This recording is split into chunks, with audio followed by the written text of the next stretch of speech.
Hey guys, welcome to Mr. Midnight Thriller. Before we begin, let me know where you're listening from tonight. I read every comment. If these stories help you relax or fall asleep, feel free to like, share, or subscribe, only if you feel this channel deserves it. Now get comfortable, let the rain play, and listen.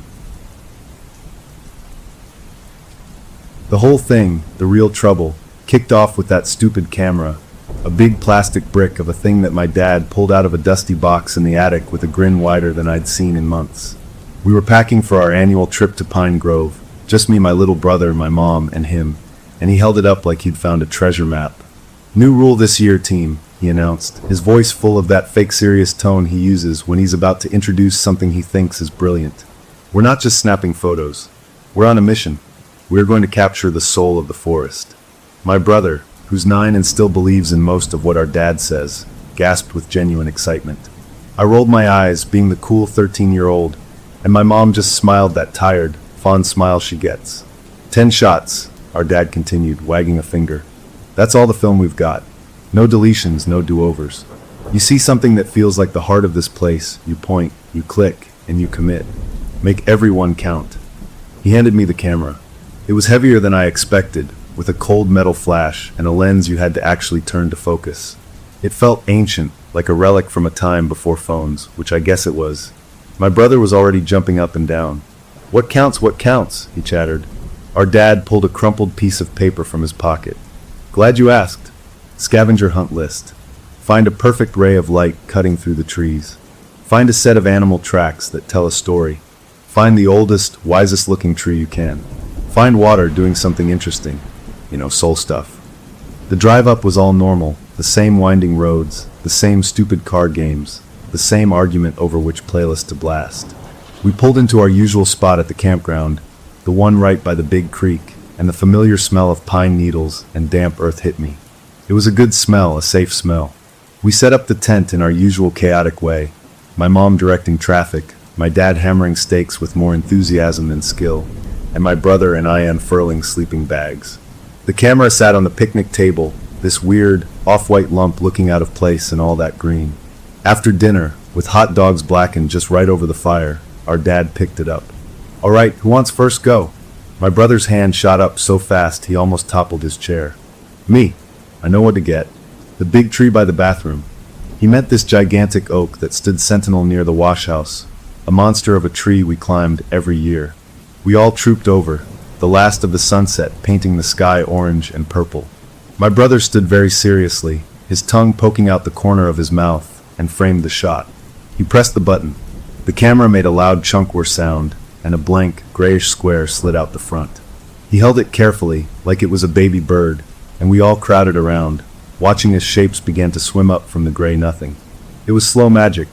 The dark trunk appeared first, then the sprawling branches, then the intricate web of those huge, twisty roots. It was a good picture, really good. The fading light gave it drama. "That," declared our dad, clapping him on the shoulder, "is a contender. That tree has seen some things." We pinned it to a little clothesline we'd strung between 2 trees by our tent, a gallery for our finds. The next day was all about the hunt. We hiked along the creek, looking for our shots. My mom found her ray of light, a single, brilliant shaft cutting through a canopy of leaves to spotlight a patch of bright green ferns. It looked like a stage light from God. My dad spent an hour trying to get a good picture of a pile of scat he swore was from a bobcat, which was gross, but he said it told a story of the wild, so whatever. I was looking for my shot, something better than my brother's tree, something with real meaning. I wandered a bit off the main path, down near where the creek bubbled over some rocks. I saw a dragonfly, its wings like stained glass, perched on a reed. That could be it, I thought. A tiny, perfect piece of life. I lifted the camera, focused, and just as my finger touched the button, a cold feeling went down my back, like someone had dripped ice water on my spine. It wasn't a scary feeling, just a sudden, deep chill that made me shiver. I shrugged it off, blaming a passing cloud over the sun, and took the picture. The word sounded extra loud in the quiet. The picture that developed was okay, but the dragonfly was a blur. I'd moved at the last second. I stuffed it in my pocket, a little disappointed. That night, after mores and ghost stories that weren't scary at all, we reviewed our gallery by the light of the propane lantern. We had 7 pictures pinned up, fluttering in the gentle night breeze. My brother's tree, my mom's sunbeam, my dad's bobcat story, which just looked like a blurry lump. A cool picture of swirling creek water. A close-up of moss that looked like a tiny forest, my failed dragonfly, and a funny one my dad had taken of my brother making a cross-eyed, goofy face after he'd gotten chocolate everywhere. We were laughing about that last one when our dad leaned in closer to the first picture, the oak tree. "Hold on," he said, his voice losing its laugh. "Look at this." He pointed to the base of the tree, where the roots twisted together into a shadowy hollow. "What is that?" We all huddled around. In the flash's harsh light, deep in the tangle of roots, was a smooth, pale curve. It wasn't rough like bark. It looked rounded, organic. It flowed into the root, but a part of it, the top, looked unnaturally smooth. "It's just a weird root," my mom said, but she didn't sound sure. "Yeah, pareidolia," I said, proud to use the word I'd learned in science class. "You know, when you see faces in clouds or shapes in toast." "It looks like a shoulder," my brother whispered, and the way he said it, so quiet and certain, made the night feel a little colder. We all stared, and he was right. It did. It looked like the smooth curve of a person's shoulder, blending right into the tree. A long silence stretched out, broken only by the crackle of the fire. Then our dad forced a laugh. It was too loud. "Come on, you guys. It's a root. This old camera, the flash does weird things. It's just light and shadow." He took the picture off the line and turned it over, like the answer might be on the back. "See? Nothing. Just our imagination running wild. Too many ghost stories." We all nodded, eager to believe him. We were a logical family. We believed in science and explanations. We pinned the picture back up, but it didn't feel fun anymore. It felt like it was watching us. Just before we turned in, my dad, trying to lighten the mood, did something spontaneous. He called my brother over. "Hey champ, let's get one more. A real family photo." He pulled my mom and me in, wrapped his arm around us in front of the tent, and held the camera out at arm's length. We all squeezed together and smiled, a real, happy smile this time. The flash went off, blinding us for a second. The camera whirred and spit out the 10th and final picture. We were too tired to wait for it to develop fully. "We'll look at it in the morning," my mom said, yawning. "It's going to be great." She laid the still-developing photo face down on the picnic table. We zipped ourselves into the tent, the familiar sounds of the forest night all around us, crickets, the distant hoot of an owl, the rustle of leaves. I fell asleep quickly, the strange shoulder in the tree picture already fading into a dream. Sometime later, in the deep, black part of the night, a sound woke me. It was a mechanical sound, sharp and out of place. Chunkwar. I knew that sound. It was the Polaroid. My eyes snapped open. I lay perfectly still in my sleeping bag, listening. Everyone else was breathing deeply. The sound had come from right outside. The camera was on the picnic table. We'd used all the film. There was nothing left to eject. My heart started thumping against my ribs. I told myself it was an animal, a raccoon maybe, knocking against the table. But raccoons don't make that specific sound. I must have dreamed it. Yeah, that was it. I was just spooked from earlier. I closed my eyes, forcing my breath to slow. Just as I was drifting off again, I heard it. Not a word this time. A soft, shuffling scrape, like something was moving slowly, carefully, through the dry pine needles around our tent. It circled once, then stopped. Right outside the fabric wall, right next to where my head lay on my pillow. I stopped breathing. I could feel a presence, a weight in the air. I wanted to wake my dad, but my voice was locked in my throat. I just stared into the darkness, listening. Then I heard a new sound. A faint, wet, clicking sound. It reminded me of someone gently popping their tongue against the roof of their mouth. It came from right there, just inches away through the thin nylon. Click. Pause. Click, click. It was a patient sound. A curious sound. It went on for a minute that felt like an hour. Then, the shuffling steps started again, moving away this time, fading into the woods until there was nothing left but the normal night noises. I didn't sleep another wink. When the first gray light of dawn filtered through the tent, I was the first one out. I went straight to the picnic table. The camera sat there, innocent as anything, but next to it, where my mom had left the final, undeveloped family photo face down, there was nothing. The picture was gone. I searched the ground all around the table. Nothing. Just as I was about to wake everyone, my foot knocked against something under the table. I bent down. There, in the dirt, was our family photo. It must have blown off in the night. I picked it up, my hands trembling. The image was fully developed now. There we were, all four of us, squished together, smiling goofily at the camera. The flash had made our eyes look red. But that wasn't what made my blood turn cold. In the picture, behind us, just over my dad's shoulder, the dark opening of our tent was visible. And inside that dark triangle of the tent doorway, the flash had illuminated something the night should have hidden. Two small, faint, white circles. They were spaced apart like eyes, reflecting the flash back from the deep blackness inside our empty tent. They were low to the ground, like whatever they belonged to was crouching, watching us from the dark, even as we smiled. And in the white border at the bottom of the photo, where the chemicals sometimes smeared, was a mark. It wasn't a smear.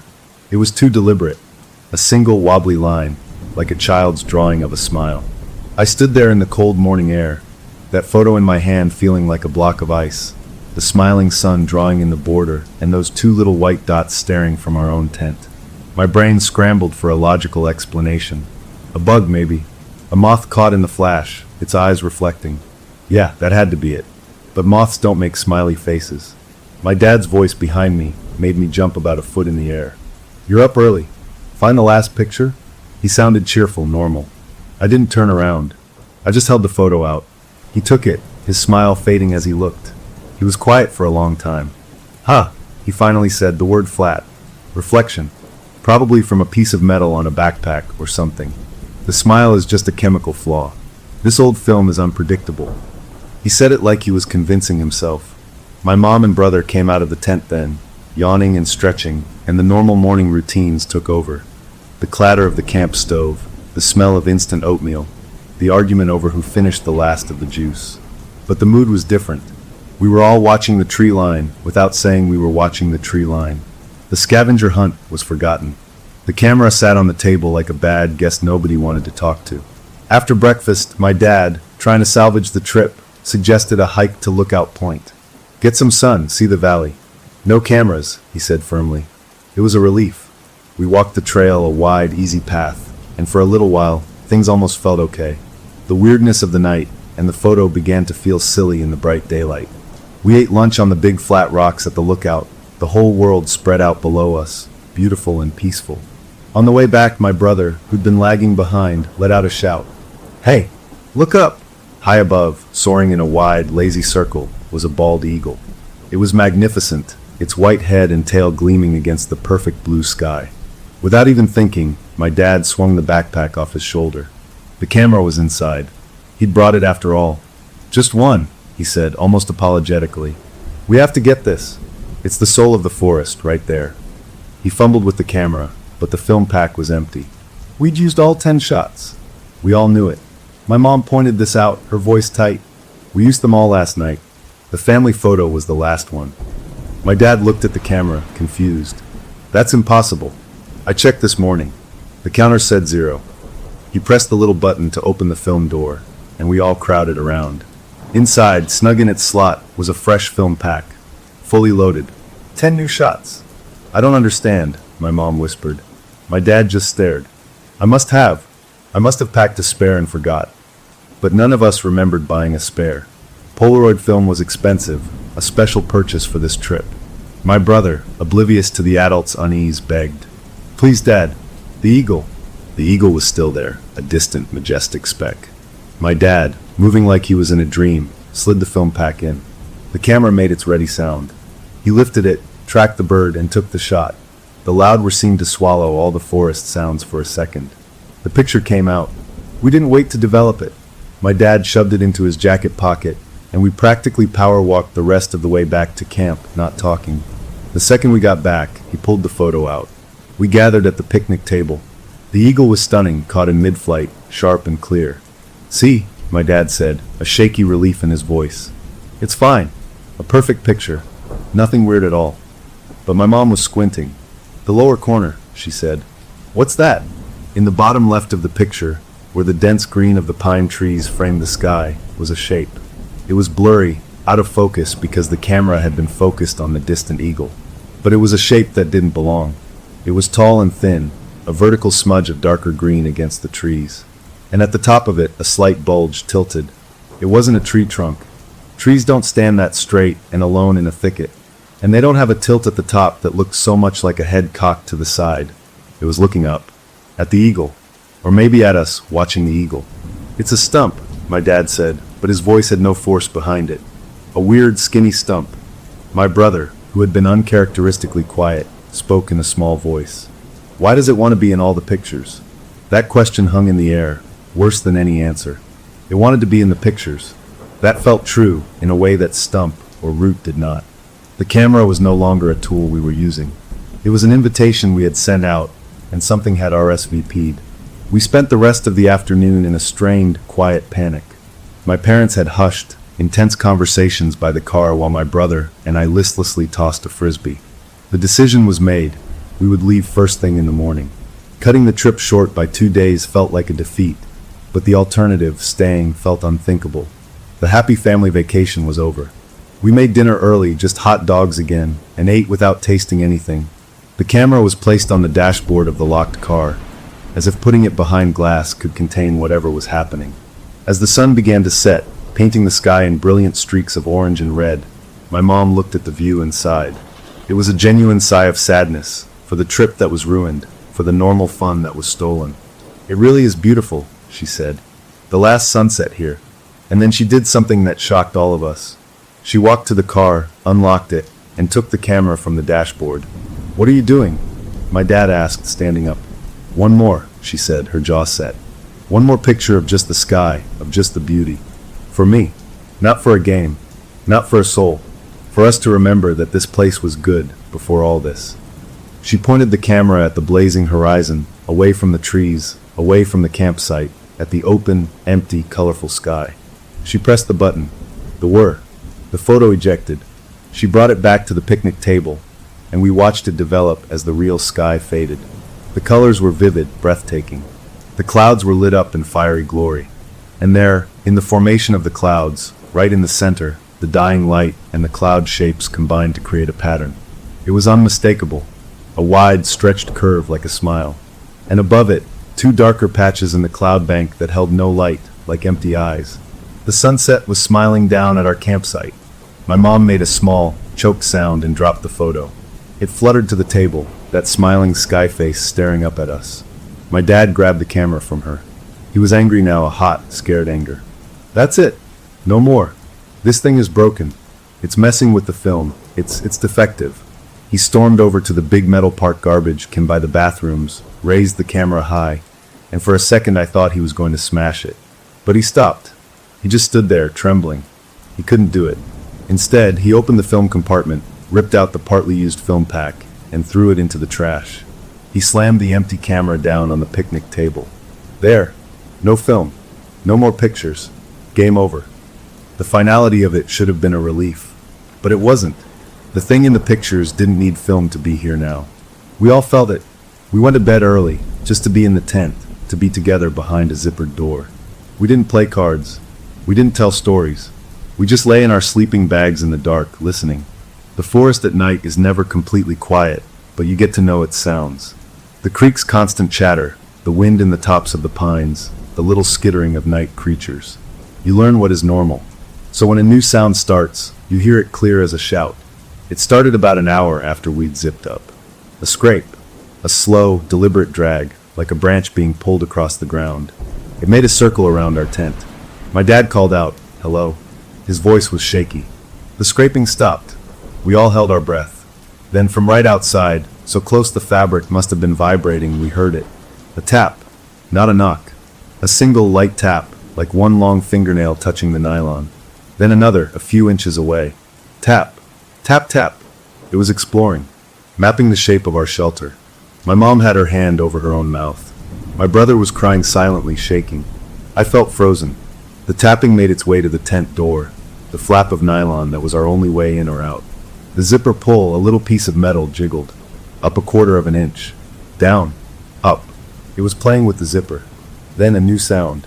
A low, wet exhale right against the fabric. Not a sigh. Not an animal sound. It was the sound of someone breathing out a mouthful of water. A gurgling, damp exhalation that left a patch of darkness on the green nylon from condensation. The zipper pull jiggled more insistently. The pull started to move, slowly downward. It was unzipping the door from the outside. My dad lunged forward in his sleeping bag. "Hey!" he roared, his voice huge and brave in the small space. He slapped his hand against the door from the inside. "You get away from here." Everything stopped. The zipper pull froze. The damp patch on the nylon began to fade. We didn't move, didn't breathe, for a long, long time. We heard one final, receding scrape, and then the normal night sound slowly trickled back in. None of us slept. We sat huddled together until the first gray light. As soon as it was bright enough to see, my dad unzipped the door. He looked out, then stepped outside. We followed. The campsite was empty, peaceful. The picnic table, the fire ring, the car. And on the ground, right in front of the tent door, were three objects placed neatly in a row. A small white pebble, a twisted piece of pine root that looked like a bony finger, and the film pack my dad had thrown in the trash last night, now clean, undamaged, and waiting for us. We stared at the three things on the ground in front of our tent. The pebble, the gnarled root, the film pack. They were arranged so neatly, so purposely, that it felt like a sentence we couldn't read. My dad's face was pale. Without a word, he kicked the little lineup apart, sending the pebble skittering under the picnic table. He snatched up the film pack and hurled it deep into the woods. It made no sound when it landed. "Everyone pack up. Now. We're leaving in 10 minutes, he said, his voice a low, strained command that brooked no argument. There was no discussion. The vacation was a corpse, and we were fleeing the burial ground. We moved in a frantic, wordless scramble. It wasn't the usual leisurely takedown of camp. It was a salvage operation. Sleeping bags were rolled sloppily and shoved into sacks. The tent came down in a series of violent yanks, poles clattering together. My mom shoved our cooking gear into a box, not even wiping off the dried oatmeal.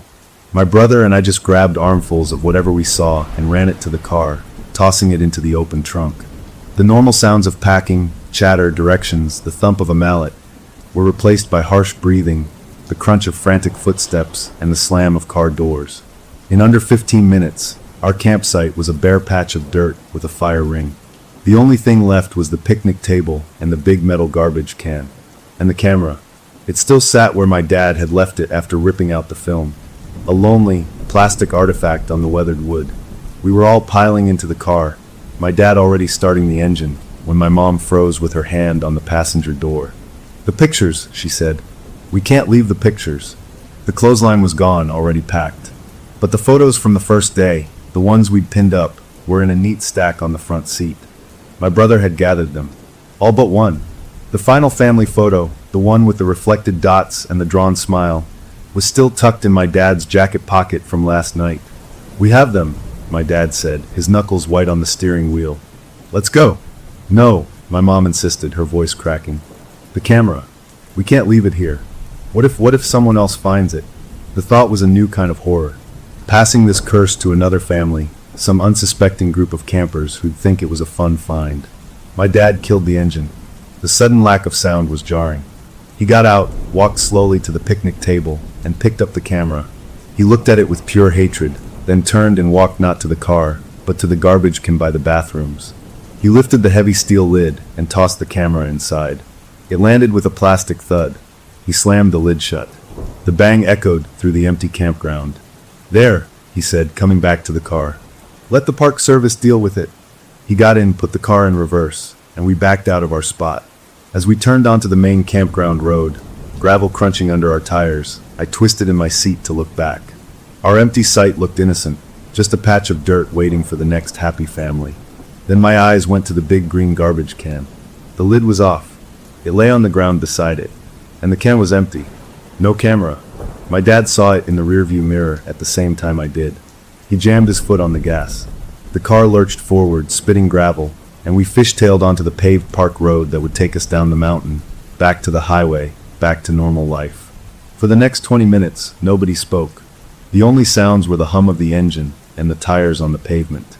We were all wrapped in our own private storms of fear and relief. We were getting away, putting miles between us and that place. The tightness in my chest began to ease, just a little. My brother even pointed out a deer in a meadow, a normal, beautiful thing. Then my mom, trying to be practical, trying to anchor us in reality, started going through the bag at her feet. "We should organize these photos," she said, her voice still thin. "Put them in an envelope or something." She pulled out the stack, the oak tree, the sunbeam, the eagle, the smiling sunset. She flipped through them, her face a mask of tension. Then she stopped. Her fingers trembled. "There's one more," she whispered. "What?" my dad asked, his eyes flicking from the road to her and back. "I only pinned up 7. We took 10. The dragonfly blur, the goofy face, and the family photo make 10.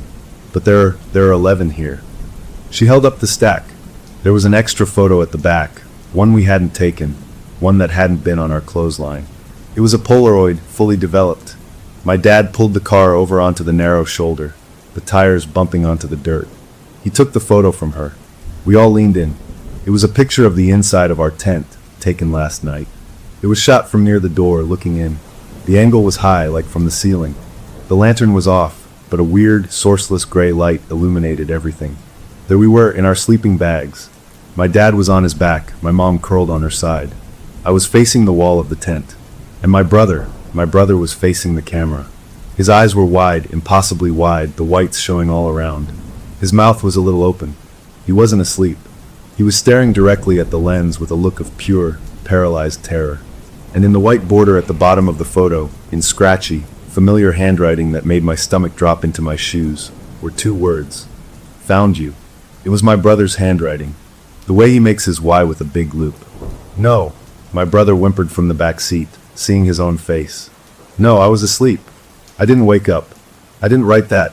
I didn't." He was crying now, real, shaking sobs of confusion and fear. My dad turned the photo over. On the back, etched into the glossy surface as if with a sharp stick, was another message. The letters were shallow, but clear, "Don't go. The game isn't over." A cold wave washed through the car. It wasn't just in the woods. It was here, with us, in this vehicle speeding away. It had been in our tent, right there, taking a picture of us. And it had used my brother's hand to write a message. My dad threw the car into drive and peeled out, the tires screaming for a second before catching the pavement. He drove faster now, too fast for the winding mountain road. We were all clutching our seats, bouncing with every curve. The photos lay in my mom's lap like a toxic spill. Nobody looked at them. We just watched the trees blur past, willing the highway to appear. Finally, after what felt like hours, the road straightened, and we saw the green sign. Highway 89, 1 mile. We were almost out. A collective, shaky breath seemed to go through all of us. We merged onto the wide, smooth highway, joining the sparse morning traffic. The normalcy of other cars, of yellow lines, of speed limit signs, was like a bomb. My dad's grip on the wheel loosened a fraction. My mom leaned her head against the window and closed her eyes. My brother had cried himself into an exhausted, hiccuping sleep. I watched the mountain recede in the side mirror, getting smaller and smaller, a blue bump on the horizon. We'd done it. We'd escaped. The rest of the drive was a quiet, numb haze. We stopped for gas and cheap burgers at a roadside place, but we barely ate. We just wanted the miles. The suburbs appeared, first as scattered houses, then as strip malls, then as the familiar grid of our own town. Turning onto our street felt surreal. The tidy lawns, the parked bikes, the flower pots on porches. It was a different world. Our house looked exactly the same as we'd left it. Safe. Boring. Perfect. My dad pulled into the driveway and just sat for a minute, the engine ticking as it cooled. "Okay," he said finally. "We're home. We locked the doors. We act normal. We'll figure this out." We unpacked the car in a daze, carrying our dirty, pine-scented bags into the clean, still house. It smelled of lemon cleaner in our own home, a smell I'd never appreciated so much. My parents went straight to checking every window lock, every door. My brother, exhausted, went up to his room and closed the door. I helped put things away, the normal chore of weird comfort. Later, as evening fell, my dad built a fire in our fireplace. It was a cool night for summer, and he said he wanted to chase the chill out of the house. But I knew what he was really after. He gathered all the Polaroids from the trip. The oak tree with the shoulder, the eagle with the watcher, the smiling sunset, the terrible tent photo. He didn't look at them. He just held the stack in his hand, staring at the flames. My mom watched him, her arms crossed tight over her chest. She didn't stop him. He leaned forward and tossed the whole stack into the fire. The plastic-coated photos blackened, curled, and melted. The images warped and vanished. The shoulder, the watcher, my brother's terrified face, all eaten by the orange flames. For a second, I felt a sharp relief. The evidence was gone. The physical things were destroyed. We could try to forget. Then, as the last photo bubbled away, the flames did something strange. They didn't just burn orange and yellow. In the heart of where the pictures had been, the fire flared up in a sudden, sickly, greenish-white pulse. It was brief, less than a second, but we all saw it. And from the fireplace, riding on the heat and smoke, came a sound. It wasn't the crackle of wood. It was a dry, papery, rustling sound, like 1,000 fallen leaves being stirred by a wind that wasn't there. The sound coiled out of the fireplace and into our living room, and then it was gone. The fire returned to normal colors. The logs crackled. My dad and mom looked at each other, and in their eyes, I saw the understanding that we hadn't ended anything at all. We had just sent it up the chimney, and into our home.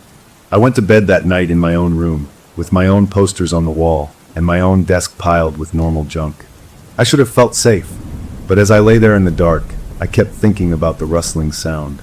It hadn't sounded like it was going away. It had sounded like it was settling. I must have drifted off, because a noise woke me up. It was a faint, rhythmic clicking from downstairs. Not the house settling. It was the same wet, clicking pop I'd heard outside our tent. Click. Pause. Click, click. It was coming from the living room, from the direction of the fireplace. I pulled my blanket over my head, my heart hammering, and told myself it was just the old fridge or a branch against the window. But I knew it wasn't. The game wasn't over. It had just changed venues, and now it was in the one place we were supposed to be safest. It was in our house. The clicking from downstairs went on for what felt like an hour, a slow, patient metronome of sound that seeped through my blanket. I didn't move. I just lay there, sweating, listening to my own heartbeat thump in my ears, until the sound finally stopped. Not with a finish, but with a trailing off, as if whatever was making it had gotten bored or had finished what it came to do. The rest of the night was a blank stretch of tense waiting. I must have fallen asleep near dawn, because the next thing I knew, gray morning light was filling my room. I got up, my body stiff, and crept to my door. I could hear normal sounds from the kitchen, the clank of a coffee pot, the soft murmur of my parents' voices. They sounded tired, but normal. Maybe I'd dreamed the clicking. Maybe burning the pictures had worked after all. I went downstairs. My mom was at the table, staring into her mug. My dad was standing by the back door, looking out at our yard. My brother was still asleep. "Morning," my mom said, forcing a smile that didn't reach her eyes. "Sleep okay?" I just shrugged and got a bowl for cereal. The kitchen felt too bright, too quiet. We were all tiptoeing around the huge, awful thing that had followed us home, pretending it wasn't sitting at the table with us. My dad finally turned from the window. "We need to talk," he said, his voice low. "But not until he's up." He met my brother. We ate in a weird, polite quiet. When my brother finally stumbled downstairs, rubbing his eyes, my dad sat us all down in the living room. The fireplace where he'd burned the photos was just a black hole. "Listen," my dad began, choosing his words carefully. "What happened up there was a combination of things. Bad luck, a trick of the light, our imaginations running wild because we were isolated. We got spooked. It happens." He was trying so hard to believe it. "The camera is gone. The pictures are gone. We are home. We are safe. So today we act like a normal family. We mow the lawn. We go to the store. We watch a movie. We reclaim our space." "Okay." We all nodded, desperate for the plan to be true. My brother and I were tasked with cleaning out the car, a gross job of vacuuming up chip crumbs and pine needles. As I was pulling out the old floor mats, my foot hit something solid under the passenger seat. I reached down, and my fingers closed around a familiar hard plastic shape. My breath caught. I pulled it out. It was the Polaroid camera. It was dusty, a little scratched, but it was ours. The one my dad had thrown in the campground garbage can. The empty can with the lid off. It had been in the car with us the whole drive home. I stood there, holding it, feeling like I'd grabbed a live snake. My brother saw it and let out a little yelp. I shoved it behind my back as my dad came around the car with a trash bag. "What's wrong?" he asked. I had no choice. I brought the camera out. His face went slack. He took it from me, his hands trembling. He didn't yell. He just looked defeated. "How?" he whispered. He opened the film compartment.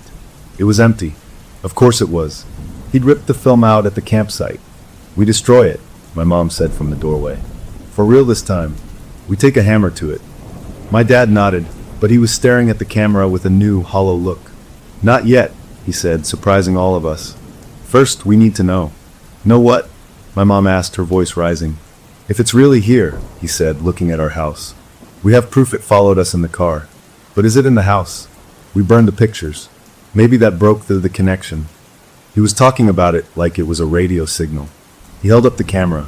One picture. We take one picture inside the house right now. If it's clear, if it's normal, then we smash this thing to pieces and we celebrate. We get our lives back. It was a terrible idea. Every cell in my body screamed it was a terrible idea. But I understood his logic. We needed to see a clean, boring photo of our living room to prove we were free. The fear of not knowing was worse than the risk. My mom reluctantly agreed. We went inside. My dad put the camera on the coffee table. He didn't point it at anything in particular. He just set the self-timer, a little red light that would blink for 10 seconds before taking the picture, and stepped back to stand with us by the fireplace. We waited. The red light blinked. 1, 2, 3. It was the longest 10 seconds of my life. On the 10th blink, the flash fired, a shocking white burst in the daytime room. The camera whirred and ejected a photo. It landed face down on the table. We all stared at it. None of us moved to pick it up. The photo developed there, unseen. Finally, my dad walked over, took a deep breath, and flipped it over. He looked. His face didn't change. He just handed it to my mom. She let out a choked gasp. I crowded in to see. It was a picture of our living room, from the perspective of the coffee table. The fireplace was in the background. We were all there, grouped together, looking tense but normal. A boring family photo. Except in the picture, the hallway that led to the bedrooms was behind us. And in the hallway, just beyond the edge of the living room light, stood a tall, dark shape. It was just a silhouette, a man-shaped shadow, but it was inside our house. It was standing in our hallway, watching us take the picture. The photo wasn't proof we were safe. It was proof we had let it inside. My dad snatched the photo and the camera. He ran to the garage, my mom and I right behind him. He laid the camera on his workbench, picked up a heavy hammer, and without a moment's hesitation, brought it down with all his strength. There was a violent crunch of plastic, a spark, the shattering of glass. He hit it again and again, reducing it to a pile of broken pieces, tangled wires, and ruined gears.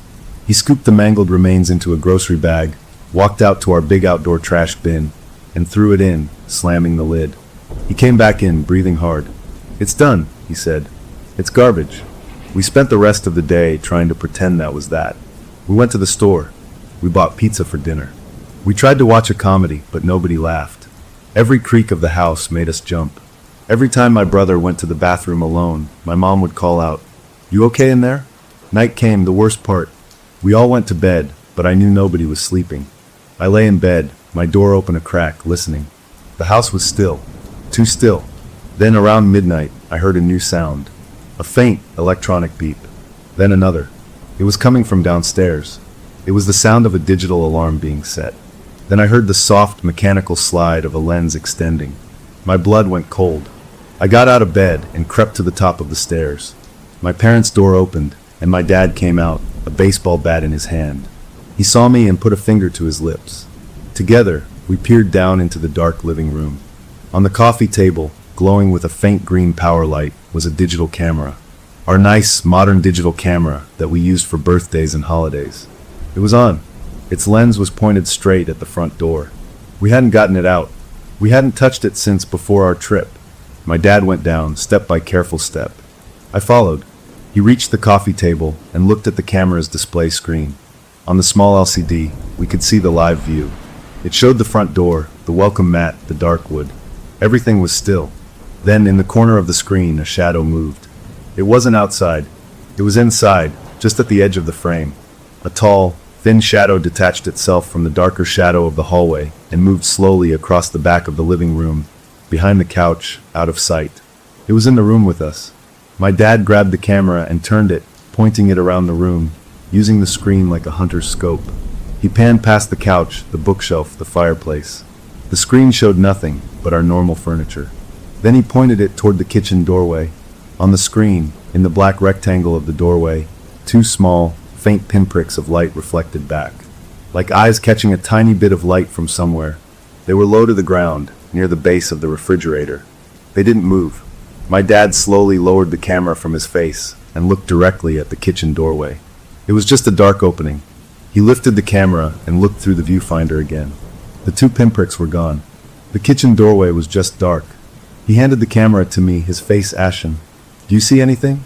I lifted the camera, my hands shaking so badly the image wobbled. I pointed it at the kitchen. Nothing. I panned across the living room. Nothing. I pointed it at my dad. On the screen, his terrified face looked back at me. And standing directly behind him, close enough to touch his shoulder, was a tall, blurry shape. It wasn't fully there, like a smudge on the lens, but it had a head, shoulders. It was leaning forward, as if looking over his shoulder at the camera's screen. I screamed and dropped the camera. It hit the carpet with a thud. My dad spun around, swinging the bat through empty air. There was nothing behind him. He flicked on every light in the living room. The room was bright, cheery, empty. The digital camera lay on the floor, its lens retracted, its power light off. It looked dead.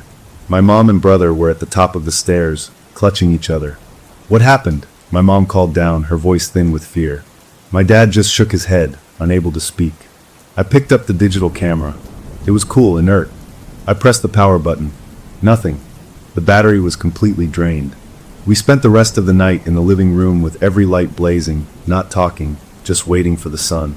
When morning came, it brought no relief, only the grim understanding that destroying the Polaroid had done nothing. It didn't need that specific camera. It understood the idea of pictures now. It was learning. My dad, looking older than I'd ever seen him, made an announcement at breakfast. "We're not staying here tonight. We're going to a hotel. Then maybe we visit your grandparents for a while. A long while." Packing a bag felt surreal. We were refugees from our own home. As my mom was getting her things from her dresser, she let out a small, confused sound. "What is this?" she said. She was holding a single, perfectly pressed, bright red maple leaf. It was vivid, like a drop of blood against the white wood of her dresser. It hadn't been there yesterday. My dad took it. Maple trees didn't grow in our yard. The nearest big maple was 2 streets over. This leaf was fresh, supple, not dry and crumbly. It smelled like the forest, like our campsite. He threw it in the kitchen trash, but the message was clear. It could leave things for us. It could move things. It was making itself at home. We loaded the car, a single suitcase each, just the essentials. It felt like we were abandoning ship. My dad did a final walkthrough, checking windows. He came out of the house, locked the front door, and turned to look at it. His face was a mix of sorrow and fear. He opened the driver's door and got in. We all buckled up. The car was quiet. As he backed out of the driveway, I looked up at my bedroom window. The curtains were open. My room was dark inside from the bright daylight outside. And for just a second, I saw a shape blot out part of the darkness. A tall, thin shape, standing in my window, watching us leave. It wasn't waving goodbye. It was just watching. As we drove down the street, toward the hotel, toward temporary safety, a single thought echoed in my head, cold and certain. Houses have lots of windows. And it was in all of them now. The hotel room was a bland, beige box with 2 double beds and a smell of fake flowers. It should have felt safe, anonymous, a place where nothing could find us. But as we piled our suitcases in the corner, the feeling wasn't relief. It was a temporary pause. We were hiding. My dad double-locked the door and put the chain on. My mom immediately checked the bathroom and peered behind the curtains. My brother flopped onto a bed and turned on the TV, blaring cartoons to fill up the empty space in his head. I sat at the little desk, my laptop in front of me. A thought had been gnawing at me since we left the house. The Polaroids were gone, burned. The digital camera was dead. But we had taken other pictures. On our phones. The whole first day of the trip, before the Polaroid came out, we'd snapped photos. The scenic drive, the first view of the campsite, my brother making a funny face by the sign. Normal stuff. What if the thing, the picture man as my brother had called it in his drawing, wasn't just in the Polaroids? What if it was in the light itself, in any image we took of that place? "Dad," I said, my voice sounding too loud in the sterile room. "The phones. We should check the photos on our phones." He looked at me, confused for a second, then his eyes widened with dawning horror. He fumbled his phone out of his pocket. My mom did the same. We gathered on one bed, my brother turning down the TV. We started scrolling. At first, it was all normal. The scenic drive, just trees and sky. The campsite, empty and sunny. A goofy selfie of my parents by the car. Then we got to the pictures from our first hike, before the scavenger hunt began. There was a picture my mom had taken of a pretty butterfly on a flower. The butterfly was in sharp focus. The background, a tangle of green leaves and shadow, was blurry. But in that blur, if you looked at a certain spot and let your eyes go soft, there was a vertical line that was too straight. A dark streak that could have been a tree trunk, except it ended in a slight, rounded bulge at the top. It was in the exact same position, relative to the butterfly, as the watcher had been to the eagle in the Polaroid. It was fainter, like a ghost behind the real image, but it was there. "No," my mom whispered, zooming in. The pixels blurred, but the shape held. "It's in the JPEG. It's in the data." My dad went to his own photos. He had a picture of the creek, the water swirling around a rock. In the shallows, in the reflection of the trees on the opposite bank, the reflection was wrong. One of the reflected trees had too few branches, and its reflection in the water looked like it had long, thin arms reaching down. My hands were cold. I opened my own phone's gallery. I had a few dumb videos my brother had taken of me trying to skip stones. I played one. It was just 10 seconds of me throwing a rock and it plunking. My brothers laughed behind the camera. Normal.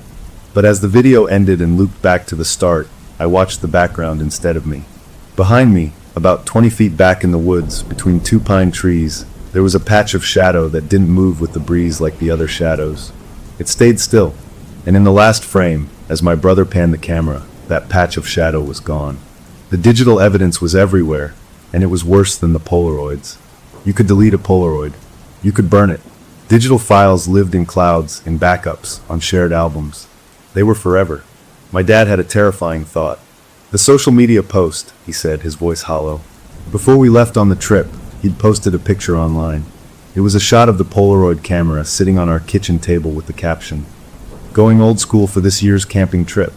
No filters, just film. Wish us luck." It was a cheery, normal post. Dozens of friends had liked it. He opened the app now, his fingers clumsy. He found the post. The picture was innocent, but the comments we scrolled down. Most were things like "have fun" or "cool camera." Then, near the bottom, was a comment from an account we didn't recognize. The username was just a jumble of letters and numbers. The profile picture was blank. The comment was posted 2 days ago, right around the time we were seeing the watcher in the eagle photo. It read, "The roots are deep. The branches reach far." Under that, someone we knew, a friend of my mom's, had replied, "Poetic. Is that a song lyric?" The blank account had replied to her, "It's a fact." My mom made a small, choked sound. "It's talking to people. It's using the internet." My dad immediately deleted the entire post, but the action felt pointless, like closing the barn door after the horse was in the next county. The thing had touched our digital life. It could be anywhere now. That night in the hotel, we ordered pizza, but nobody ate much. The beige walls felt like they were closing in. My dad laid down new rules. No more pictures. Of anything. We were to turn off location services on our phones. We would not post anything online, not even a weather complaint. We would become ghosts. It was a quarantine for the digital age. My brother, overwhelmed, fell asleep early with the TV still on. My parents spoke in low, urgent tones by the window. I was plugged into my laptop, headphones on, but I wasn't listening to music. I was going through every single photo and video from the last 6 months, looking for anomalies. A family picnic in the backyard last month. Was that just a trick of the light behind the grill? A photo from Christmas. Was that shadow in the hallway behind Grandma just a coat on a hook? Once you started looking, every shadow became a suspect. I was zoomed in on a picture from my birthday, my face covered in cake, when my email dinged. A new message. The sender was that same jumble of letters and numbers from the social media comment. The subject line was blank. The body of the email contained a single image file. My heart froze. I didn't want to open it, but I had to. I clicked. It was a picture. A digital picture, but it had the washed-out, faded color of old Polaroid. It was a picture of our hotel room, taken from the corner near the bathroom door. It showed my parents by the window, my brother sleeping on the bed, me at the desk with my laptop. It was taken within the last hour. The timestamp in the bottom corner of the image, digitally imposed, read the current date and time. It was a live update. The email had no other text. I slowly turned my head to look at the bathroom door. It was closed. I hadn't heard it open. I hadn't heard a shutter click, but a picture had been taken and sent to me. I didn't scream. I just said, "Dad." He heard the tone in my voice and was across the room in 2 strides. I showed him the screen. The color drained from his face. He looked from the laptop screen to the bathroom door, then marched over and yanked it open. The bathroom was empty, clean, bright. The shower curtain was pulled back. Nobody was there. He looked up at the ceiling, at the smoke detector. No camera. He came back, looked at the email. "It's spoofing," he said, his tech voice taking over, a desperate attempt to explain. "It's hacked the email. It's using an old image. But the image wasn't old. My brother was in the exact position he was in now. The pizza box on the table was open at the same angle. It was current. My mom started crying quiet, helpless tears. My dad closed my laptop with a snap. "We're leaving. Now. We're not staying here." "Where?" my mom asked, wiping her eyes. "Where can we go?" "Anywhere but here. We'll drive. Just drive." We woke my brother and packed in a frantic hurry, barely taking 2 minutes to throw everything back in our bags. We fled the hotel like thieves, not checking out, just leaving the key cards on the table. The night air outside was cool. The parking lot lights were bright. We loaded the car again. As my dad started the engine, he looked at our house, dark and distant across town. "We can't go back there," he said. It was an admission of defeat. Our home was occupied territory. "We'll drive to your sister's," he said to my mom. "It's 4 hours away. We'll be there by morning." We merged onto the highway, a river of red taillights stretching into the dark. The drone of the engine was almost soothing. The digital world felt far away out here, just us and the road. My brother slept again. My mom stared out the window. My dad drove with a fixed, determined look. I kept checking my phone, but I had no service, which felt like a blessing. About an hour into the drive, my mom, trying to find a tissue in the glove box, let out a small, puzzled sound. "What is this doing here?" she asked. She pulled out our old digital camera, the one that had died in the living room. It was here, in the car we'd packed in a panic at the hotel. Nobody had put it in the glove box. My dad took it from her, his jaw tight. He pressed the power button. The green light glowed. The lens extended. The battery was full. He turned it on and, without thinking, pointed it at the road ahead and took a random picture. The flash didn't go off. It was too bright outside from the highway lights. The camera made its fake shutter sound. He lowered it and looked at the screen on the back to review the shot. It was a picture of the highway, the yellow lines, the back of a truck. Normal. Then his eyes caught something. In the reflection on our windshield, in the center where the rearview mirror was, the flash of the camera had caught a reflection. It wasn't reflecting the inside of our car. It was reflecting a different image, superimposed over the road. The image was of a man's face, but not a human face. It was textured like bark, with deep grooves and knots. 2 dark holes for eyes, and a wide, stretched grin, too many teeth. It was sitting in the back seat. The reflection showed it sitting right between my brother and me. My dad slammed on the brakes. We swerved, tires screeching, and lurched to a stop on the narrow shoulder. He whirled around in his seat. The back seat was empty. My brother was asleep against the window. I was in the middle, next to a pile of blankets. There was nothing between us. But on the seat, right in the spot where the reflection had been, lay a single long brown pine needle. It hadn't been there before. It was fresh. My dad grabbed the digital camera and threw it out the window into the ditch. He didn't say a word. He just put the car in drive and pulled back onto the road, driving faster now. The rest of the drive was a blur of fear and exhaustion. We arrived at my aunt's house as the sun was coming up, a pale pink in the sky. She was confused but happy to see us, asking about our sudden visit. We made up a story about a plumbing disaster at our house. She believed us because why wouldn't she? We were family. She made us breakfast and gave us her kids' old rooms to sleep in. It was a normal house, full of kids' toys and the smell of coffee and bacon. For a few hours in the bright daylight, surrounded by the sounds of my cousins playing, it almost felt like we'd outrun it. That afternoon, while my parents talked quietly with my aunt in the kitchen, I went to use the bathroom upstairs. The house was old, with lots of family photos in the hallway, graduations, weddings, babies. I was washing my hands when I glanced at the mirror, and behind me, reflected in the glass, one of the framed photos on the wall seemed wrong. It was a picture of my aunt's family at the beach last summer. They were all smiling, but in the background, in the rolling dunes, there was a tall, dark stick figure that didn't belong. It was faint, like a water stain on the photo paper, but it was there. It hadn't been there before. I was sure of it. I turned and looked directly at the photo. The figure was gone, just sand and grass. I looked back in the mirror. There it was again, a smudge in the reflection. It wasn't in the photo. It was in the reflection of the photo. It was in the light bouncing off the glass. It was learning to live in the in-between spaces, in the copies of copies. I didn't tell anyone. What was there to say? We had brought it with us, not in our suitcases, but in our eyes, in the light that had touched us in those woods. It was in the signal now, and we were the receivers. That night, as I tried to sleep in my cousin's bunk bed, I heard a familiar sound from downstairs. Not a click, not a whir. It was the sound of a home printer, humming to life and then spitting out a page. Then another, and another. It was a steady mechanical rhythm, printing out a message we hadn't sent, a picture we hadn't taken, in a house that was supposed to be a sanctuary. The branches truly did reach far, and they had found us here too. The sound of the printer downstairs was a soft, persistent purr followed by the crisp shove of paper being fed out. It was 2 a.m. I lay frozen in the bunk bed, listening. It wasn't printing one page. It went on, a mechanical waterfall of paper. After what felt like forever, it stopped.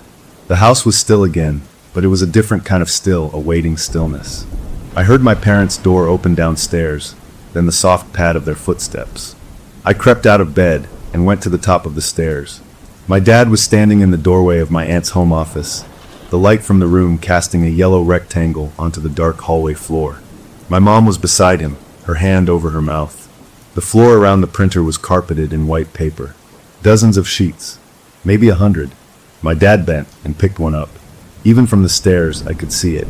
Each page was a black and white printout of the same image, the front of our house, our own front door, our welcome mat, the potted plant my mom had forgotten to bring in. It was taken at night, from the perspective of someone standing on our walkway. The image was grainy, like it had been taken from a security camera or a very old webcam. But we didn't have a security camera. My dad picked up another sheet, same picture, and another. Every single page was identical. A relentless, copied warning. He gathered them all in a trembling stack, carried them to the kitchen, and shoved them deep into the trash under coffee grounds and eggshells. He didn't say a word. When my aunt came down for breakfast a few hours later, she was puzzled. "The printer was on," she said, clicking it off. "And it's out of paper. That's weird." We just nodded, pushing our cereal around in our bowls. We were trapped. We couldn't tell her the truth.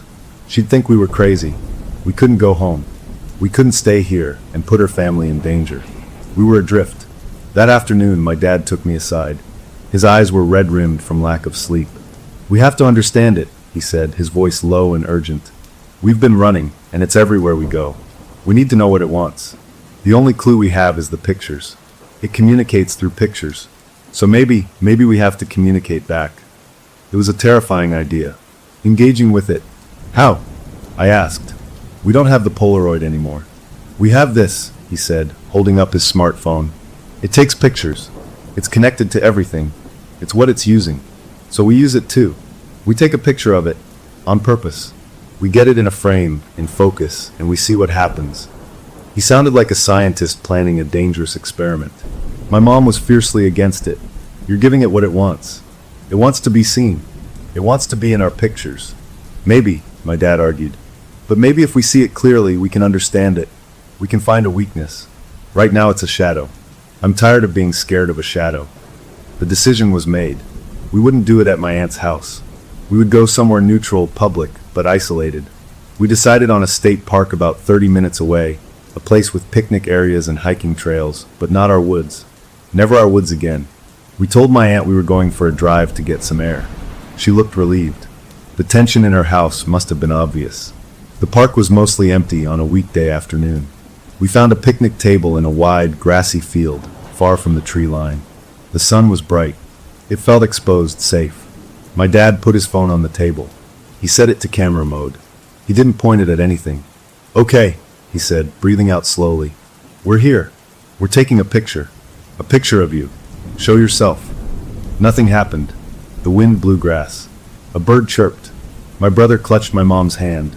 "It's not working," my mom said, a hint of hope in her voice. Then my dad's phone made a sound. A shutter click. He hadn't touched it. He looked at the screen. A new picture appeared in the gallery. He opened it. We all crowded around. It was a picture taken from the ground, looking up at us from under the picnic table. We were looking around, confused, anxious. The angle was impossible. The phone had been on the tabletop. My dad snatched the phone and looked under the table.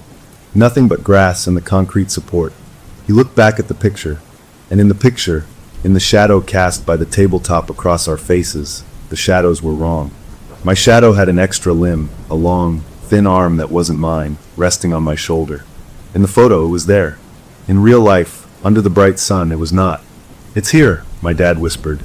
He turned in a slow circle, holding up the phone like a divining rod, using the screen as a viewfinder.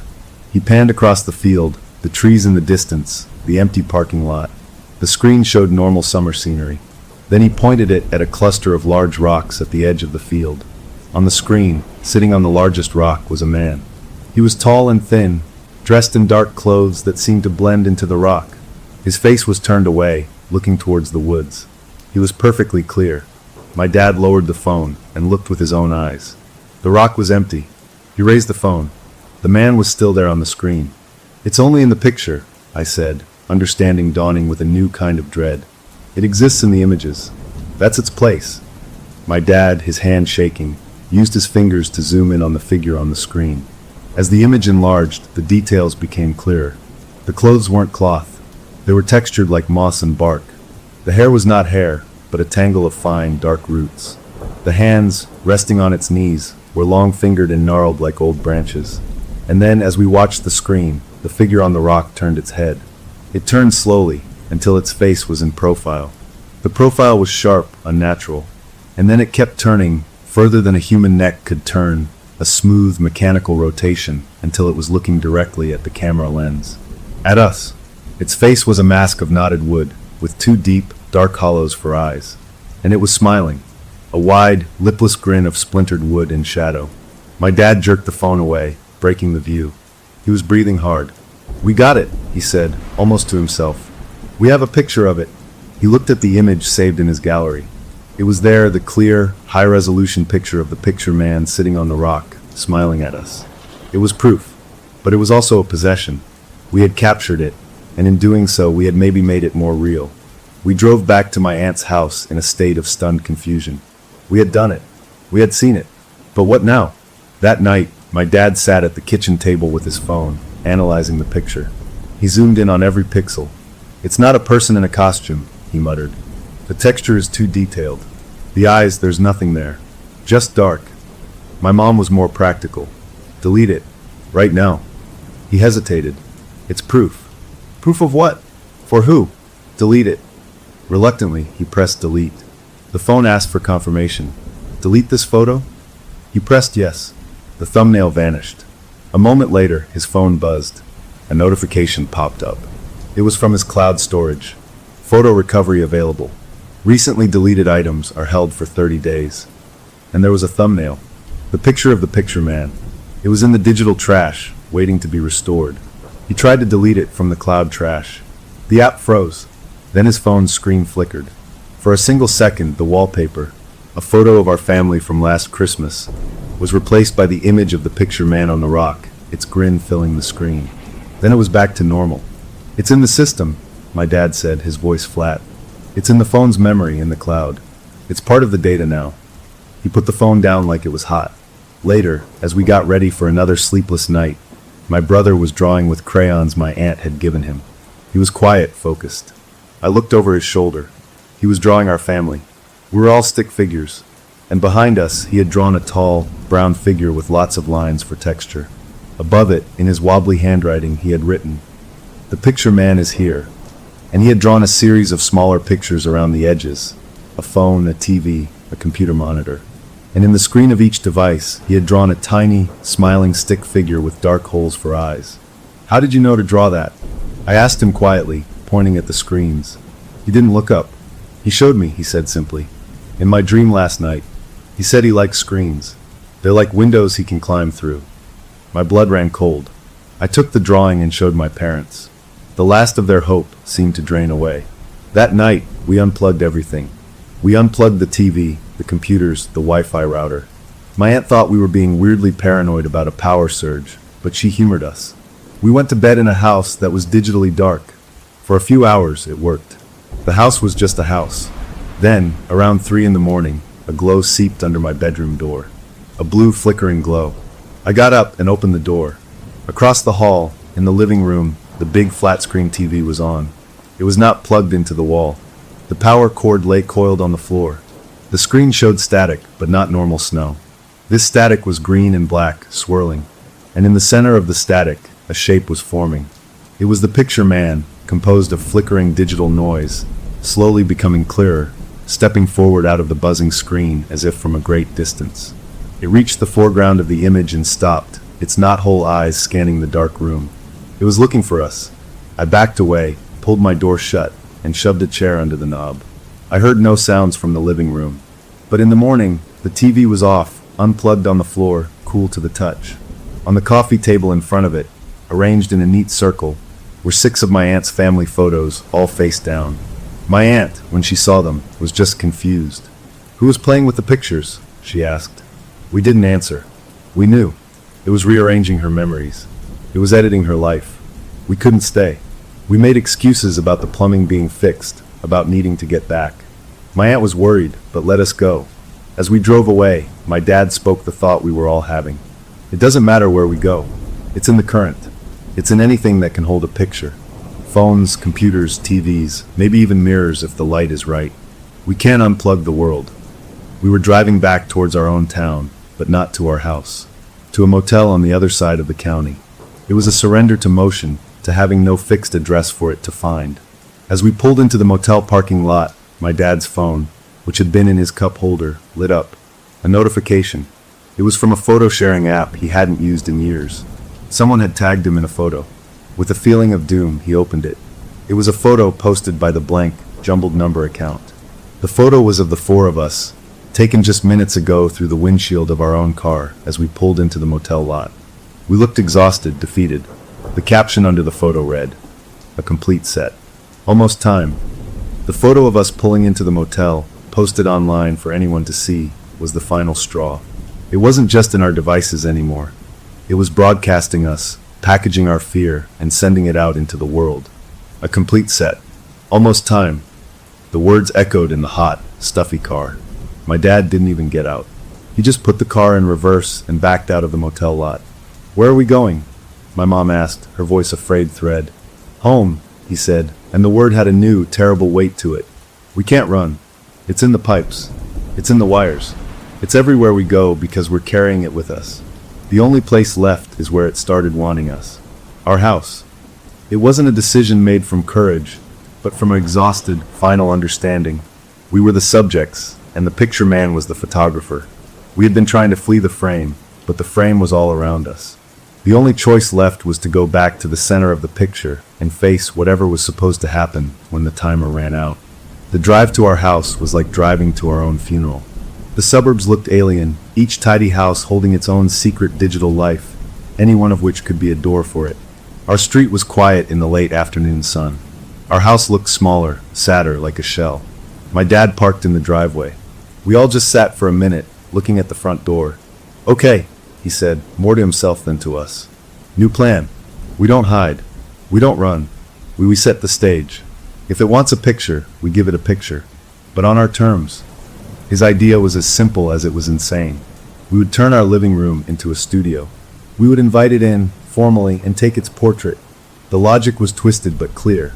The thing operated by the rules of photography. It respected the frame, the flash, the moment of capture. Maybe if we played by its rules completely, if we acknowledged it as the subject, we could somehow end the game. "We need light," he said, getting out of the car. "Lots of light." We went inside. The house was cool, still, and felt completely empty in a way that was somehow worse than if we'd felt a presence. It was waiting. We got to work. My dad dragged every lamp we owned into the living room. Floor lamps, desk lamps, even the bright utility light from the garage. He aimed them all at the front door, the point of entry. He taped up sheets over the windows to block out the dying sun, to control the light. My mom and I gathered every mirror and reflective surface we could find and turned them to face the walls or covered them with towels. We didn't want any extra angles, any unwanted reflections. My brother sat in the middle of the couch, watching us, clutching a stuffed animal he hadn't carried since he was little. The final piece was a camera. Not a phone, not a digital camera. My dad went down to the basement and came back up with an old film camera, a real one from before even the Polaroid. It used little canisters of film you had to wind by hand. It had no screen, no digital heart. It was just a mechanical eye. "This is it," he said, loading a fresh roll of film with trembling fingers. 36 shots. That's all. We wait. When it comes, we take its picture. We fill the roll. We document it until there's nothing left to document. He mounted the camera on my mom's flimsy tripod, pointing it squarely at the front door. He focused the lens manually, the image in the viewfinder sharp and clear on the wooden door, the brass knob, the little peephole. He attached a long cable release, a coiled wire with a plunger on the end that would let him take the picture from across the room. He set the camera to its fastest shutter speed and the smallest aperture to freeze motion and get everything in focus. It was a trap made of light and chemistry. As the last of the daylight faded outside, we turned on all the lamps. The living room was blazing, hotter than any summer day, a stark island of white light in the dark house. The front door was so brightly lit it looked like a white rectangle, every scratch and grain in the wood visible. We sat together on the couch, facing the door, my dad holding the cable release. We waited. Minutes ticked by. An hour. Nothing happened. The tension was a physical thing, a wire pulled tighter and tighter in my chest. My brother fell asleep against my mom. The bright lights made everything feel surreal, like a movie set. "Maybe it won't come," my mom whispered, a desperate hope. Just as she said it, the overhead light in the hallway behind us, which we had turned off, flickered on. Then off. Then on again. It was a signal. My dad's grip tightened on the cable release. We heard a sound from the kitchen, the slow, deliberate turn of the faucet handle. A drip of water into the stainless steel sink. Plink. Plink. Then the back door, which led to the yard, creaked open on its hinges. We hadn't unlocked it. We heard it swing wide and bang softly against the wall. A cool draft snaked into the hot living room, carrying the smell of wet soil and pine. It was coming in the back way. It was bypassing our stage. My dad stood up, his eyes wild. "No," he said, not yelling, but firm. "You want a picture? You come through the front door. You stand in the light. You follow the rules." He was talking to the empty air, to the house. He walked to the edge of the living room, looking down the dark hallway toward the kitchen. "You hear me? This is the frame." He came back and sat down, his jaw set. For a long moment, nothing. Then, the back door swung shut with a solid click. The dripping faucet stopped. The hallway light went off. All the little invasions ceased. It was listening. It was considering the invitation. The air in the room grew colder, the heat from the lamps seeming to recede. The bright white of the front door seemed to deepen, the grain of the wood becoming more pronounced, the shadows around the frame growing darker and more solid. The brass doorknob began to turn, slowly, first to the right, then back to the left. It was testing it. My mom shook my brother awake. We all huddled together. My dad raised the cable release, his finger hovering over the plunger. The doorknob turned fully to the right. The latch clicked, and the door began to open. It didn't swing open fast. It moved inward an inch, then stopped, then another inch. It was a slow, theatrical reveal. The darkness outside was not the normal night. It was a wall of pure black, like the open mouth of a cave. No streetlight, no stars, no glow from a neighbor's house. Just black. The door opened wider. Halfway now. The blackness beyond the threshold was absolute. And then a foot stepped into the light. It was not a human foot. It was long and narrow, made of what looked like polished dark wood, shaped like a foot but with too many joints. It placed itself carefully on our welcome mat. Then the other foot followed. A leg, a tall, slender body composed of shadows and the memory of trees, stepped fully into the doorway. It stood there, framed perfectly, a negative space cut out of the darkness behind it. This was it, the picture man, in our home. It was taller than the door frame, and it had to duck its head slightly to stand inside. Its body was a collection of angles and knots, like a walking thicket. Its face was the worst part. It wasn't the blurry smudge from the digital photo or the rough sketch from my brother's drawing. It was detailed. The bark-like skin was etched with deep lines that swirled and converged around the eye holes, two bottomless pits that seemed to suck the light from the lamps. And it had a mouth, a long, horizontal crack that split open into that same wide, splintered grin. It didn't move. It just stood, acclimating to the light, its head tilted as if listening to the hum of the lamps. My dad's finger pressed the plunger on the cable release. Click whir. The old camera's shutter snapped, and the film advanced. The sound was shockingly loud. The picture man did not startle. It slowly turned its head toward the sound, toward the camera on the tripod. It seemed curious. It took a step forward into the room. Its movement was not smooth, but a series of small, precise adjustments like a stop-motion puppet. My dad pressed the plunger again. Click whir. Another step. Click whir. With each picture, it seemed to become more solid, more real in our space. The smell of ozone and damp earth grew stronger. It was now fully in the room, standing in the pool of light, maybe 10 feet from us. It was close enough to see the intricate texture of its wooden skin, close enough to see that its eyes were not just holes, but deep, resonant spaces that seemed to flicker with a faint, inverted light, like the afterimage of a flash. It stopped advancing. It looked from the camera lens to us on the couch. Its grin seemed to widen just a fraction. It was enjoying this. It was posing. My dad kept taking pictures, the mechanical click whir becoming a rhythm. The picture man began to turn its head slowly, giving different angles to the camera. A profile, a three-quarter view. It was a model in a shoot. This went on for what felt like an eternity, the camera eating up the roll of film. 20 shots. 25. My dad's hand was shaking, sweat dripping down his temple, but he kept pressing the button. He was documenting the monster. On shot 30, the picture man did something new. It raised one of its long, branch-like arms. It didn't reach for us. It pointed. Its finger, a twig-like cluster, was aimed not at us, but at the camera itself. Then slowly, it swung its arm until its finger was pointing at my dad. The meaning was clear. It was his turn. It wanted him in the frame. My dad's breath hitched.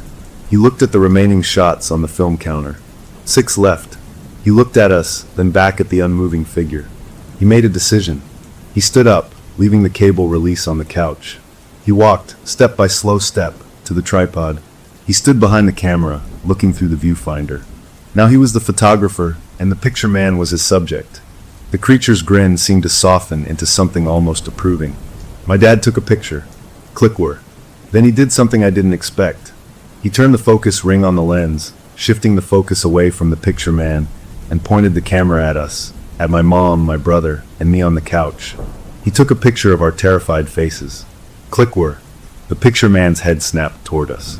Its expression didn't change, but the feeling in the room did. A wave of cold disapproval washed over us. That was not part of the game. The subject was supposed to be it. My dad ignored it. He advanced the film. 3 shots left. He turned the camera back to the picture man and took another. Click whir. 2 left. The picture man took a step toward the camera. Its hand came up again, not pointing, but reaching. He was going to touch the lens. My dad pressed the button. Click whir. 1 shot left. The creature was now right in front of the camera, its body filling the viewfinder. It leaned down until one of its dark eye holes was aligned with the camera lens. It was looking into the machine. It was looking at my dad through the glass. My dad's finger was on the button for the last shot. The picture man slowly raised its hand and placed its wooden fingers over the end of the lens, covering it. The gesture was gentle, final. It was saying, enough. My dad didn't take the last picture.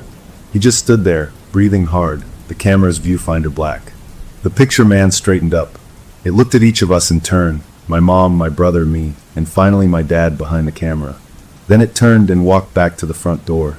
It didn't hurry. It stepped through the doorway and into the wall of blackness. The door swung shut behind it with a soft, definitive click. The oppressive cold lifted. The lamps seemed to brighten back to their normal intensity.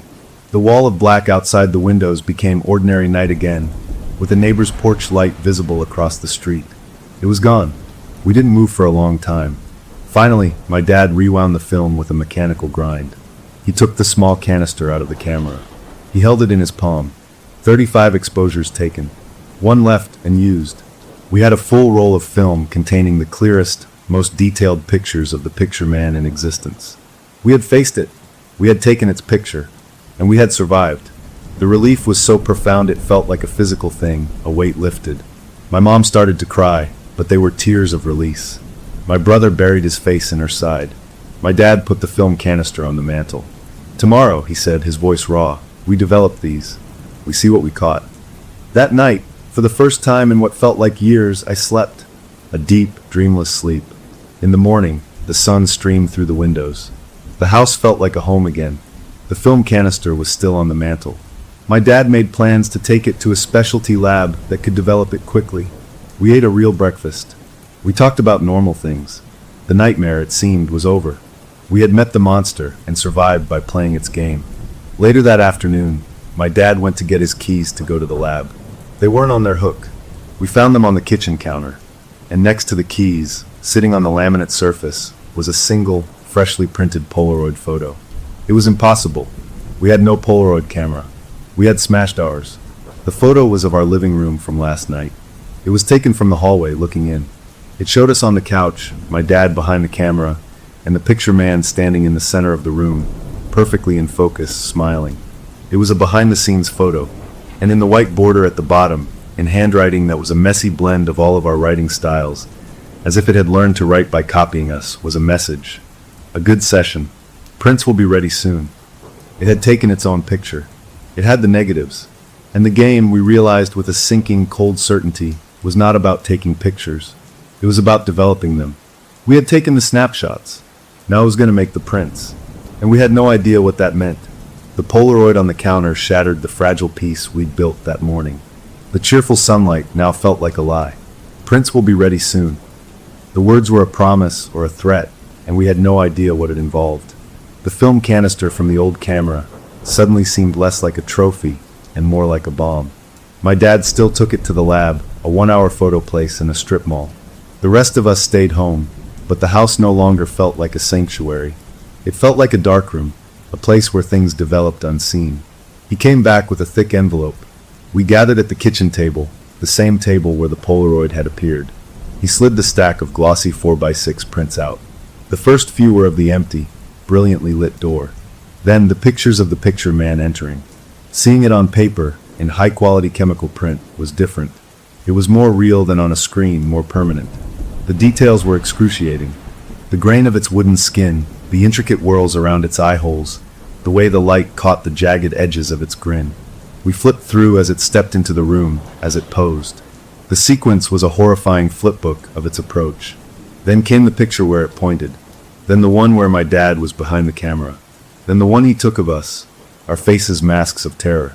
And then the final pictures he took of the picture man up close, filling the frame, until the last one where its hand covered the lens. The final print was just a dark blur with the faint outline of wooden fingers.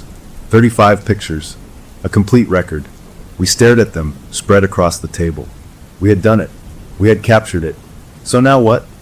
My mom asked, her voice small. We have these. Does that mean we have power over it? As if in answer, the overhead kitchen light flickered. Not a power surge. A deliberate, slow pulse. On. Off. On. Off. It was watching. It knew we were looking.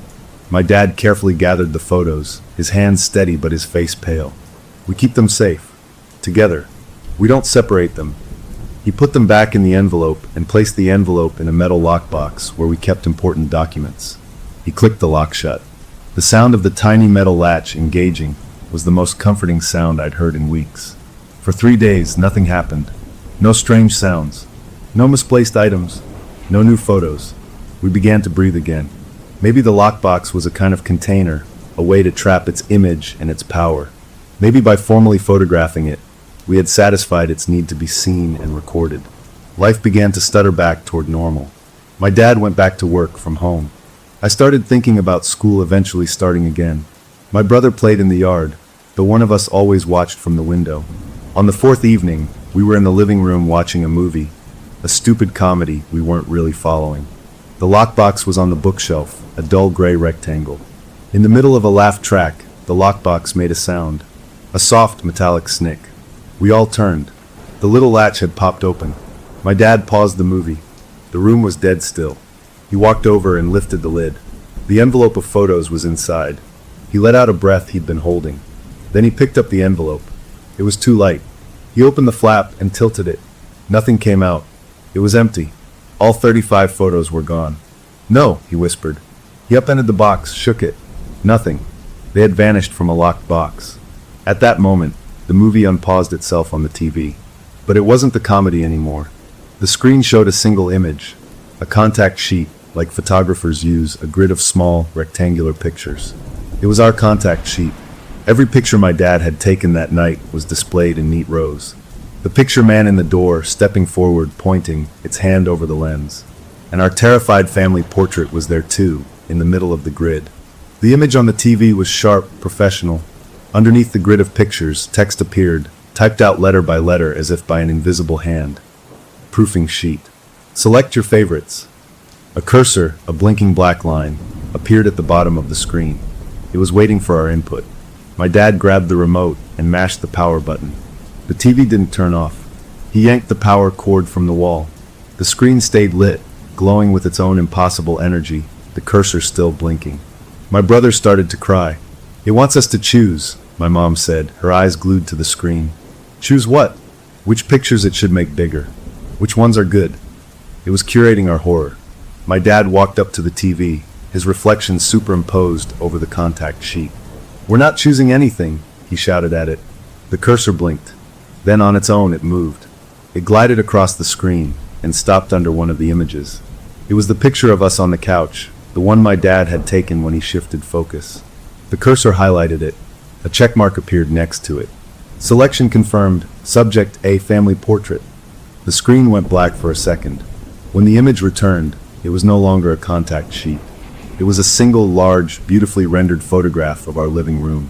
But it wasn't a photo from that night. It was a new composition. The room was empty, clean, afternoon light streaming in. It looked peaceful.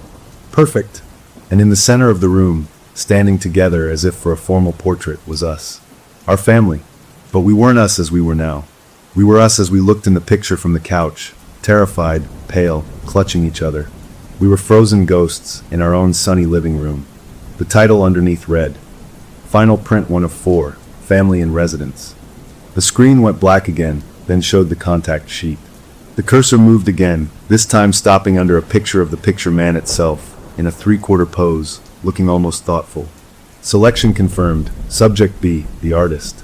The screen changed. This photo was of the woods at our old campsite at golden hour, beautiful and serene. And standing among the trees, clear as day, was the picture man, its head tilted, its bark face calm. It looked natural there, like it belonged. Final print 2 of 4, source material. My dad was frantic now. He unplugged the router, smashed the Wi-Fi extender with a hammer. The TV screen remained lit, an island of impossible signal. The cursor moved a third time. It went to the picture where the picture man was pointing at the camera, at my dad. Selection confirmed. Subject C, the photographer. The new image that appeared was my dad's home office. He was sitting at his desk, his back to the camera, working on his computer. The picture was taken from inside the room. The time on his computer clock in the image was current. Final print 3 of 4, the eye. We were all screaming now, crying, begging for it to stop. But it was a process, and it was following its own developing steps. The cursor moved for the last time. It went to the very first picture on the contact sheet, the empty, brightly lit front door. Selection confirmed. Subject D, the frame. The final image filled the screen. It was a picture of a picture frame. A simple, elegant wooden frame, hanging on a white wall. Inside the frame was not a picture, but a deep, perfect blackness.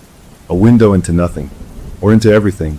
Final print 4 of 4, the exhibition ready. The TV screen went black for good this time, the power cord dangling uselessly. The room was lit only by a single lamp. We were sobbing, holding each other. We didn't understand what it meant, but it felt complete. It had selected its favorites. It had made its final prints. The session was over. The next week was a haze of dread. We waited for the exhibition to begin, for the final prints to manifest in our world. But nothing happened. No new photos appeared. No strange occurrences. The digital haunting stopped entirely. It was as if, having finished its work, it had left. We were shell-shocked, but alive. We started to believe, tentatively, that maybe this was the end. The thing had gotten what it wanted, a perfect series of images, and had moved on. My dad, trying to reclaim some control, had the idea to take a new picture. A happy one. "We need to overwrite the memory," he said. "We need a new picture of this room, of us, that's good." It was a sunny Saturday. We cleaned the living room until it sparkled. We dressed in nice clothes, forced smiles onto our faces. My dad set up his digital camera on the tripod, the one that had died and come back to life. He used the timer and joined us on the couch. We put our arms around each other. The camera beeped, counting down. We smiled, real smiles fueled by desperation and hope. The flash went off. We waited for the preview to pop up on the camera's screen. My dad walked over and picked it up. He looked at the image. His smile melted away. He didn't speak. He just turned the camera around and showed us. The picture was perfect. We were smiling. The room was bright and clean. But in the picture, on the wall behind us where there had been nothing, now hung for beautiful, framed photographs. The frames were the same as the one from the final TV image, and in the frames were the 4 final prints. Our terrified ghost family in the sunny room, the picture man in the golden woods, my dad working in his office, and the 4th frame held that perfect, endless blackness. They were hanging in our house, in the picture, but when we all turned to look at the actual wall behind us, it was bare. White paint. Nothing. The pictures only existed inside the new photo we had just taken. The exhibition wasn't in our world. It was in the images of our world. The picture man had moved into the permanent collection of our reality, a layer just beneath the surface, visible only through the lens. My dad deleted the picture. He reformatted the camera's memory card. It didn't matter. We all knew what we had seen. That night, I was brushing my teeth. I leaned close to the mirror to rinse my mouth. As I straightened up, I caught a glimpse in the mirror not of my reflection, but of the reflection of the shower curtain behind me. For a fraction of a second, the pattern of the curtain seemed to shift, the flowers and leaves rearranging themselves into a familiar, tall, thin shape with dark holes for eyes, standing right behind me. I spun around. The curtain was just a curtain. I looked back in the mirror, just my own wide-eyed, pale face. But I knew. It wasn't gone. It had developed. It had finished its work and printed itself into the very fabric of things. It was in the negative space, in the corner of your eye, in the reflection you almost didn't catch. It was in the photo album of the world now, and we were forever a part of its collection. The game was over. It had won. We had our lives back, but they were lives lived on the other side of a lens, always wondering what was in the frame just outside our view, waiting for the next flash to illuminate what was already there, hanging in the silence of a picture no one had taken yet. We were free, but we would never again be able to look at a family photo, a sunset, or even our own reflection without feeling the cold, wooden certainty that we were not alone in the picture. We're sharing it. Forever. Story number 2. My name is Elise. It all started with a phone call from my twin sister. We were identical, right down to the little mole on our left earlobe. But our lives had split in 2 different directions after our mom died. I took off, moved across the country to a big city by the ocean, trying to outrun the quiet emptiness she left behind. My sister stayed right in our old hometown, in the house we grew up in, like she was standing guard over a memory. We talked, sure, but it was surface stuff, the weather, work, careful dances around the giant hole where our mom used to be. The call came on a Tuesday afternoon. I was staring at a spreadsheet at my desk, the numbers blurring together, and when I saw her name on the screen, a cold little feeling tickled the back of my neck. I answered. She didn't say hello. Her voice was tight, a wire pulled too thin. "It's the anniversary tomorrow," she said. I knew. Of course I knew. I had a calendar reminder and a flight booked for a quick, in-and-out visit the next day, a habit I'd kept for a decade. A gesture. "I know," I said, trying to sound gentle. "My flight gets in at 10. We'll have lunch. We'll go to the cemetery like always." There was a pause on the line, so long I thought we'd been disconnected. Then her voice came back, lower, pleading in a way that made my heart squeeze. "You can't just be there in person. You have to be here with me. Really here. I bought something. I want to try and reach her." I closed my eyes. The office sounds around me faded away. "Reach her," I repeated, not a question, just feeling the words. "A Ouija board," she whispered, like it was a secret. "I found one online. The real kind, not a toy. I think we need to do this. Together." 1,000 protests rose in my throat. It was nonsense. It was grief talking. It was a terrible idea to poke at a wound that was finally, after 10 years, maybe starting to form a scar, even if it was an ugly one. But I heard the raw need in her voice, the loneliness that mirrored my own, but had festered in that old house instead of being scattered by ocean wind. I saw her face in my mind, our face, pale and hopeful and desperate. And beneath it all was the guilt, my oldest companion. I was the one who left. I was the one who got to live a life that wasn't a shrine. Saying no felt like failing her all over again, and failing the ghost of our mom, too. "Okay," I heard myself say, the word leaving my mouth before my brain could catch up. "Okay, we'll do it." The relief on her end was a physical sound, a shuddering exhale. We hung up, and I immediately opened my phone and played the only voicemail I had left from our mother. It was 3 seconds long, Elise, it's Mom. Don't forget the laundry is in the dryer. Love you. I listened to it 5 times, just to hear her voice, to remind myself what we were supposedly trying to reach. It sounded ordinary and warm and gone. The flight the next day felt like moving through a dream. The rental car smelled like fake pine. Driving the familiar roads to our childhood home felt like traveling backwards in time. The house looked smaller, the paint a little more faded, the big oak tree in the front yard a little bigger. She was waiting on the porch, wrapped in a sweater that used to be our mom's. We hugged, and it was like hugging a bundle of tense wires. She felt thin. "Thank you for coming," she murmured into my shoulder. "For really coming." Inside, the house was a time capsule. The furniture was the same. The pictures on the walls were the same. It even smelled the same, like old wood and lemon polish and something underneath. Something I couldn't name, but that felt like childhood. We went through the motions. We made small talk that felt too loud. We ate a quiet lunch. We drove to the cemetery and stood in front of the simple headstone, the air cool and still. We didn't cry. We just stood there, 2 halves of a broken whole, not knowing what to say to a piece of granite. The sun was setting when we got back. The real event, the reason I'd said yes, loomed over us. We ordered pizza, a pathetic attempt at normalcy, but neither of us ate much. As darkness settled firmly around the house, she finally brought out the box. It was plain, brown cardboard, no picture. It looked serious. She opened it on the living room rug, the same rug we'd played on as kids. The board itself was wood, polished smooth, with the alphabet in 2 arcs, the numbers 0 through 9, and the words yes and no in the corners. The sun and moon symbols. Goodbye at the bottom. The planchette was heart-shaped, clear plastic with a little viewing window in the middle. It looked cheap and sinister at the same time. "We should light a candle," she said, her voice hushed. "For atmosphere." I almost laughed, but the look on her face stopped me. She was solemn, reverent. This was a ceremony to her. I found a stubby white candle in a drawer and lit it, placing it on the coffee table. We turned off all the lamps. The room was suddenly alive with shifting shadows, the single flame making our faces look strange and hollowed out. We sat cross-legged on the floor, facing each other over the board. She placed it between us. "We have to be respectful," she instructed, like she'd read a manual. "We ask questions. We keep our fingers lightly on the planchette. Don't push it. Don't force it. Just let it happen." I nodded, my mouth dry. This felt stupid and profoundly sad. We were 2 grown women, trying to talk to our mother through a children's game. But I put my fingertips on the edge of the plastic heart. She did the same. Our hands were almost touching.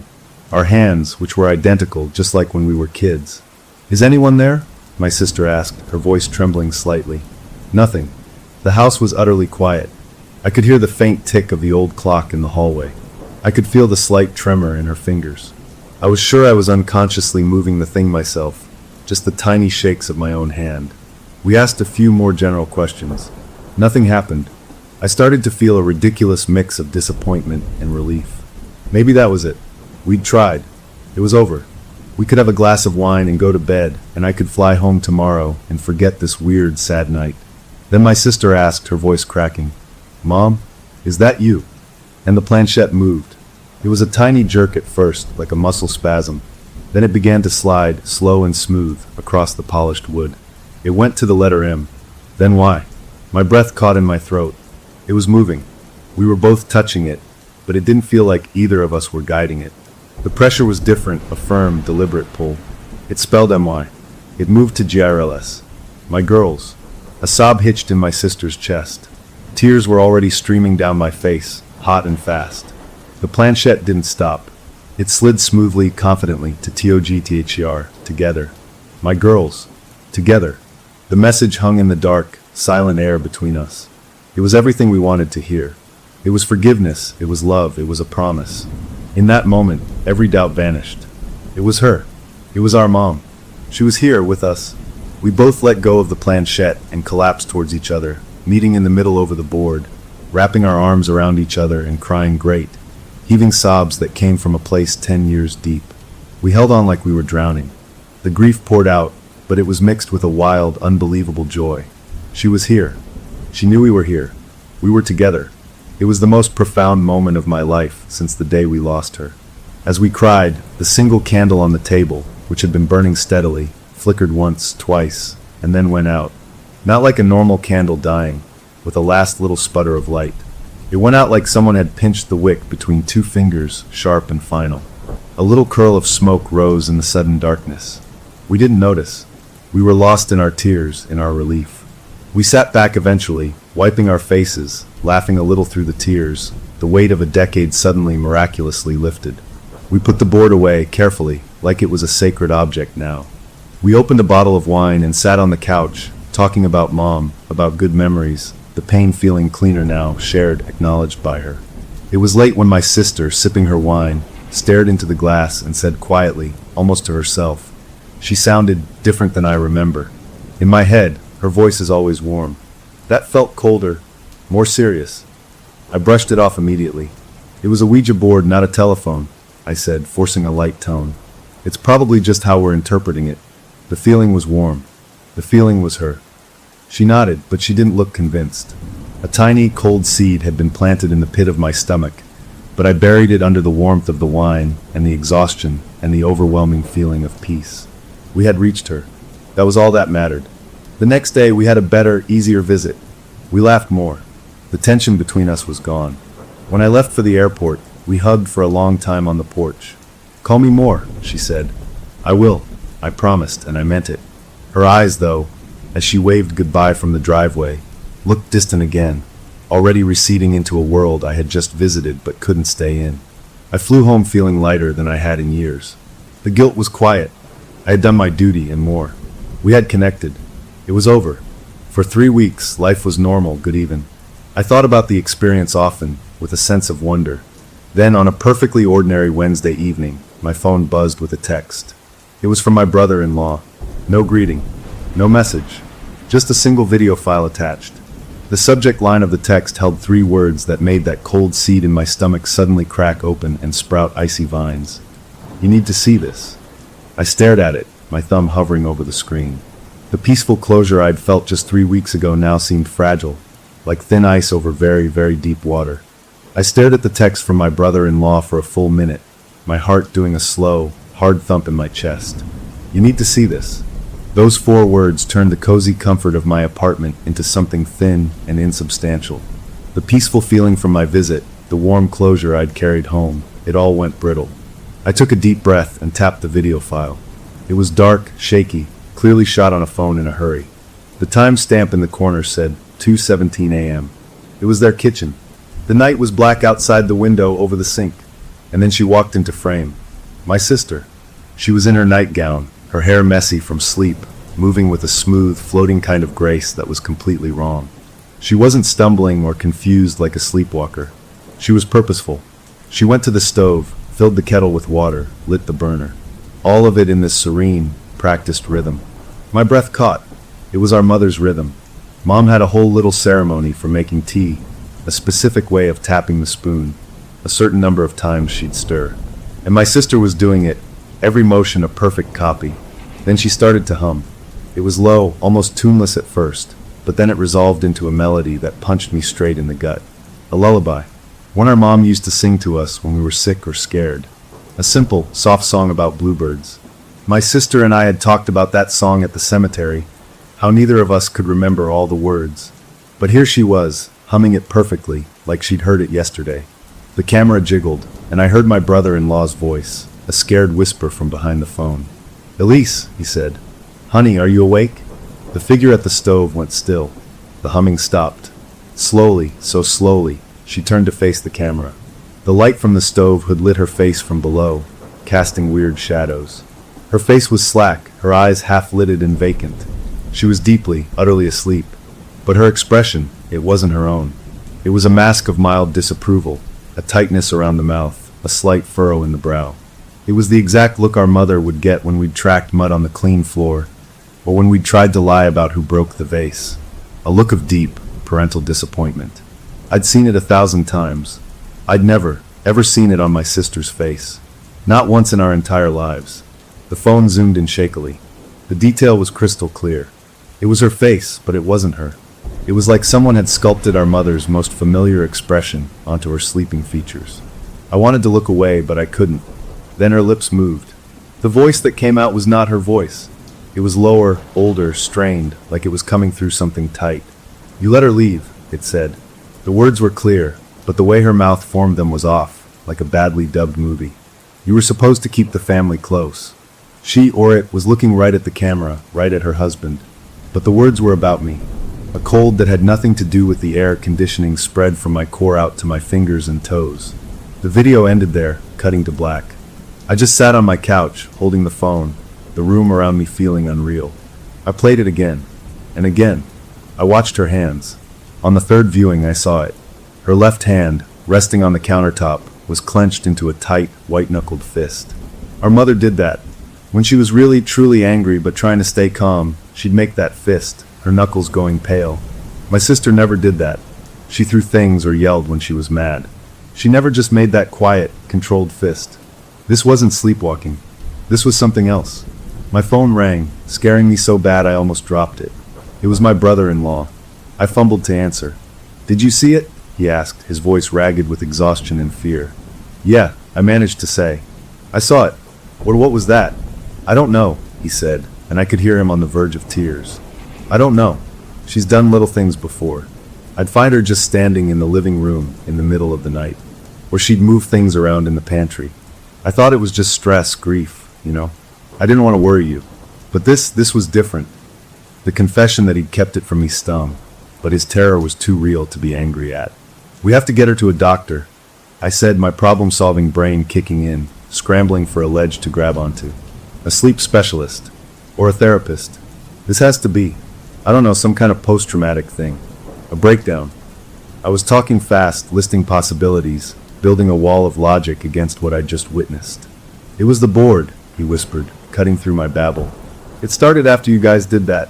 She's been different. Not all the time. Just sometimes. Little things. She'll use a phrase your mom used. She'll get quiet in a way that feels older." "No," I said too sharply. "That's just suggestion. We were thinking about Mom a lot that night. It's on her mind. It's grief making connections that aren't there." I was arguing with him, but I was really arguing with myself, with the memory of that cold, precise voice saying you let her leave. "You need to come back," he said, and it wasn't a request. It was a plea. "She won't listen to me. She says nothing's wrong. She says she feels fine. But she's not fine. And I'm scared." I looked around my sunny apartment, at my life here, my escape. Going back felt like stepping into a hole. But the image of that fist, of that alien expression, was burned into my mind. The guilt came roaring back, louder than ever. I'd participated in the Ouija board. I'd felt that peace. Had I somehow agreed to something? Had we opened a door we couldn't close? "Okay," I said, the word tasting like defeat. "Okay, I'll book a flight." The relief on his end was palpable. We hung up. I didn't call my sister. I couldn't. What would I say? "Hey, I saw a video of you channeling our dead mother. Care to explain?" Instead, I went online and found the earliest, cheapest red-eye I could get for the next night. The hours dragged. I tried to work, but my focus was gone. I kept pulling up the video, studying it, looking for a clue that it was fake, that it was a trick of the light, anything. But it was just her in her kitchen, doing something impossible. The flight was a blur of bad coffee and jumpy nerves. I rented another car, the sameness of the routine feeling eerie now. The drive to their house in the pre-dawn darkness felt like a trip into a nightmare I'd already seen. The house was dark when I pulled up, just one porch light on. I didn't know what I expected. Maybe my brother-in-law waiting for me, looking haunted. Maybe my sister standing at the window with that blank, sleeping face. I grabbed my bag and walked to the front door, my key feeling heavy in my hand. Before I could use it, the inner door opened. And there she was, my sister, awake, alert, dressed in jeans and a sweatshirt, her hair damp like she'd just showered. She looked pale, with shadows under her eyes, but she was smiling. A normal, tired, sisterly smile. "You're here," she said, her voice warm and familiar. She stepped out and gave me a hug. It felt like her. It smelled like her shampoo. "I'm so glad you came back so soon. I was just thinking how nice it was last time." She pulled back, still holding my shoulders, her smile not quite reaching her eyes, which seemed focused on something just over my shoulder. "We have so much more to catch up on." She took my bag and ushered me inside. The house was warm, and the smell of coffee and bacon was in the air. It was all so normal, so completely at odds with the chilling video from just days before. She led me to the kitchen, where a full breakfast was laid out. I figured you'd be hungry after that flight, she said, bustling about like a hostess. Sit, eat. I sat, dumbfounded. This was the room from the video. This was where it happened. But now it was just a sunny kitchen. My brother-in-law came in, dressed for work. He gave me a tight, quick nod, his eyes wide with a warning I couldn't quite decipher. He kissed my sister on the cheek. I've got to head out early. Big day. He looked at me. You'll be okay here? It was a loaded question. We'll be fine, my sister answered for me, her tone light. Just a girl's day. He left, throwing one last, desperate glance my way. I was alone with her. She sat across from me, sipping her coffee. So, she said, her smile softening into something that looked like genuine affection. Tell me everything. How's work? How's the city? And just like that, we were having a perfectly ordinary conversation. The horror of the video, the reason for my panicked trip, it all hovered in the air between us, invisible and huge. She was acting so normal, it was the most frightening thing of all. I had come rushing back to face a monster, but instead, I was having breakfast with my sister, and I had no idea which one was the real problem. That first breakfast back was the strangest meal of my life. Everything looked right. The eggs were fluffy, the bacon crisp, the coffee hot. My sister chatted about neighbors I barely remembered and a book club she'd joined, her voice light and ordinary. But the whole time, a feeling crawled up my spine, the kind you get when you're being watched. Her eyes kept drifting past me, focusing on something in the middle distance, and that smile never quite warmed up her whole face. It was like she was performing the part of my sister and doing a good job, but she'd forgotten a key line somewhere. After we cleared the plates, she insisted on showing me the new curtains she'd hung in the living room. As we stood there, she sighed and said, "A home needs a woman's touch to really feel settled, you know?" It was a phrase, word for word, that our mother used to say all the time. My sister had rolled her eyes at it for years, calling it old-fashioned. I just nodded, a cold trickle of unease moving through me. Later, I went upstairs to unpack in the guest room. As I walked down the hall, I caught it again, that smell. Mom's perfume. That distinct, floral scent from the bottle that had sat on her dresser, now long gone. It was strong, right outside the guest room door, then faded as I passed through. I stopped, my heart hammering. I turned around and went back into the hall. Nothing. Just the usual house smell of wood and polish. I told myself it was my imagination, my nerves playing tricks, but the memory of the scent was so vivid it felt like a touch. The day unfolded with this weird, dual quality. We'd have a normal conversation, then she'd drop a little piece of the past into it, like a stone into a pond. She'd mention how our mother always preferred butter to margarine, or how she'd starched Dad's shirts on Sundays. Details that were true, but that my sister had never cared about before. When I brought up a funny memory from our teen years, a silly story about us trying to cut each other's hair, she just smiled vaguely and said, "Yes, that was a difficult time. You were both so restless."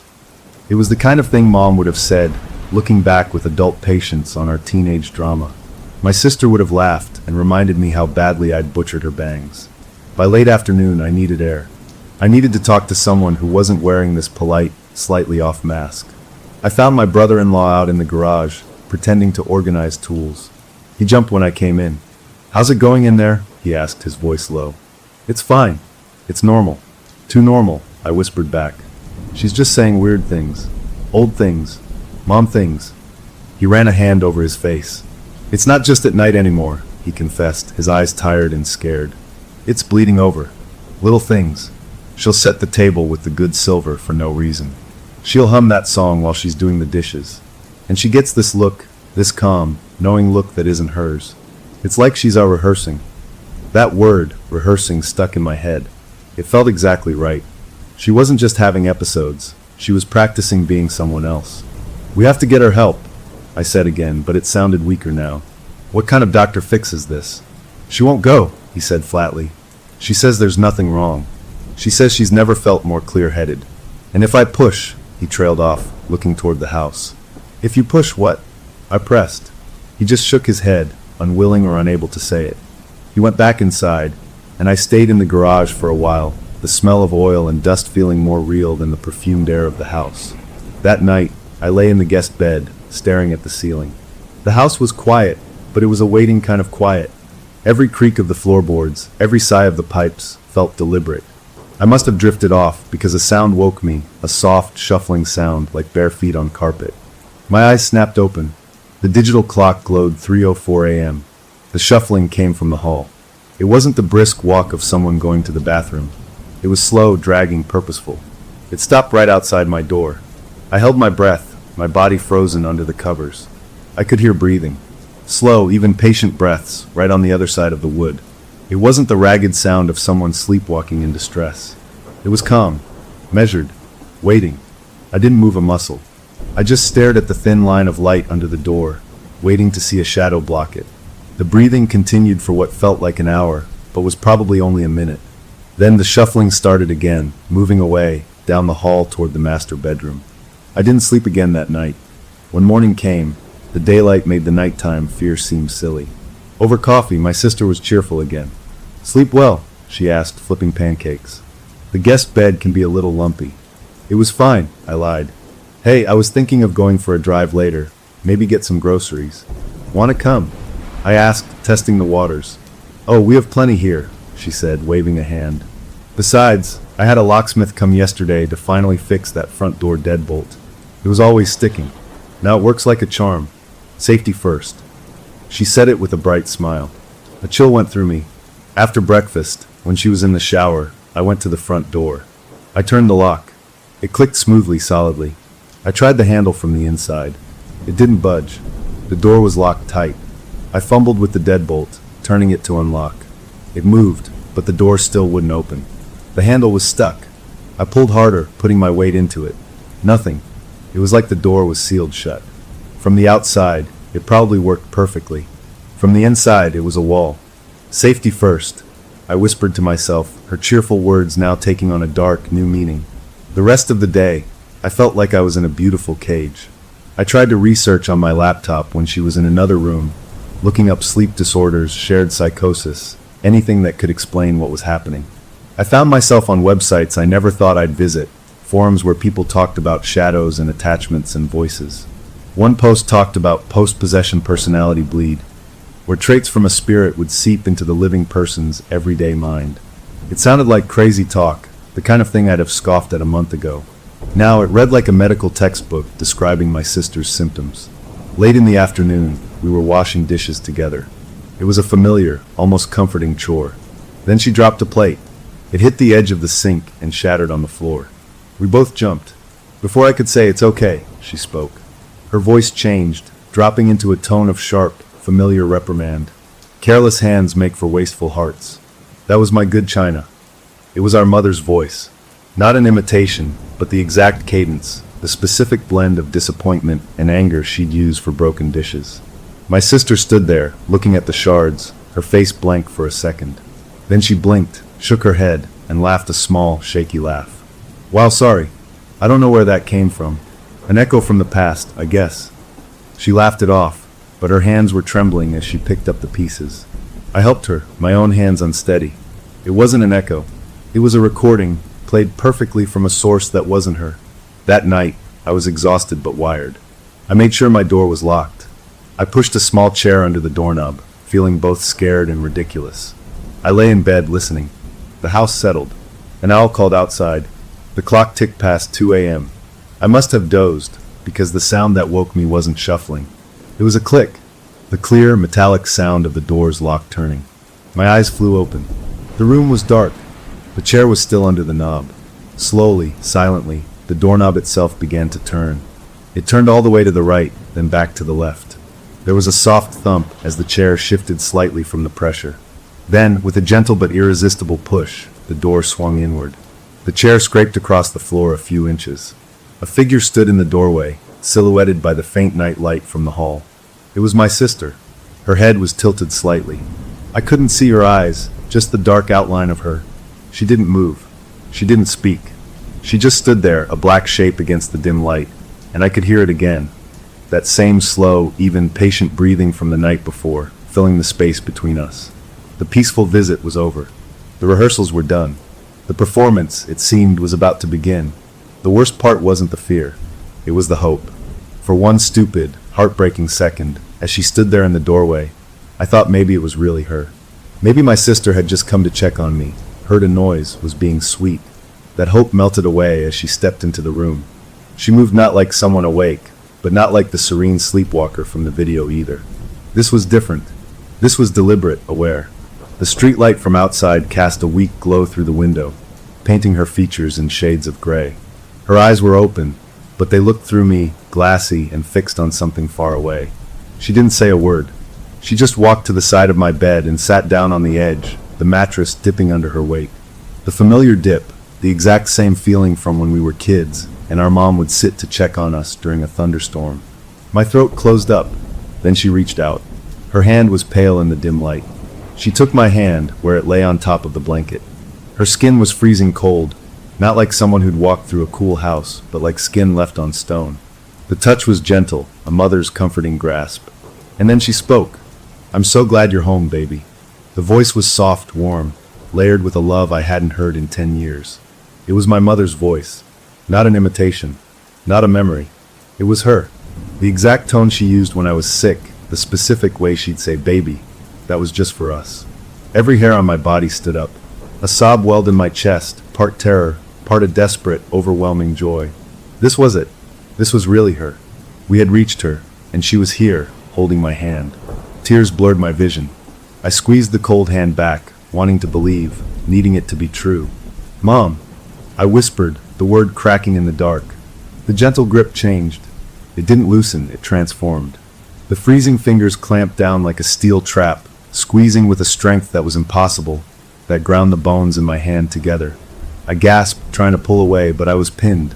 The loving expression on her face twisted, the features contorting into something ugly and full of a rage I had never seen on my mother, not even at her angriest. It was a sneer of pure, possessive fury, and the warm, maternal voice shredded. It dropped, warped, becoming a ragged, wet hiss that didn't seem to come just from her mouth, but from the corners of the room itself, vibrating in the air. "Now you'll never leave again." The words were bitten off, guttural. "We'll be together forever," just like the board promised. Then the chanting started. It was one word, over and over, in a looping, overlapping chorus. Forever, forever, forever. But it wasn't one voice. It switched, flickering between my mother's gentle tone, my sister's higher pitch, and a third, guttural sound that was neither. A sound that felt old and rotten. The word pounded in my skull. I screamed, a raw sound of pure panic. I yanked my arm with all my strength, thrashing in the bed, but the grip was supernatural, unbreakable. I kicked out, my foot connecting with her side, but she didn't flinch, didn't even seem to notice. She just kept chanting, her eyes locked on mine, glowing with a sick triumph. Forever.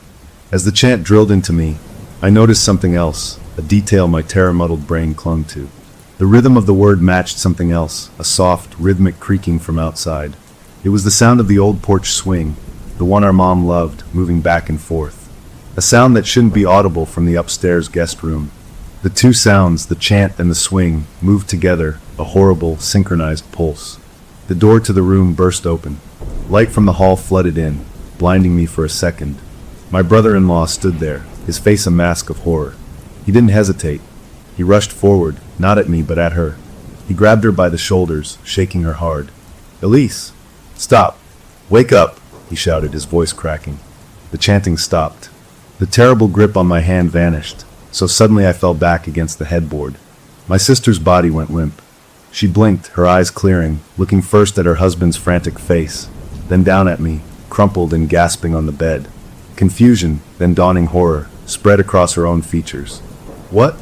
What happened?" she slurred, her own voice back, thick with sleep. "Why are you in here?" She looked at her husband's hands on her shoulders, then at my face, pale and tear-streaked. I was clutching my right hand to my chest. The pain was intense, a deep, throbbing ache. In the bright hall light now spilling into the room, I looked down. On my wrist, where the freezing fingers had been, were 5 perfect, deep purple bruises. Each one was the clear imprint of a fingertip. The evidence was physical, undeniable. It hadn't been a dream. It hadn't been a shared hallucination. Something with real, solid strength had held me. My sister saw the bruises. Her eyes went wide. A high, thin sound of distress escaped her lips. No, I didn't. I was asleep. I don't remember anything." She started to cry, hysterical, gulping sobs. She reached for me. "I'm so sorry. I would never hurt you." I flinched away, the instinct immediate. The hurt in her eyes was genuine, but it was buried under my own burning terror and the vivid, throbbing proof on my skin. My brother-in-law helped his shaking wife to her feet, guiding her out of the room, murmuring low, soothing words that sounded hollow. He glanced back at me, his expression a wreck of apology and fear, before closing the door behind them. I was alone. I cradled my bruised wrist, staring at the marks. They were already darkening, a brutal necklace of purple and blue. No human hand, especially not my sister's, could have made those. The grip had been monstrous. I sat there until the gray light of dawn began to color the room. The rationalizations I'd built were shattered. This was not grief. This was not a sleep disorder. This was something that could touch and hold and promise forever in a voice that was a chorus of nightmares. I must have dozed off, because I woke to full sunlight. My wrist was stiff and ached fiercely. I got dressed slowly, the normal sounds of the house below feeling like a lie. When I finally went downstairs, the scene was fractured. My sister was at the kitchen table, her eyes red and puffy, staring into a cold cup of coffee. Her husband was pacing by the back door. The air between them was tense, cracked. "I need to see a doctor," my sister said to him, her voice small. "A sleep doctor. There's something wrong with me." She looked at me, her expression pleading. "You believe me, right? I would never hurt you. I was asleep." I wanted to believe her. I did, but the bruises sang a different song. "I know," I said, because it was easier than saying what I felt. She seemed to relax a fraction. Her husband stopped pacing. "I'll make some calls today," he said, but he didn't look at her. He looked at the floor, at the walls, anywhere but at the evidence of what lived in his house. I needed to move, to do something. I wandered into the dining room, thinking I'd clear away any remnants of last night's dinner. And then I saw it. On the polished surface of the dining table, set squarely in the center, was the Ouija board. The planchette was placed neatly on top of it, right over the moon symbol. It hadn't been there last night. It had been put away in the hall closet. Someone had taken it out. My breath caught. I took a step closer. Then I saw the writing. The table had a light coating of dust. My sister wasn't the best housekeeper.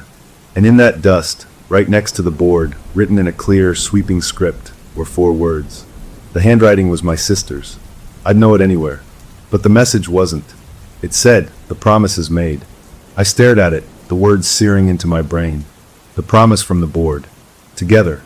Forever. The entity wasn't just visiting in the night anymore. It was leaving notes. It was making its intentions clear in the light of day. The sense of violation was complete.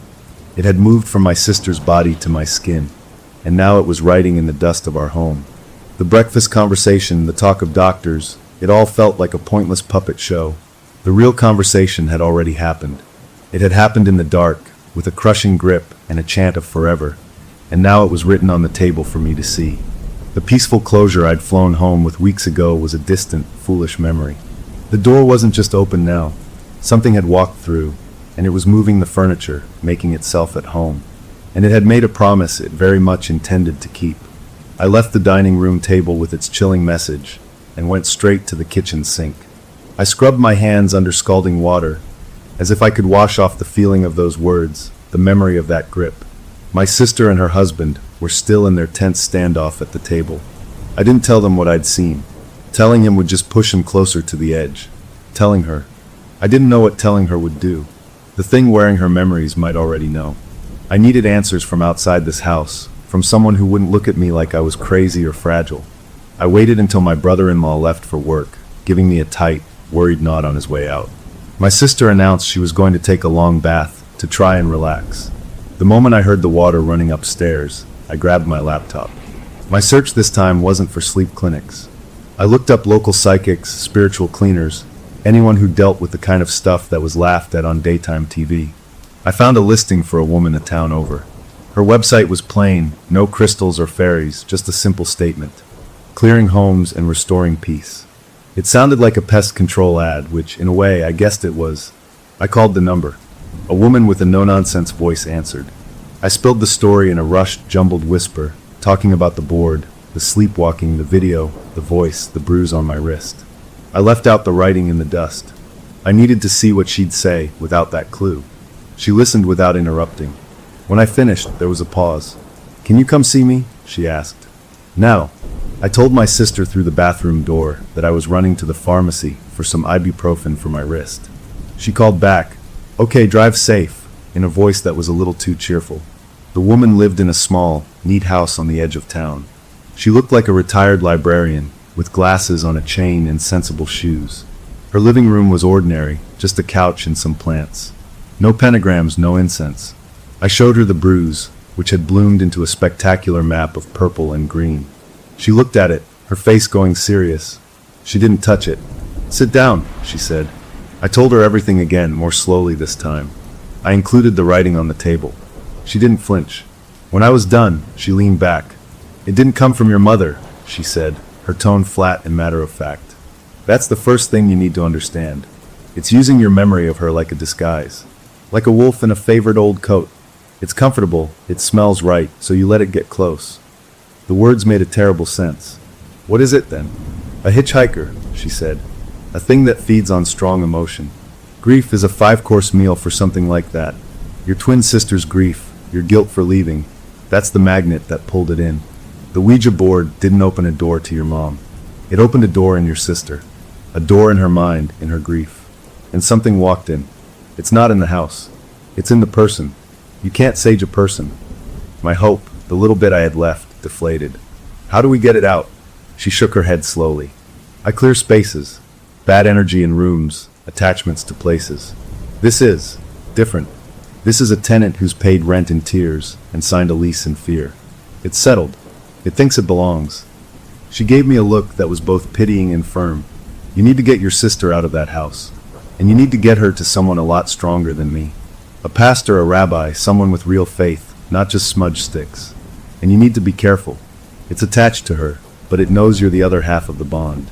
It wants the set." I left her house with a small bag of salt she insisted I take. For the thresholds, at least. It can't hurt. And a feeling of dread that was colder and clearer than any fear I'd felt before. It was a diagnosis, and the prognosis was bad. When I got back, the Ouija board was gone from the table. The message in the dust had been wiped away. My sister was in the living room, folding laundry. She looked up with a smile. "Feeling better?" I held up the pharmacy bag as proof. "A little." I decided to test the waters, using the occultist's words. "I was thinking, maybe we should get away for a bit. You and me. A sister trip to the beach, like we used to talk about. Just get some sun, some space." Her smile stayed, but it tightened at the corners. "Oh, I don't think so. There's so much to do here. And it's so peaceful now, don't you think? We have everything we need right here. She's making sure of it."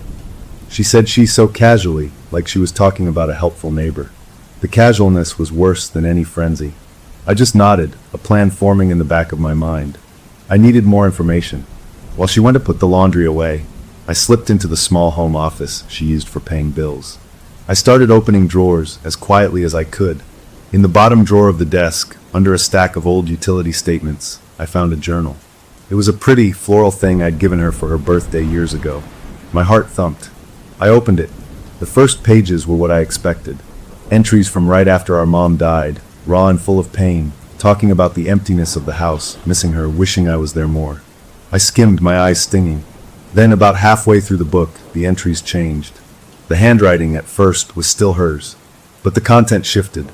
It stopped being about grief and started being about contact. Descriptions of the Ouija board session, but written with a kind of clinical excitement. Then, on one page, the handwriting changed mid-sentence. It smoothed out, became more elegant, an older cursive style.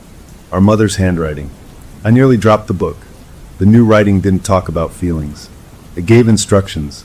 It listed things like binding herbs and symbols of containment. On the next page, there was a sketch of the house's floor plan. At every door and window, small, intricate symbols were drawn. They weren't crosses or stars. They looked like complicated knots, like locks, with arrows pointing inward. They weren't to keep something out. They were to keep something in. To anchor it. I heard a floorboard creak in the hall. I shoved the journal back into the drawer and closed it just as she walked past the office door. "What are you up to in here?" she asked, her head tilting. "Just looking for a pen," I said, my voice sounding strangely calm to my own ears. "Mine ran out." She smiled that not quite right smile. "Check the top drawer. They always migrate there." She walked on. I stood in the office, leaning against the desk. The pieces were locking together. The occultist was right. It wasn't our mother. It was a hitchhiker that loved our grief. and it was using my sister's knowledge of the house, of our family, to build a cage. The floor plan with the locking symbols, the fixed front door, the talk of having everything we needed right here. It was all about making the house, and my sister, a perfect container. And I was inside it with them. That night, I pretended to go to bed early. I lay in the dark, listening. The house was quiet for a long time. Then, from my sister's room down the hall, I heard voices. Not the chanting from before. This was a conversation. Two voices, speaking in perfect, synchronized unison. One was my sister's normal tone. The other was that colder, older version. They spoke to each other. One said, "Is she ready?" The other replied, almost, "She just needs to understand there is no outside anymore." The words weren't shouted or hissed. They were murmured, like two parts of the same mind discussing a simple plan. Then they both laughed, a soft, dry sound that was identical. The conversation stopped. The normal night sounds of the house returned. But I knew what I had heard. The walls weren't just blurring. They were gone. My sister and the thing inside her were having bedtime chats. And I was the topic. The promise wasn't just made. It was being planned.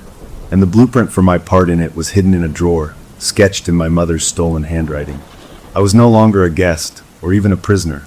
I was becoming part of the furniture. There were 3 of us in the house now. My sister, me, and the thing wearing our memories like a suit. And one of us was fading fast. The next morning made it clear. We were having coffee, and she was talking about the garden, how she planned to replant the roses our mother loved. Then, without any pause or change in her breathing, her posture slumped, her shoulders rounding the way our moms did in her later years. She looked at me over her mug, and her eyes were older, sharper. "You never did have the patience for gardening," she said, and it was our mother's voice, tinged with that familiar disappointment. Always rushing off to the next thing. She took a sip, her pinky finger lifted just so, another momism. Then she blinked, straightened up, and was herself again, continuing about rose fertilizer as if nothing had happened. No memory of the shift. It was like watching a radio tuner slip between stations, catching a few seconds of a strange, familiar broadcast before clicking back. The house itself started to feel like an enemy. My room was always freezing, no matter how high I cranked the little heater. I'd come downstairs to find a framed photo of me and my friends from the city face down on the sideboard. The next day, that same photo was back up, but my face was scratched out with something sharp, leaving ragged white lines across the glass. My sister would just sigh and say, "That old frame must be falling apart," and wipe the glass clean, not commenting on the damage beneath. The smell of our mother's perfume was now a constant, clinging presence in the upstairs hallway. It wasn't a memory anymore, it was a statement. I was the intruder here. My life outside these walls was being systematically erased from the environment, and my comfort within them was being stripped away, degree by degree. My brother-in-law was a ghost.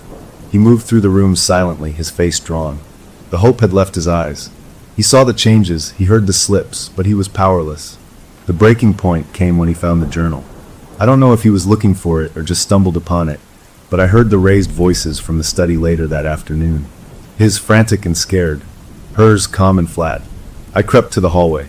"What is this, Elise?" he was demanding, his voice trembling. "These drawings? This isn't you. This isn't your writing. It's for protection," her voice replied, so reasonable it was chilling. "To keep our family safe. To keep us together." "Us? This is about keeping her here, isn't it?" he shot back. There was a pause. Then her voice, but lower, colder, the one that wasn't quite hers, said, "You were never part of the promise. You're just furniture." The words were so casual, so utterly devoid of malice or even feeling, that they were worse than any scream. I heard a small, broken sound from him. Then the study door opened. He walked out, his face ashen. He didn't look at me where I stood frozen in the hall. He just went upstairs. 20 minutes later, he came down with a duffel bag. He stood in the foyer, looking at his wife, who was calmly watering a plant by the window. "I'm going to my brother's for a few days," he said, his voice empty. She turned and smiled, a warm, wifely smile that didn't match the cold words from before. "Okay, honey. Drive safe. Call me when you get there." He looked at me then, a final, desperate, apologetic glance that said everything. "I'm sorry. I can't. I have to go." Then he walked out the front door. I heard his car start and drive away. And just like that, I was alone in the house with it. Panic, pure and electric, shot through me. This was my chance. I waited until my sister went into the kitchen. I went to the front door, the one with the perfectly fixed lock. I turned the deadbolt. It clicked. I pulled the handle. It didn't move. I pulled harder, throwing my weight against it. The solid wood didn't even creak. It was sealed shut, as effective as a wall. I ran to the living room windows. They were the old, heavy kind. I unlocked the clasp and pushed. They didn't budge. I looked closer. The seams where the window met the frame were painted over with a fresh, clean line of white paint, sealing them shut. Every window I checked was the same. The back door in the kitchen was just like the front. The lock turned, but the door was immovable. The house was a sealed box. My breath came in short, sharp gasps. I pulled out my cell phone. No service. The bars that were usually full were empty. I tried to call 911 anyway. The call didn't connect. I tried to send a text to my brother-in-law. It failed to send. I held the phone to my ear, listening. Instead of a dial tone or an error message, there was a low, rushing static. And within that static, if I listened hard, I could make out whispers layered and distorted, saying the same two words over and over. Together, forever. I dropped the phone on the couch like it was a live snake. The reality of my situation crashed down. I wasn't just trapped. I was being isolated, cut off from the world completely. The entity wasn't just trying to keep me here. It was working to erase my sister's mind and absorb mine, to merge us into a single, grief-stricken unit with it at the center. I wasn't a prisoner to be held. I was an ingredient to be consumed. I spent what felt like hours pacing, trying to think. I looked at the windows again, searching for a tool, anything to break the glass. But the house was eerily tidy. All the tools were in the locked garage. The fireplace pokers were gone. It had thought of everything. As dusk began to fall, casting long shadows across the sealed rooms, I stood in the dining room, feeling a cold despair. My eyes fell on the cabinet, where I knew the Ouija board was stored. The occultist had said the door was open through it. It was the only connection I had to this thing, the only tool it had used. A reckless, desperate idea formed. If it was a door, maybe I could use it to get a message out, or maybe I could shut it. I didn't know, but doing nothing felt like waiting to be erased. I went to the cabinet and took out the board and the planchette. My hands were shaking. I set it up on the dining table, right in the center. I didn't light a candle. I didn't call my sister. I sat down alone, the fading evening light my only companion. I put my fingertips on the plastic heart. The room felt watchful, waiting. I took a deep breath and whispered into the still air, my voice sounding tiny and brave to my own ears. If you're really Mom, prove it. Tell me something only she and I would know. For a second, nothing. Then the planchette trembled under my fingers. It didn't just move. It shot across the board to the word yes with a speed that made me gasp. Then it began to spell, racing from letter to letter with a violent, certain energy. It spelled a name. Binky. The air left my lungs. Binky. A stupid, silly name. It was the name of a little blue stuffed rabbit I'd had when I was 4. I'd lost him at a park during a family picnic. I was heartbroken. That night, I'd crawled into my parents' bed crying.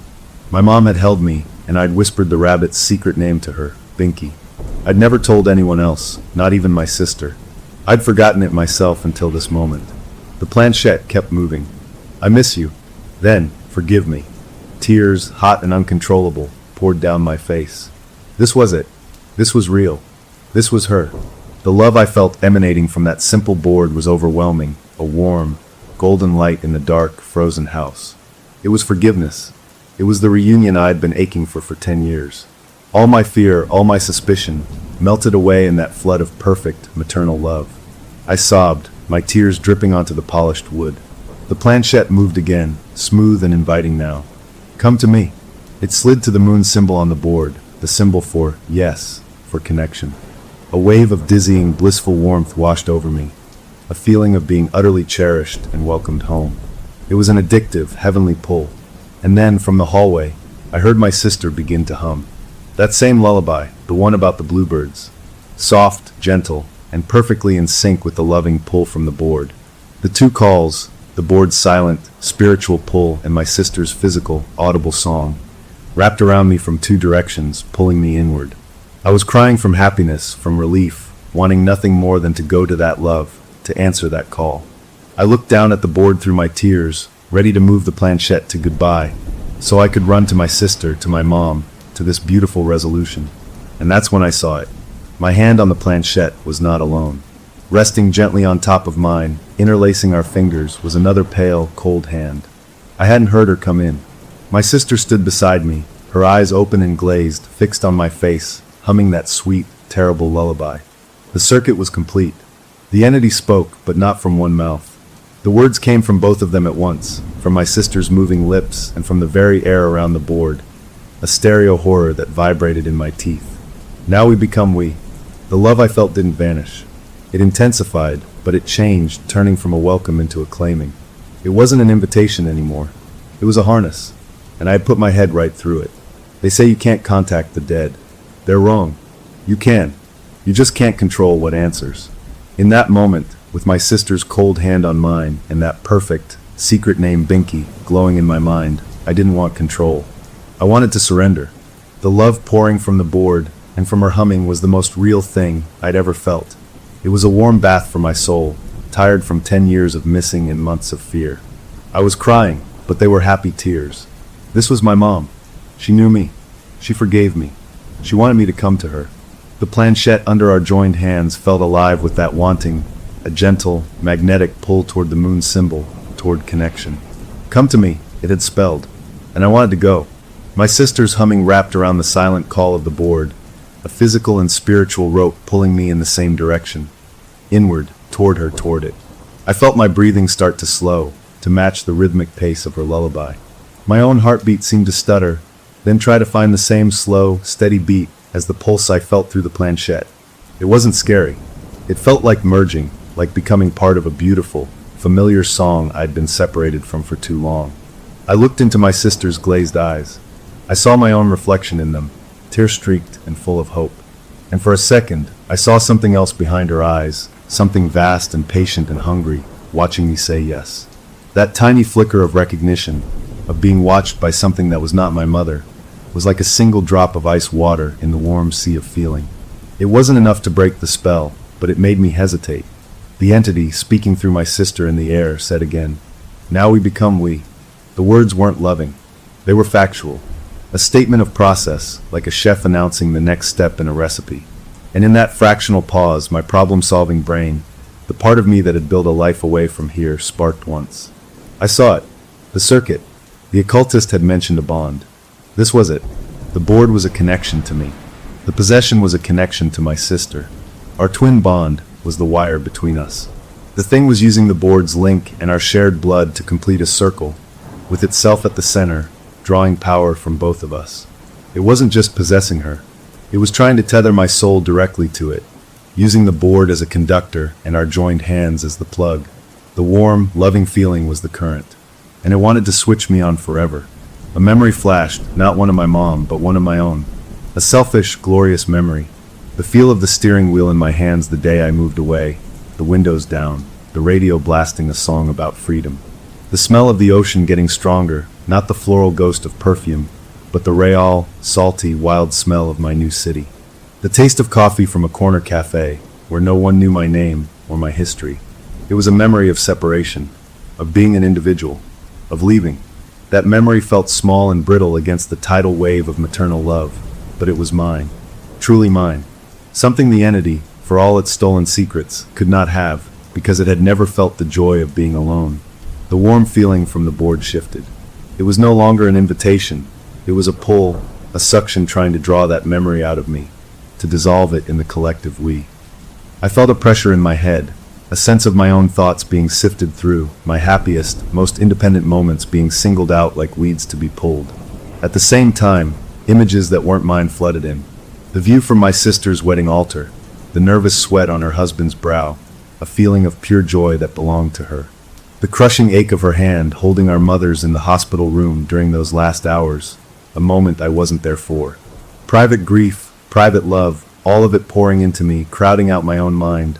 We were becoming a messy, tangled knot of two lives, with a third thing at the center tying it all together. The warm feeling was now smothering. The love was a weight. I couldn't breathe. I tried to pull my hand back from the planchette, but my muscles wouldn't obey. My hand was no longer just my hand. It was part of the circuit, locked in place by my sister's icy grip and the will of the board. I opened my mouth to scream, but only a weak gasp came out. My sister's humming grew louder, filling my ears, vibrating in my skull. The entity's voice was inside my head now, clear and singular, a smooth oil over the chaos. There. Now you're home. Now you're mine. No. The thought was a tiny, defiant spark. It wasn't a word, just a pure feeling of refusal. This was not my home. My home had an ocean. My home had a door that opened from the inside. I was not hers. I was mine. With a surge of will that came from that one spark, I did the opposite of what every instinct screamed. Instead of trying to pull my trapped hand back, I lunged forward with my whole body. My free arm swept across the dining table in a wild, violent arc. I hit the Ouija board square on. It flew off the table, spinning through the air. The planchette sprang free from our joined hands and skittered across the floor, disappearing under the sideboard. The connection snapped. It wasn't a gentle release.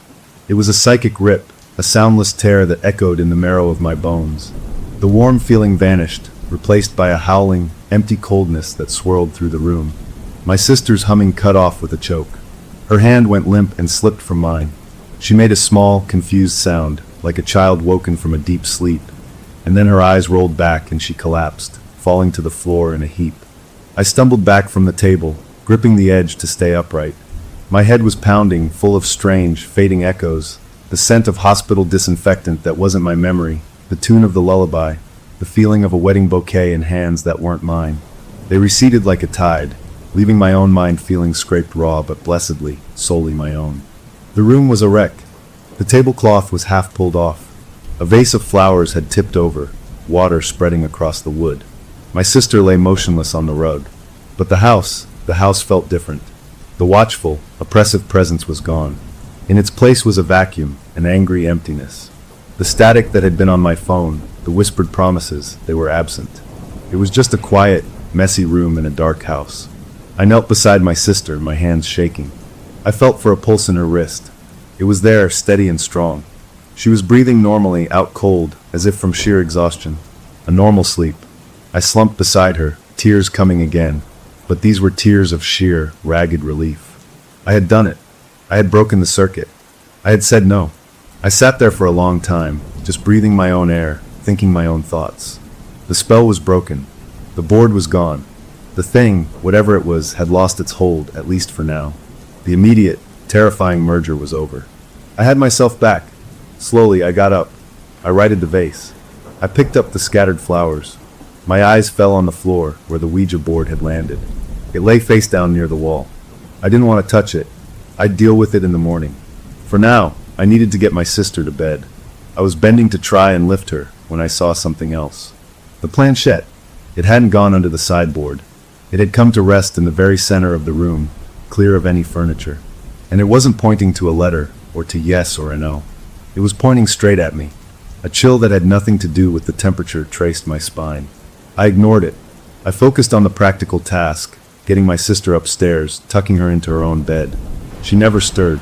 She just slept a deep, dreamless sleep. I went back to the guest room, my body aching with a deep fatigue. I had won. I had stopped it. The house was just a house again. I fell onto the bed, sure I would sleep for a year. But as I lay there in the dark, a new sound seeped into my awareness. A slow, rhythmic sound from above.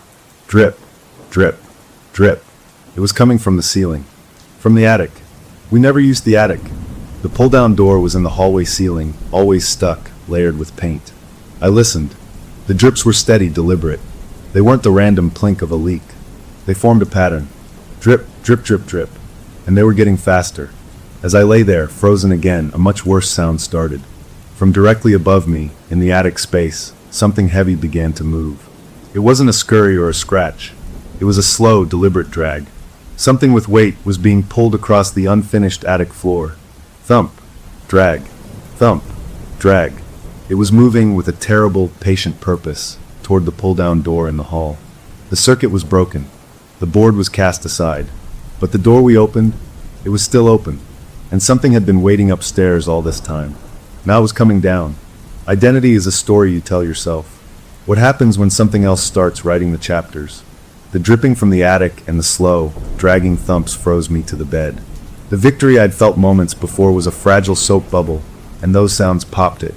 The circuit with my sister was broken, but the door we'd opened with that stupid board was still swung wide, and the thing that had been using her like a puppet, Maybe that was just a tendril, a piece of something bigger that had been sitting upstairs in the dark, waiting for its work to be done. Now its work was ruined, and it was coming to see why. Thump. Drag. Thump. It was directly above the hallway now. I heard the old pull-down door in the hall ceiling groan. The sound of wood straining against layers of paint. It was testing the latch. I couldn't stay here. I couldn't let it come down with my sister still unconscious down the hall. My own fear was a cold stone in my stomach, but a sharper, hotter feeling cut through it. Responsibility. I'd helped open this door. I had to try and close it. I slid off the bed, my legs wobbly. I crept to my door and looked out into the hall. The rectangular outline of the attic door was visible in the ceiling, a darker patch in the shadow. As I watched, a fine sprinkle of dust drifted down from its edges, glittering in the weak light from the nightlight below. The dragging sound had stopped. The dripping had stopped. The house was still. It was listening. I had to move. I ducked back into my room. I needed a weapon, something, anything. My eyes fell on the small, heavy ceramic base of the table lamp. I yanked the plug from the wall, ripped the cord free, and hefted the base. It was solid, with a sharpish edge. It would have to do. I thought of the salt the occultist had given me, still in my bag downstairs. Too far. This would be close work. I slipped back into the hall, pressing myself against the wall, inching toward my sister's room. My plan was simple and probably stupid. Get her, get out, break a window if we had to run. As I passed under the attic door, a cold spot hit me, a pocket of air so frigid it made my skin prickle. I looked up. A dark, wet stain was spreading on the white-painted wood of the door. Not a leak. It was too localized, too fast. It looked like something was pressing against the other side, something wet and cold seeping through. I hurried past, into my sister's room. She was still out, breathing deeply. I shook her shoulder. Wake up. We have to go. No. She mumbled, swatting my hand away. Go away. Tired. No. I hissed, shaking her harder. It's in the attic. It's coming down. The word attic seemed to register somewhere in her sleep-fogged brain. Her eyes fluttered open. They were clear, her own eyes, full of confusion, and then, as she saw my frantic face, alarm. What? What's happening? Before I could answer, a new sound came from the hall. A scraping, grinding sound. The sound of the attic door's metal latch being slowly, forcefully, turned from the other side. Click. It was unlocked. Then a creak of hinges as the door lowered an inch, stopped by its own weight and the painted seal. A puff of that freezing air washed into the hall, carrying a smell like wet soil and old newspapers. My sister sat bolt upright, her face white. Oh God! We both stared at the hallway from her bedroom door. The attic door began to move again. This time, it didn't stop. It swung down, the latter sections unfolding with a series of sharp, popping sounds. It settled into place, a dark square opening in the ceiling. The cold poured down like water. Nothing moved up there. It was a pool of absolute black. Then a sound. A wet, sliding sound, like something dragging itself across the plywood floor toward the opening. I gripped the lamp base tighter. My sister clutched my arm, her nails digging in. A hand appeared on the edge of the opening. It wasn't a skeleton hand. It was worse. It was shapeless, made of what looked like packed, dark clay, dripping with that same black fluid. It had too many fingers, all of them moving independently, feeling the air, gripping the wood. Then another hand, just like it, slapped down beside the first. We couldn't move. We were pinned by the sheer wrongness of it. The thing pulled itself forward. A head, or a lump that served as one, emerged from the blackness. It had no real features, just indentations and shifting surfaces that seemed to form the ghost of a face for a second. A screaming mouth, a hollow eye socket, before melting back into formless clay. It was made of the house, of the grief, of the stolen memories, all packed into a physical shape that was still learning how to hold itself together. It dragged its bulk onto the top of the ladder. It didn't climb down. It oozed over the edge, flowing down the folded ladder sections with a horrible liquid rustle, landing in the hallway with a soft, wet thud. It filled the space, a mound of dripping, shifting darkness taller than me, radiating that intense cold. The vague face turned toward us. It didn't have eyes, but I felt its attention like a physical pressure. It knew me. It knew I had broken its plan. It took a sliding step forward, a pseudopod of its form reaching toward my sister's door. I did the only thing I could think of. I screamed, not in terror, but in pure, furious defiance. No! I hurled the ceramic lamp base with all my strength. It flew through the air and struck the center of the shifting mass with a dull thok. It didn't bounce off. It sank in, swallowed by the dark substance. Useless. The thing didn't even pause. Its attention shifted fully to me. It wanted the troublemaker first. It flowed forward, blocking the way to the stairs. We were trapped in the bedroom. My sister was sobbing, clinging to me. I backed us toward the window, the sealed, painted-shut window. We were cornered. As the thing filled the doorway, a memory flashed, not of my mom, but of the journal, of the symbols drawn at the doors and windows. Symbols to bind, to lock something in. The occultist said it was in the person, not the house. But this thing was the house now. It had made itself from it. And those symbols weren't to keep us in. They were to keep it in, to anchor it here. It was tied to this place, to the very boards and plaster. It couldn't leave. But we could, if we could break its anchor. I didn't have sage or holy water. I had one thing it didn't, a life outside these walls. It's not your home. I shouted at the advancing mass, my voice shaking but loud. You're just a stain here. A sad, hungry stain. My home is by the ocean. It smells like salt, not dirt. I poured every memory of my freedom into my words. I have a favorite coffee shop. The barista knows my order. I have friends who've never heard of you. The thing hesitated, a ripple passing through its form. It didn't like it. It was made of our longing for the past, for what was lost. It didn't understand a love for a present it wasn't part of. You're nothing, my sister suddenly yelled, her voice raw. You're not her. My mother loved sunflowers. She hated the rain. You're just a copy made of mud and sadness. We were both shouting now, hurling our real lives, our real memories at it. The good and the bad. My promotion at work. Her first car. Our dad's awful jokes. The time we painted our toes with mom's polish and ruined the carpet. Real, messy human things. The thing recoiled as if struck. The memories that built it were static, perfect, frozen snapshots of a mother's love. Our shouting, messy, alive memories were like acid. They didn't fit. They caused the clay-like substance to steam and bubble at the edges. It made a sound, a low, guttural vibration of frustration that shook the floorboards. It wasn't used to being argued with. It was used to being obeyed, to being welcomed as a beloved ghost. We were rejecting its very story. It surged forward again, a last, desperate lunge. Its cold touched my ankle, a numbness that shot up my leg.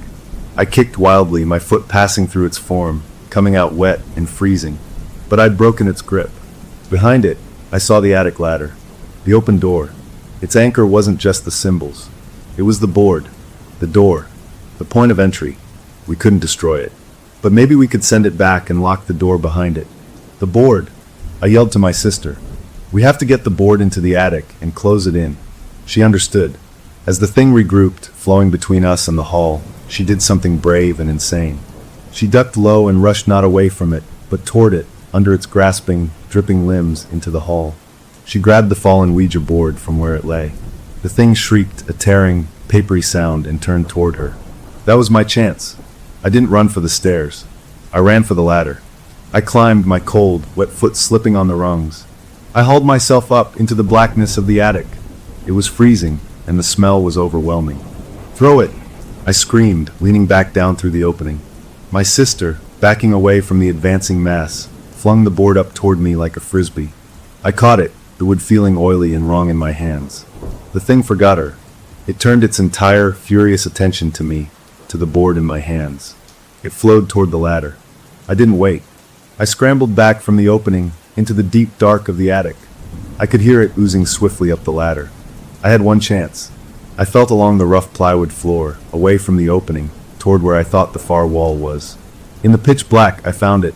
I set the Ouija board down on the floor, right against the wall. Then I turned and ran back toward the square of light that was the opening, just as the thing's dripping form crested the top. I didn't try to fight it. I dropped to my belly and slid, like a baseball player, right past its grasping form, through the opening. I grabbed the edge of the attic door as I fell, my body hanging in midair for a second before I dropped the rest of the way to the hall floor, landing hard on my side. The wind knocked out of me. I looked up. The thing was in the attic, focused on the board I'd left there. It didn't want me anymore. It wanted its doorway. Now! I croaked at my sister. She was already there. Together, we grabbed the ladder. With a strength born of pure terror, we pushed. The ladder folded upward. The attic door swung up.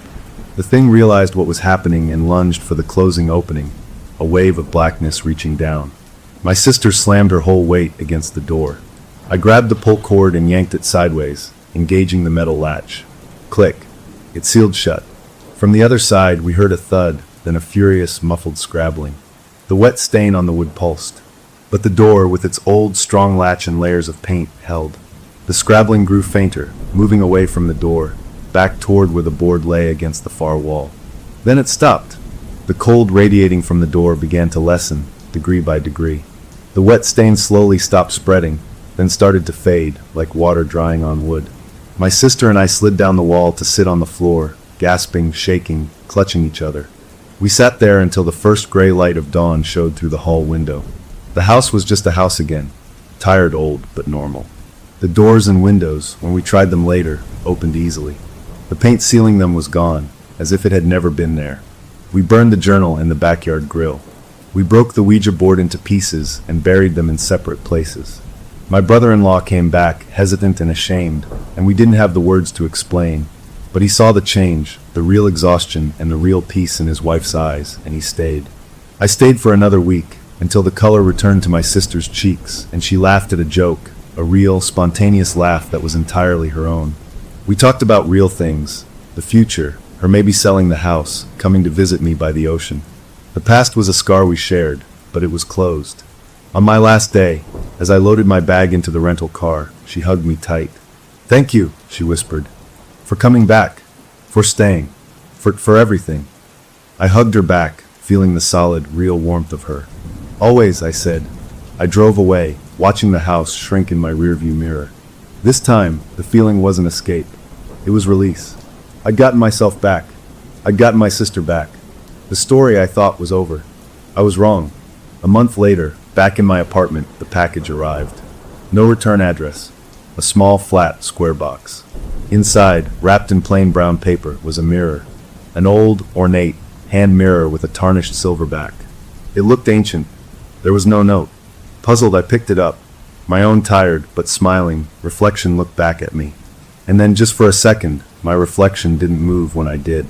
It held my gaze, and its smile widened, not into my smile, but into something familiar, cold, and deeply, possessively pleased.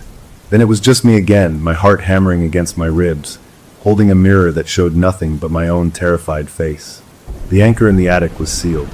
But a reflection isn't an anchor. It's a connection. And it seemed the story of our family had left a mark on something, a mark that could still reach out, even from behind a locked door, and find a new way in. Story number 3. Alright, let me tell you about the weirdest week of my life. My name is Dr. Evans, and my job is to fix sleep.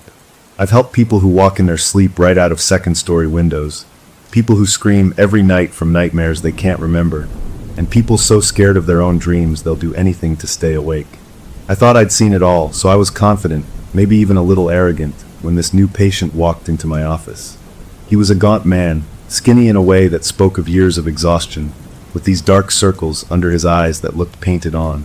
He moved slowly, like the air was thick syrup, and he had this constant nervous habit of rubbing his thumb and forefinger together. He wasn't just tired, he was hollowed out. He told me his problem was sleepwalking, but not the normal kind. He said he'd wake up in his kitchen having full-blown arguments with nobody, or he'd find notes he'd written to himself in handwriting that didn't feel like his own. It was a fascinating case, a real puzzle for my clinical brain to solve. I started with the usual questions, digging for trauma, stress, anything that could explain the severe break between his sleeping and waking mind. During that first session, he was hesitant, his eyes darting around the room like he was checking the corners. Then, almost as an afterthought, he mentioned that this all started when he was a teenager. He said he and some friends had messed around with a Ouija board one night, the kind you buy at a toy store. He called it opening a door. I nodded, making a note on my pad. I'd heard this 100 times before. When people face something their mind can't process, they often reach for a supernatural story, a myth to explain the unexplainable. I filed it away under superstitious narrative coping mechanism, and moved on. The real mystery for me was the neurology of it, the broken wiring in his sleep cycles, not some spooky story from his past. I scheduled him for a series of evening sessions, hoping to catch his brain in the act as he drifted off. The next week, he came in even more jittery. The session was normal at first, just me asking questions, him answering in short, clipped sentences. Then, as the sky outside my window turned a deep purple, he suddenly got very still. His eyes locked onto mine, and he said, "The voices are louder here." I asked him what he meant. Instead of answering, he reached into the inside pocket of his worn-out coat and pulled out this object. It was a wooden planchette, the heart-shaped pointer from a talking board. This one wasn't plastic from a game. It was old, made of a dark wood, smooth and shiny in the middle from years of fingers resting on it. The paint around the edges was chipped. My professional alarm bells went off immediately. Bringing an object of obsession into therapy is a major boundary violation. This was a prop for his delusion, and it had no place in my clean, clinical office. I was about to tell him to put it away, to end the session, when I saw the raw, animal terror in his eyes. He wasn't trying to be dramatic. He was clinging to this piece of wood like it was a life preserver. He whispered, "It doesn't call them. It just focuses them, like a radio antenna. The static gets clearer." In that moment, I made a decision. I decided to humor him. My clinical rationale was solid. By entering his belief system, I could build trust faster. I could show him, from the inside, that there was no power in the object, only in his own mind. It was a calculated therapeutic experiment. I swallowed my discomfort and said, "All right, show me." He looked shocked, then relieved. He placed the planchette carefully on the coffee table between us. I guided him through a progressive muscle relaxation exercise, watching as the tension slowly drained from his shoulders. His breathing deepened, his eyelids fluttered, and within minutes, he was in a light, suggestive sleep state, his fingertips resting lightly on the wooden pointer. The room was utterly quiet. The only sound was the low hum of the air conditioner and the soft sound of his breathing. I watched his face, looking for signs of REM, for the subtle muscle twitches of dream sleep. There were none. He was perfectly still. Then his hand moved. It wasn't a jerk or a spasm. It was a smooth, deliberate, gliding motion. The planchette slid across the polished wood of my coffee table without a sound. It went to the letter E, then V. My breath caught in my throat. N. S. Evans. My last name. A cold wave washed over me, from my scalp down to my toes. This wasn't happening. The pointer didn't stop. It moved down to a new line on the imaginary board. Why? My mind was screaming. O. U. R. I tried to look at his face, but my eyes were glued to that piece of wood. T. U. R. N. Your turn. The planchette stopped, centered on the moon symbol at the bottom of the board. I sat there frozen. My clinical mind scrambled for an explanation. Unconscious muscle movement? A sophisticated form of sleepwalking where he accessed knowledge of my name? A complex, shared hallucination triggered by suggestion? I looked at him. His eyes were still closed. His breathing was deep and regular. He was genuinely asleep. For that smooth, purposeful movement to happen, he would have needed conscious control of fine motor skills. It was physically impossible. A minute passed, maybe two. I finally found my voice, a dry croak. "Session is over." I said it too loudly. He stirred, blinking awake, looking disoriented. He saw the planchette on the table, then looked at my face. He didn't ask what happened. He just looked sad and scared as he picked up the wooden piece and put it back in his coat. He left without another word. After he was gone, I locked the door. I went to my desk, my hands shaking slightly. I took the key and opened the bottom drawer, the one where I keep spare notepads and old files. I stared at that empty space for a second, then I grabbed the planchette from where he'd left it on the table. It felt warm, which was ridiculous. It was just wood. I put it in the drawer, locked it, and dropped the key like it was hot. I felt a ridiculous urge to wash my hands. I spent the next hour at my computer, typing up my notes. I filled the document with clinical language. Patient exhibited pronounced psychosomatic ideomotor response. Therapist may have inadvertently contributed to a folie-à-deux scenario due to heightened suggestibility in a low-stimulus environment. Phenomenon consistent with a dissociative state, not paranormal activity. I wrote until I believed my own words, or at least convinced the professional part of my brain to believe them. I decided the stress of the unusual session had gotten to me. I needed a good night's sleep. I went home, made a bland dinner, watched some mindless television, and went to bed early, determined to reset. I fell asleep quickly, which was a relief. Then I woke up, or part of me woke up. My mind was screamingly alert, but my body was gone. It was like I was trapped inside a statue of myself. I couldn't move a finger, couldn't twitch a toe. I couldn't even open my eyes, but I could see my room, every familiar shadow in perfect detail. This was sleep paralysis, something I'd studied, but never personally experienced. A common, explainable glitch in the waking up process. I tried to stay calm, to ride it out. Then I felt it. A presence. To my right, beside the bed. The darkness, there wasn't just an absence of light. It was a solid, living thing, a shape cut out of the world. It knelt down. I couldn't see a face, couldn't make out features, but I knew it was looking at me. A profound, icy dread, deeper than any fear I'd ever known, poured into me. It reached out. A formless hand, made of that same impossible darkness, took my right index finger. My finger was still paralyzed, still part of the statue, but it moved under this thing's touch. It pressed my fingertip into the mattress. Slowly, with a terrible, deliberate pressure, it dragged my finger across the sheet. It was writing. I felt the lines and curves form into letters against the fabric. C-A-S-E-F-I-L-E. A space. 2-3. My mind, the part that was still a doctor, recognized it. That was his file number. The new patient. Case file 23. It started a new word. H-E-K-N-O-W-S. He knows. The pressure stopped. The presence lingered for a heartbeat, and then it was simply gone. The spell broke. I sucked in a huge, ragged gasp of air, my body jolting as if electrocuted. I scrambled back against my headboard, fumbling for the lamp, flooding the room with light. I stared at the spot where it had been. Nothing. I looked down at my mattress. The sheets were rumpled, but I could see the faint, sweaty impression where my finger had been dragged. I traced the letters with my own, now trembling finger. They were there. Case file 23. He knows. I sat there until the sun came up, the words repeating in my head.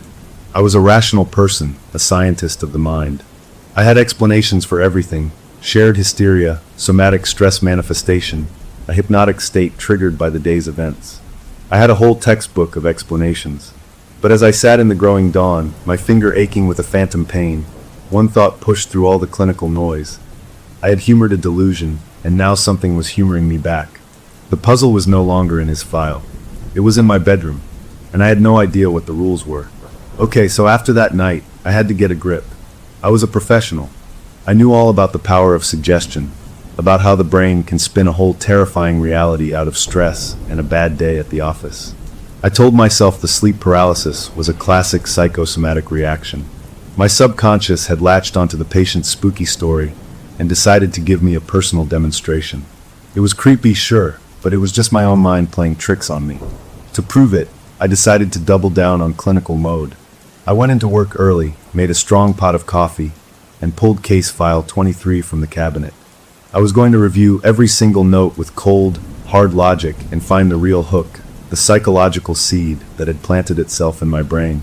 I read about his childhood, his insomnia, his detailed descriptions of the static in his head.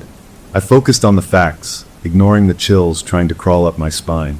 When he came in for his next appointment, I was ready to be the calm, collected expert. But the moment he walked in, my whole theory wobbled. He looked different. Not completely rested, but the desperate, hunted look was gone. The bags under his eyes were lighter. He moved easier, and he even offered me a small, tentative smile as he sat down. "I slept," he said, his voice holding a note of wonder. "A whole week. No walking, no talking. The voices, they're just whispers now.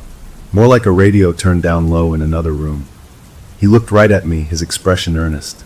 "That session with I think it worked something out. You should have been thrilled." I should have been thrilled. This was the goal, the breakthrough. Instead, a cold little trickle of dread started in my stomach. It felt too fast, too neat. Like something had been resolved, but not by me.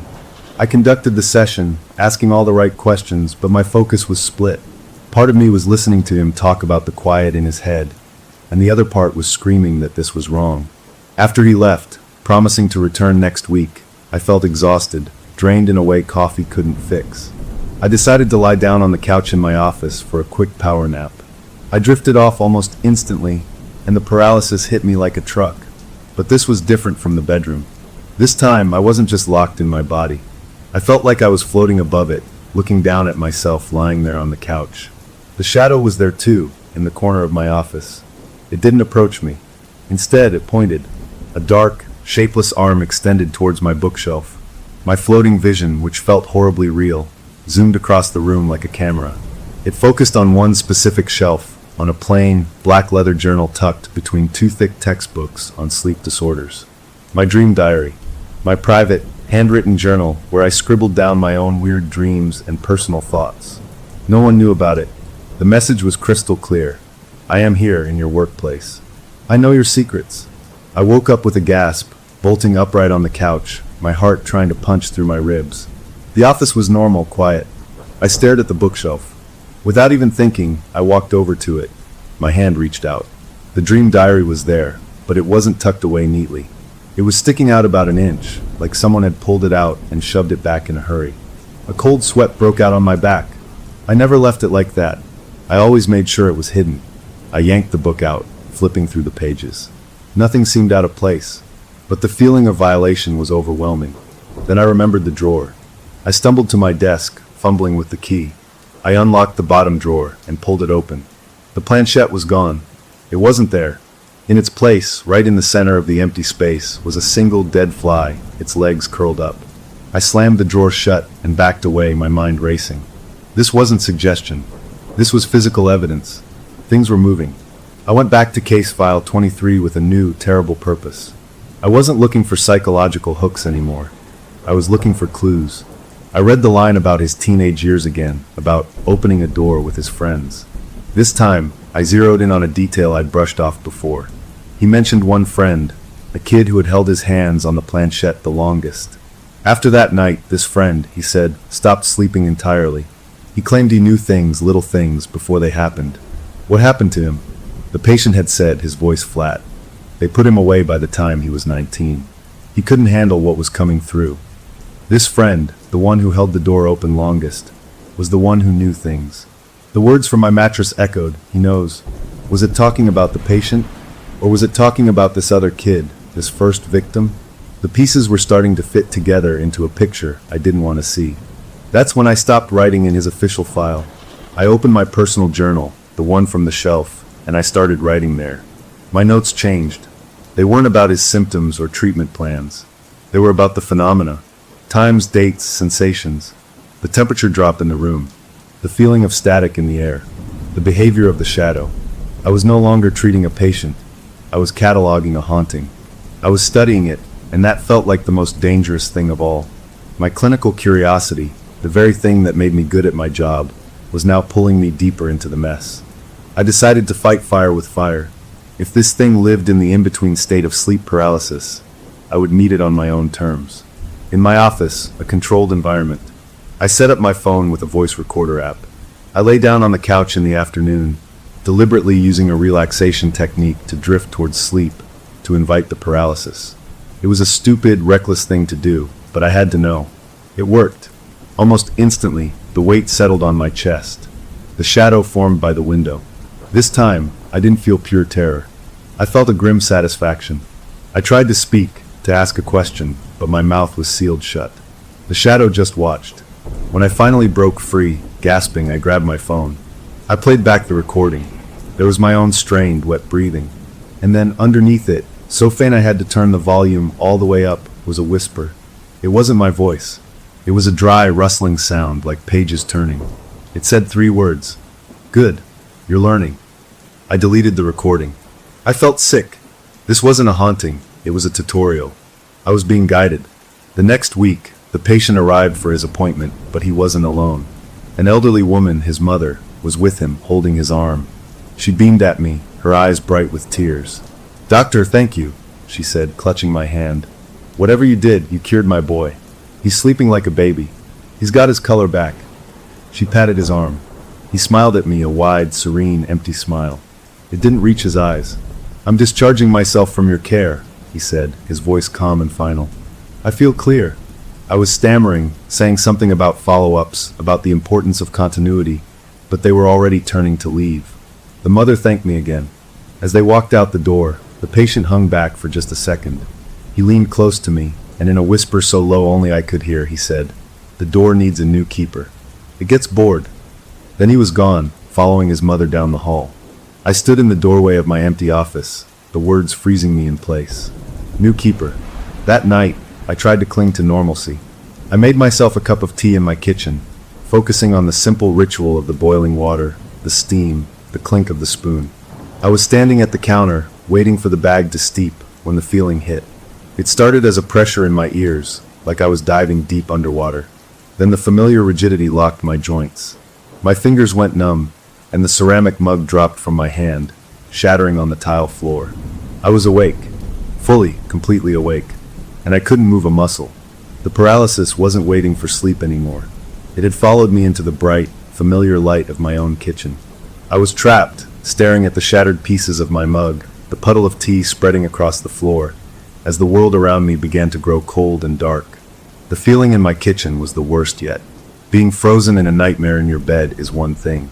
Being frozen in the middle of your own sunny kitchen, staring at the mess of a broken mug, is something else entirely. It was a total invasion. The cold feeling, the pressure in my head, it all faded after a minute, leaving me shaky and sweating, cleaning up the ceramic shards with trembling hands. That was the moment I knew I was in real trouble.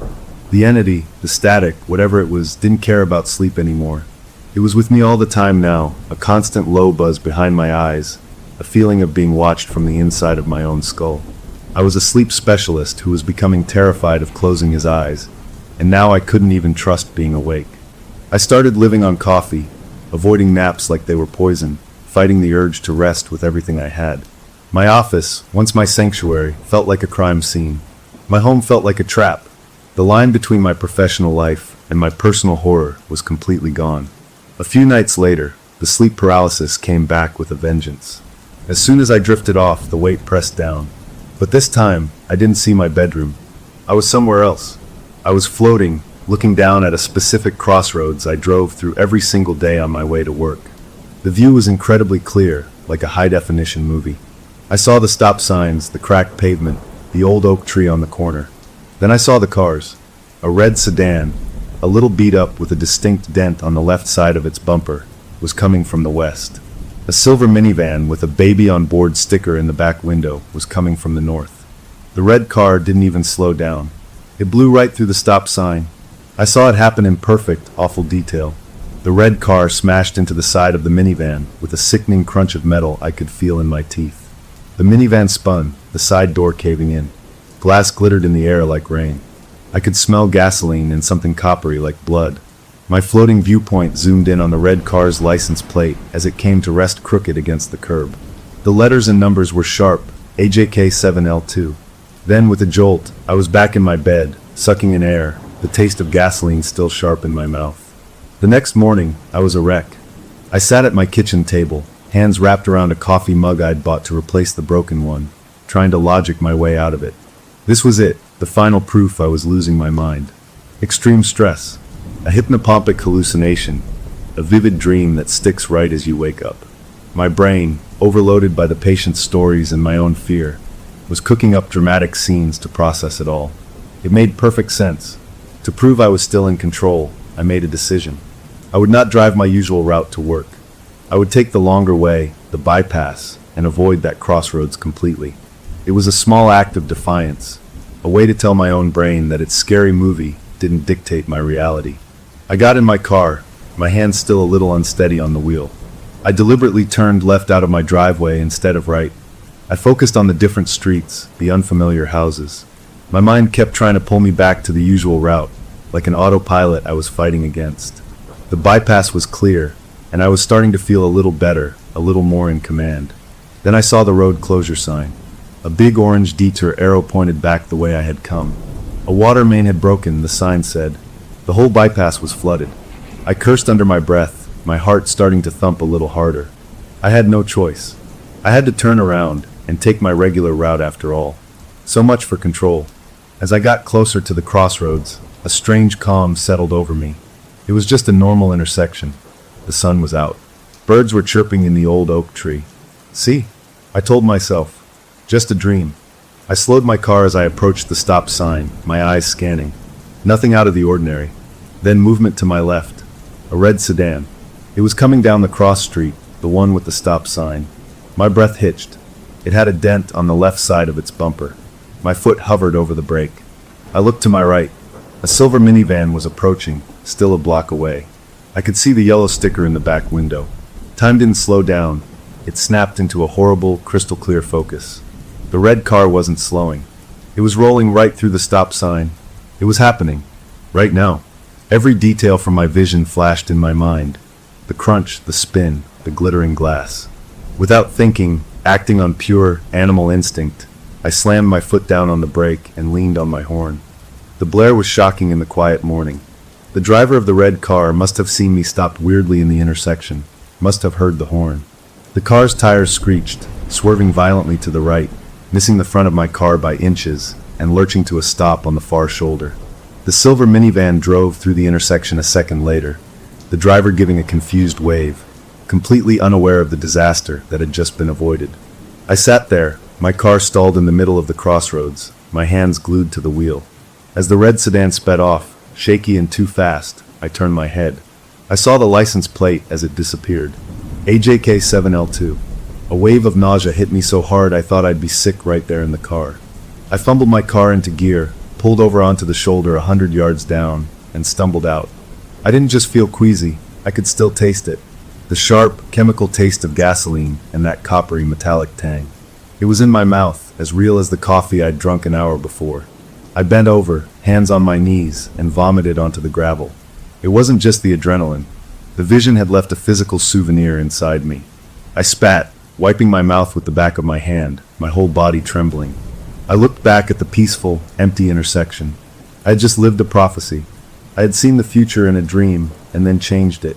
What did that mean? Was I psychic now? Was I preventing disasters, or causing them by interfering? My mind was a tornado of impossible questions. I fumbled for my phone. I should call the police, report a reckless driver, give them the plate number. But my thumb froze over the screen. What would I say? Hello, officer. I'd like to report a car that almost ran a stop sign because I had a precognitive dream about it last night. My credibility, my career, my entire life as a rational person would be over. I was holding proof of the impossible, and I couldn't tell a soul. As I stood there by my car, trying to get my breathing under control, my phone buzzed in my hand. A text message. The name on the screen made my blood run cold. It was from my former patient, the one who had discharged himself. His file was closed. Why was he texting me? I opened it. The message was short. See? I'm better. Now you hold the door. The words from my kitchen, from his whisper, all came crashing back. Before I could even begin to process that, a second message came through. This one contained no text, just a picture. I opened it. It was a photo, taken from a distance, maybe from the window of a house or another car. It showed me right now in my current state. It was a clear shot of me standing by my car on the shoulder, bent over, the aftermath of being sick visible on the ground near my feet. The timestamp on the message was 1 minute ago. Someone or something had been watching. They had seen the whole thing. They had taken a picture and sent it to me in real time. I stared at the image of my own misery, a cold certainty settling in my bones. This was no longer about bad dreams or sleep disorders. I was in a game, and the other side was not only telling me the rules, it was keeping score. I looked around wildly at the quiet houses, the empty fields, searching for a glint of a lens, a face in a window. There was nothing, just the ordinary world, going about its ordinary day, while I stood there holding a phone that proved the impossible was not only real, but it was also taking pictures. I got back in my car, the taste of gasoline still faint in my mouth, and I drove, not knowing where to go, because every route suddenly felt like it was already part of someone else's plan. The text message with my picture was the final straw. That was the proof I couldn't explain away. This wasn't a stress-induced hallucination or a weird shared mental break. This was external. This was an intelligence, something with a will, and it was studying me, leading me around, and now it was sending me postcards from my own life. The shock of it did something strange to me. It flipped a switch in my head.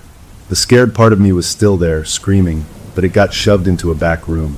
The clinical part, the doctor, took over the controls. If this was a sickness, a parasitic phenomenon, then it had a life cycle. It had symptoms, a progression, maybe even a pathology. I had to stop being the victim and start being the doctor of my own disease. I needed data. I didn't go to work that day. I called in sick for the first time in my career, my voice surprisingly steady on the phone. I drove across town, not to my office, but to the big public library. I paid for parking with cash from my wallet, a sudden, paranoid thought about digital trails popping into my head. I wasn't here to read medical journals. I walked past the science section and went straight to the folklore and local history stacks. I was looking for patterns not as magic but as data sets. I pulled books on spirit attachment, on poltergeist phenomena, not to believe them, but to see the common threads. The door metaphor, the transfer via an object, the planchette, the progression, first hearing things, then sleep disturbances, then physical effects, then precognition. It was a textbook case, just from a textbook that didn't exist in my world. I spent hours there, my fingers getting dusty from old newspapers on microfiche. I wasn't just looking for ghost stories, I was looking for my story, and I started to find echoes. In a psychology journal from the late 1980s, a brief mention of a man treated for hysterical blindness who claimed a shadow taught him to see the future. The article said he'd died in a mysterious fall after correctly predicting the date of his own death. I found a clipped article from a local paper in the 1950s about a boy who had nocturnal fits. During one episode, he gave police the exact location of a hidden corpse, leading them right to it.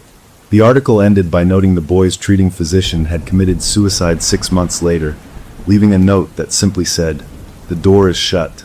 My hands were shaking as I copied down the details.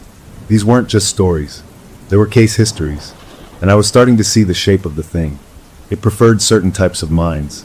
It didn't go after just anyone. It went after people who studied the mind, who paid attention to its inner workings. Doctors, therapists, researchers.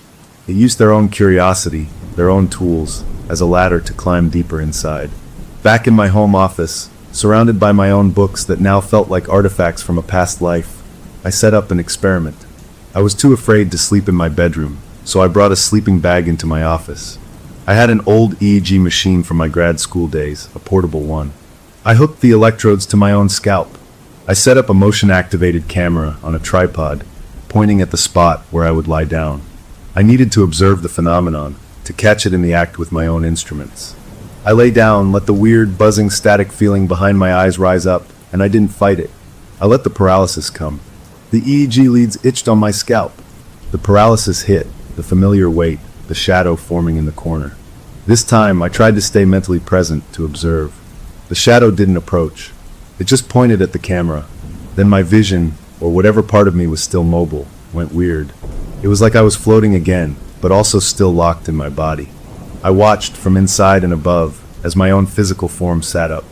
The EEG readings, which I would check later, would show a bizarre hybrid state. Part wakefulness, part deep sleep, part something unclassifiable. My body stood, moving stiffly like a marionette. It walked across the room to the window. The night was clear, and a faint condensation had gathered on the glass. My own hand rose.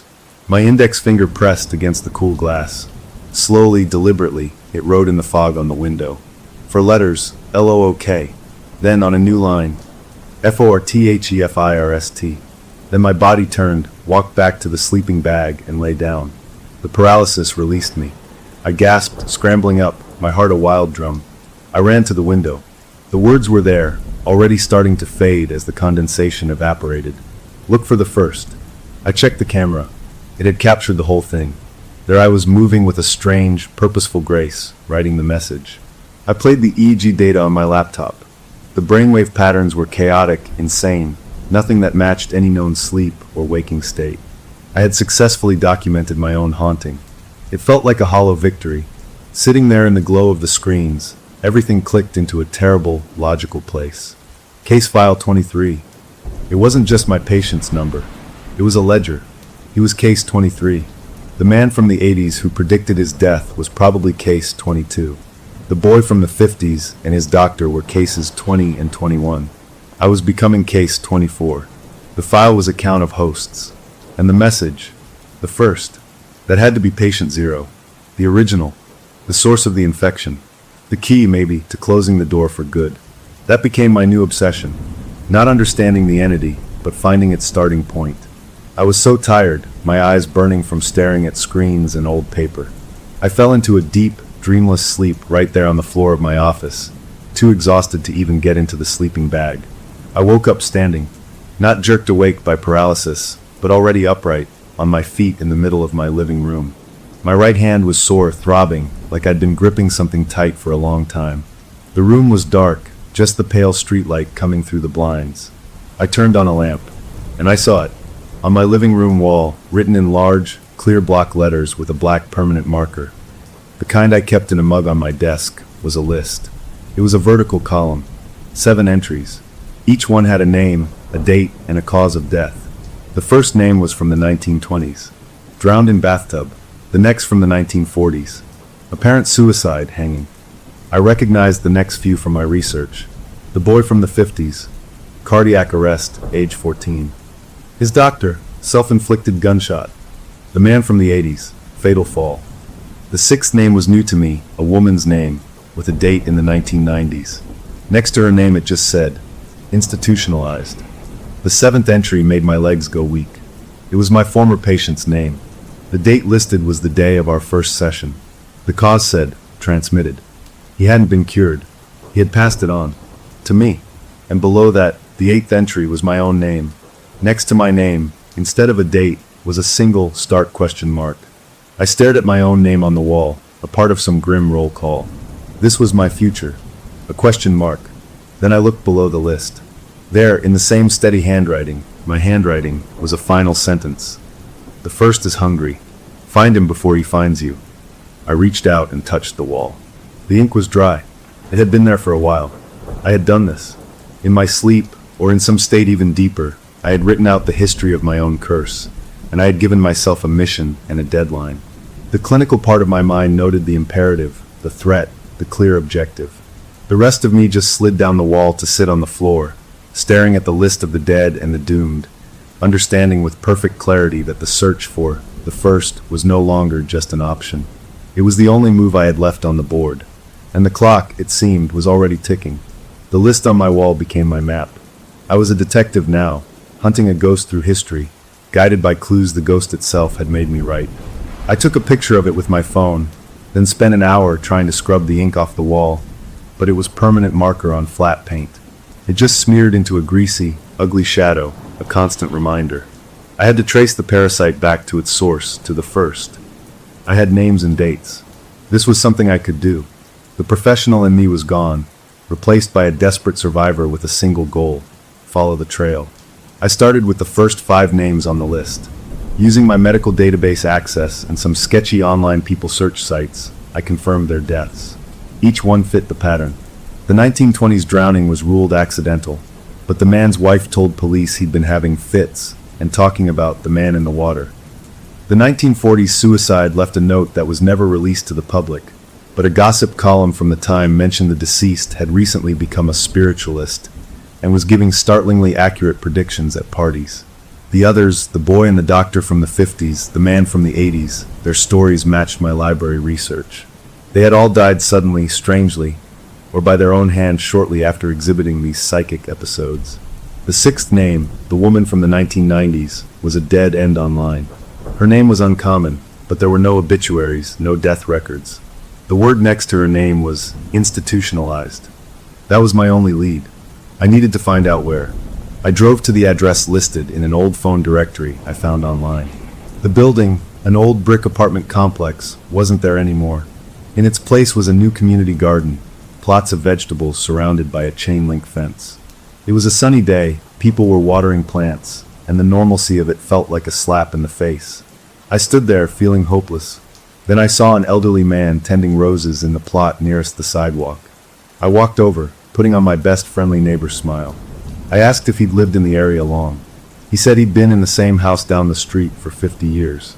I pointed to the garden and said I was trying to find out what happened to an old friend of my aunt's who used to live in the apartments here, giving him the woman's name. He stopped pruning, his face going thoughtful. "Oh, her," he said, his voice dropping a little. "The quiet one. In 4B. Kept to herself. Then she wasn't so quiet. He said she started having episodes, screaming in the middle of the night, claiming people were talking to her through the walls. The landlord finally had her taken away. They put her in that place," he said, nodding his head west. "Willow Grove, out on the old county road. Not the new wing, the old one. The brick building." He shook his head. "Heard she never spoke again. Just wrote on the walls. They had to keep painting over it." My heart was pounding. Willow Grove, a long-term psychiatric facility. I thanked him, my hands cold. That night, I broke the law. I drove out to Willow Grove. The new facility was a modern, well-lit building, but behind it, shrouded in trees, was the original structure, a massive, Gothic brick building with boarded-up windows. It looked like a prison, a no trespassing sign hung crooked on a chain-link fence. I parked my car a mile down the road and walked back through the woods, a small flashlight in my pocket. The fence was rusty. I found a spot where the ground had eroded underneath it, and I crawled through, my clothes getting muddy. The old building loomed over me, smelling of wet brick and decay. A basement window was broken. I pushed the remaining shards of glass out carefully and climbed inside, into a pitch-black room that felt like a cellar. The air was stale and cold. I turned on my flashlight. I was in a storage room, full of broken chairs and stacked mattresses. I found a door that led to a hallway. The place was a tomb. Peeling paint, water-stained ceilings, the sound of dripping somewhere. My flashlight beam shook as I moved. I checked room numbers, my breath making little clouds in the beam. I found Ward B. Room 4 was at the end of a hall. The door was off its hinges. I stepped inside. The room was small, just a metal bed frame bolted to the floor and a small, high window. My light swept over the walls. Layers of paint, yes, but underneath, in places where the paint had bubbled and peeled, I could see marks. I stepped closer. Not words at first, but drawings. Childish, stick-figure drawings of a door. A simple rectangle, dozens of them, scratched into the plaster or drawn with something that had bled through the paint. And then, near where the pillow would have been, I saw words etched deep. He showed me the door. I opened it. He tastes like static. I ran my fingers over the etching. Static. That was the exact word my patient had used. That was the buzzing feeling behind my eyes, the sound in my ears during the paralysis. A jolt went through me. This wasn't a ghost in the storybook sense. It was a signal, an intelligence that existed on a frequency adjacent to human thought, and sleep, those liminal, in-between states, was the receiver. This woman hadn't been haunted. She'd been tuned to a horrible station. I left the room, the need to get out of that oppressive building overwhelming me. I stumbled back into the main hallway, aiming for the broken window I came in through. As I passed a large, derelict room that must have been a day room, with faded murals on the walls and broken furniture, the feeling hit me. It was the precursor to the paralysis, that pressure in my ears, that buzzing rise. But it was stronger here, much stronger, like the signal was clearer in this place of old madness. I didn't even make it to a chair. My legs gave out, and I slumped against a wall, sliding down to the filthy floor as the paralysis locked me in place. The shadow formed in the middle of the room, but it didn't come to me. It was clearer here too, less a shadow and more a distortion of the air, a man-shaped ripple. It turned and pointed across the room. My vision, against my will, followed its gesture. It zoomed in on a corner, on a rusted, olive-green filing cabinet, half hidden behind a collapsed bookshelf. The vision held on that cabinet, unblinking. Then the pressure released. I coughed, scrambling to my feet, my clothes covered in dust. I didn't want to go over there. I wanted to run, but I had come this far. I walked to the filing cabinet. It was old, the drawers rusted shut. I had to put my back into it, yanking hard on the handle of the bottom drawer. With a shriek of metal, it gave way. The drawer was mostly empty, just a few mouse-gnawed folders. But one thing lay flat in the bottom. A single yellowed piece of paper, a patient intake photo, the old black and white kind with the nameplate at the bottom. I lifted it out. The photo showed a young man, maybe 18. He had a gaunt face and wide, terrified eyes that seemed to look right through the paper and into me. He looked desperately sad and scared. The printed name on the form had been violently scratched out with what looked like a nail or a knife, leaving ragged tears in the paper. But beneath that, written in a different, neater ink, was a notation. Subject, the first. Source containment failed. I stared at the young face, the terror in his eyes. The first wasn't a villain. He wasn't a cult leader who opened a door. He was a kid, a patient, a victim, and some doctor here had known what he was. They had tried to contain the source, and they had failed. I held the first link in the chain, and all I felt was a crushing wave of pity for the boy in the photo, followed by a deeper, colder fear for myself. I was holding the origin of my own nightmare, and it looked just as helpless as I felt. I took the photo. I shouldn't have, but I slipped it inside my jacket, a piece of evidence from a crime scene that was decades old. Back in my car, shaking from cold and adrenaline, I stared at the young face under the dome light. The scared kid was the first. It changed everything. The entity, the static, It wasn't summoned by some dumb teenage Ouija board game. It was discovered. Or maybe it was always there, and they did something to amplify it, to make a connection. I had to know what happened to him. My hunt was no longer for a monster. It was for a patient's file. The next few days were a blur of obsessive research. I couldn't use my work computer. I used library computers again, or my personal laptop at home with a paid, anonymous internet service. I searched county medical archives, old newspaper databases, even online auctions for old medical memorabilia. I found pieces. A reference in a digitized county ledger to a J. Miller, admitted to Willow Grove in 1947, transferred from a general hospital after a drowning incident. That had to be him. I bought, for too much money, a lot of old papers from an online auction that claimed to be from a retired Willow Grove orderly. When the box arrived, it smelled of mildew and attic. Inside were faded staff duty logs, shopping lists, and a brittle, personal diary belonging to a nurse. Her entries were chatty, gossipy, but in the middle of notes about cafeteria food and annoying doctors, she mentioned the special patient in the East Wing. "They keep shocking him," she wrote. "Dr. Albright says it's for his fits, but the orderlies say it's for the tests. They ask him questions after, about cards, about pictures hidden in boxes. The poor boy is so confused. He cries for his mother. Last night, he told me the static man was angry about the shocks. He says the static man lives in the walls." My skin crawled. Electroshock therapy, sensory deprivation experiments. They weren't treating him, they were using him. They were trying to measure psychic ability, and their brutal methods were like turning up the volume on a radio, blasting the signal until it broke through the static permanently. I cross-referenced the name Dr. Albright. He was the head of experimental psychiatry at Willow Grove in the late 1940s. He published a few vague papers on expanded perceptual states. Then, in 1952, he resigned abruptly, citing nervous exhaustion. The nurse's diary had an entry 6 months later. Heard dreadful news about Dr. A. Threw himself in front of the 8:15 train to the city. No note found. What demons was he fighting? I checked my list on the wall. A name from the early 1950s, a suicide train. That was him. He was the next link. After Dr. Albright, the diary mentioned an orderly who worked the East Wing night shift started having sleepwalking fits and was let go.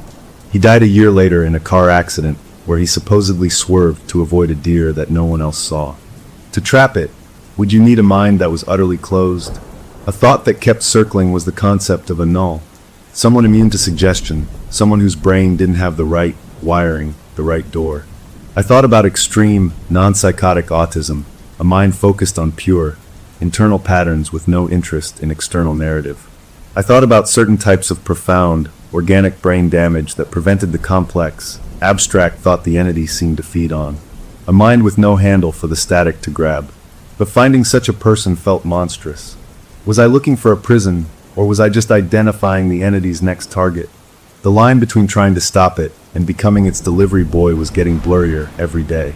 I was at my computer, scrolling through dense neurological case studies, the static on the screen making the words swim.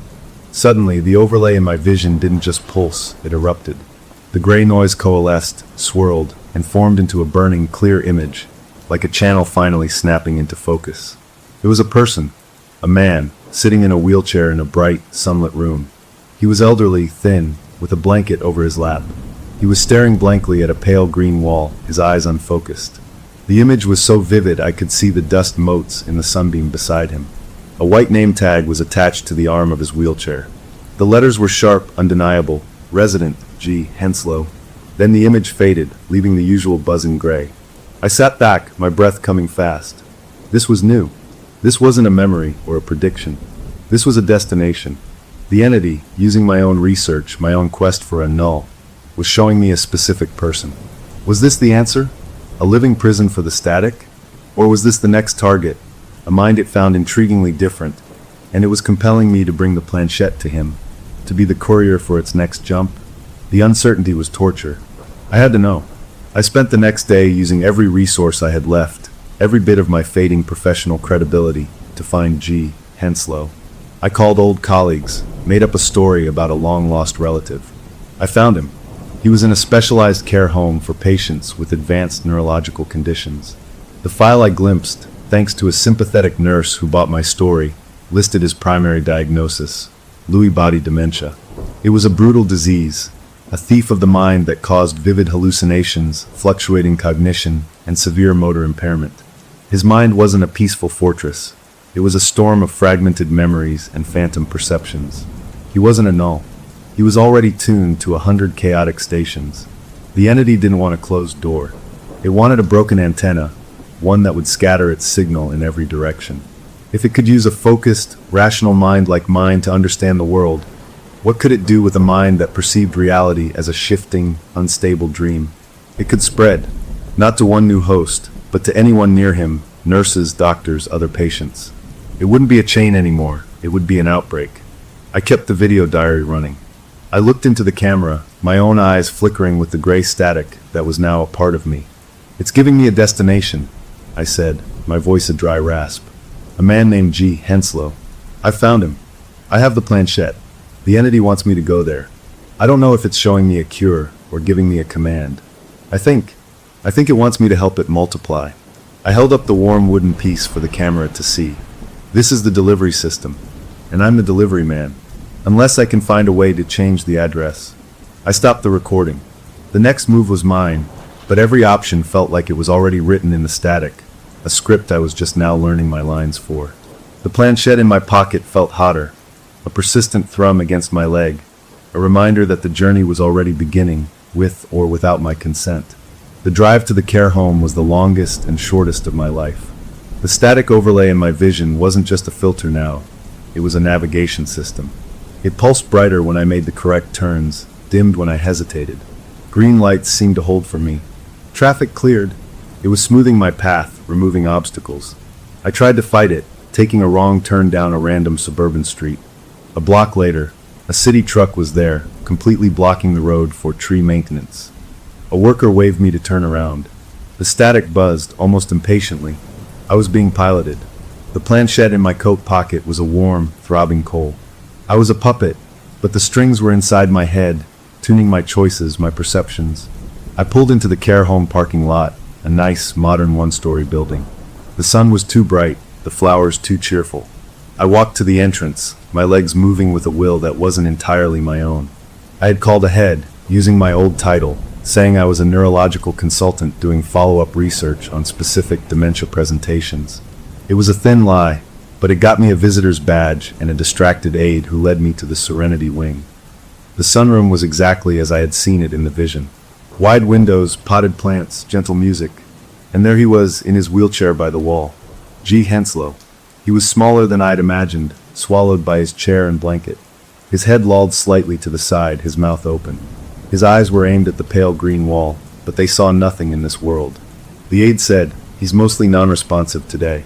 Sometimes he has lucid moments, but they're rare. I'll be at the station if you need me." She left. I was alone with him. The static in my vision swirled around the old man, as if studying him. I felt a pressure building in my skull, not painful but insistent. A command. "Do it. Transfer. Complete the circuit." My hand moved to my pocket. My fingers closed around the warm wood of the planchette. My body started walking towards him, step by stiff step. This was it. The entity wanted me to place it in his hand, to guide his limp fingers, to use my own knowledge and the focusing object to pry open his shattered mind and let the static flood in. The horror of it was crystal clear. This broken, broadcasting mind wouldn't contain the entity.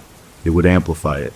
It would leak the signal into everyone here, creating dozens of new, weak connections. The orderly chain of hosts would become a web. I stopped a few feet from him. My arm trembled, fighting the internal pressure. I looked at his face, at the utter vacancy. He was already lost in a storm of his own making. Giving him this would be the cruelest thing imaginable, and it would unleash something I couldn't control. My mind raced, thinking of the list of Jonah Miller, of the electroshock. A traumatic, brain-resetting shock. The entity had been amplified by electricity at the start. Could it be severed by it? I didn't have an electroshock machine, but I was in a medical facility. My eyes darted around the sunroom. On the wall, near the door, was a red glass case with a familiar logo, a defibrillator. For cardiac emergencies. A jolt of electricity. It was a crazy, suicidal idea, but it was the only alternative to becoming a carrier for an epidemic. The pressure in my head became a piercing scream of static, shoving me toward the old man. My hand started to rise, the planchette peeking from my fist. With a final gut-wrenching effort, I spun away from G. Henslow. I lurched across the room, and with the hand holding the planchette, I smashed the glass case. The alarm was instant, an ear-splitting, rhythmic shriek that filled the wing. I dropped the planchette, the glass shards, and grabbed the defibrillator paddles. I fumbled with the unit, my fingers slipping. It powered on with a rising whine.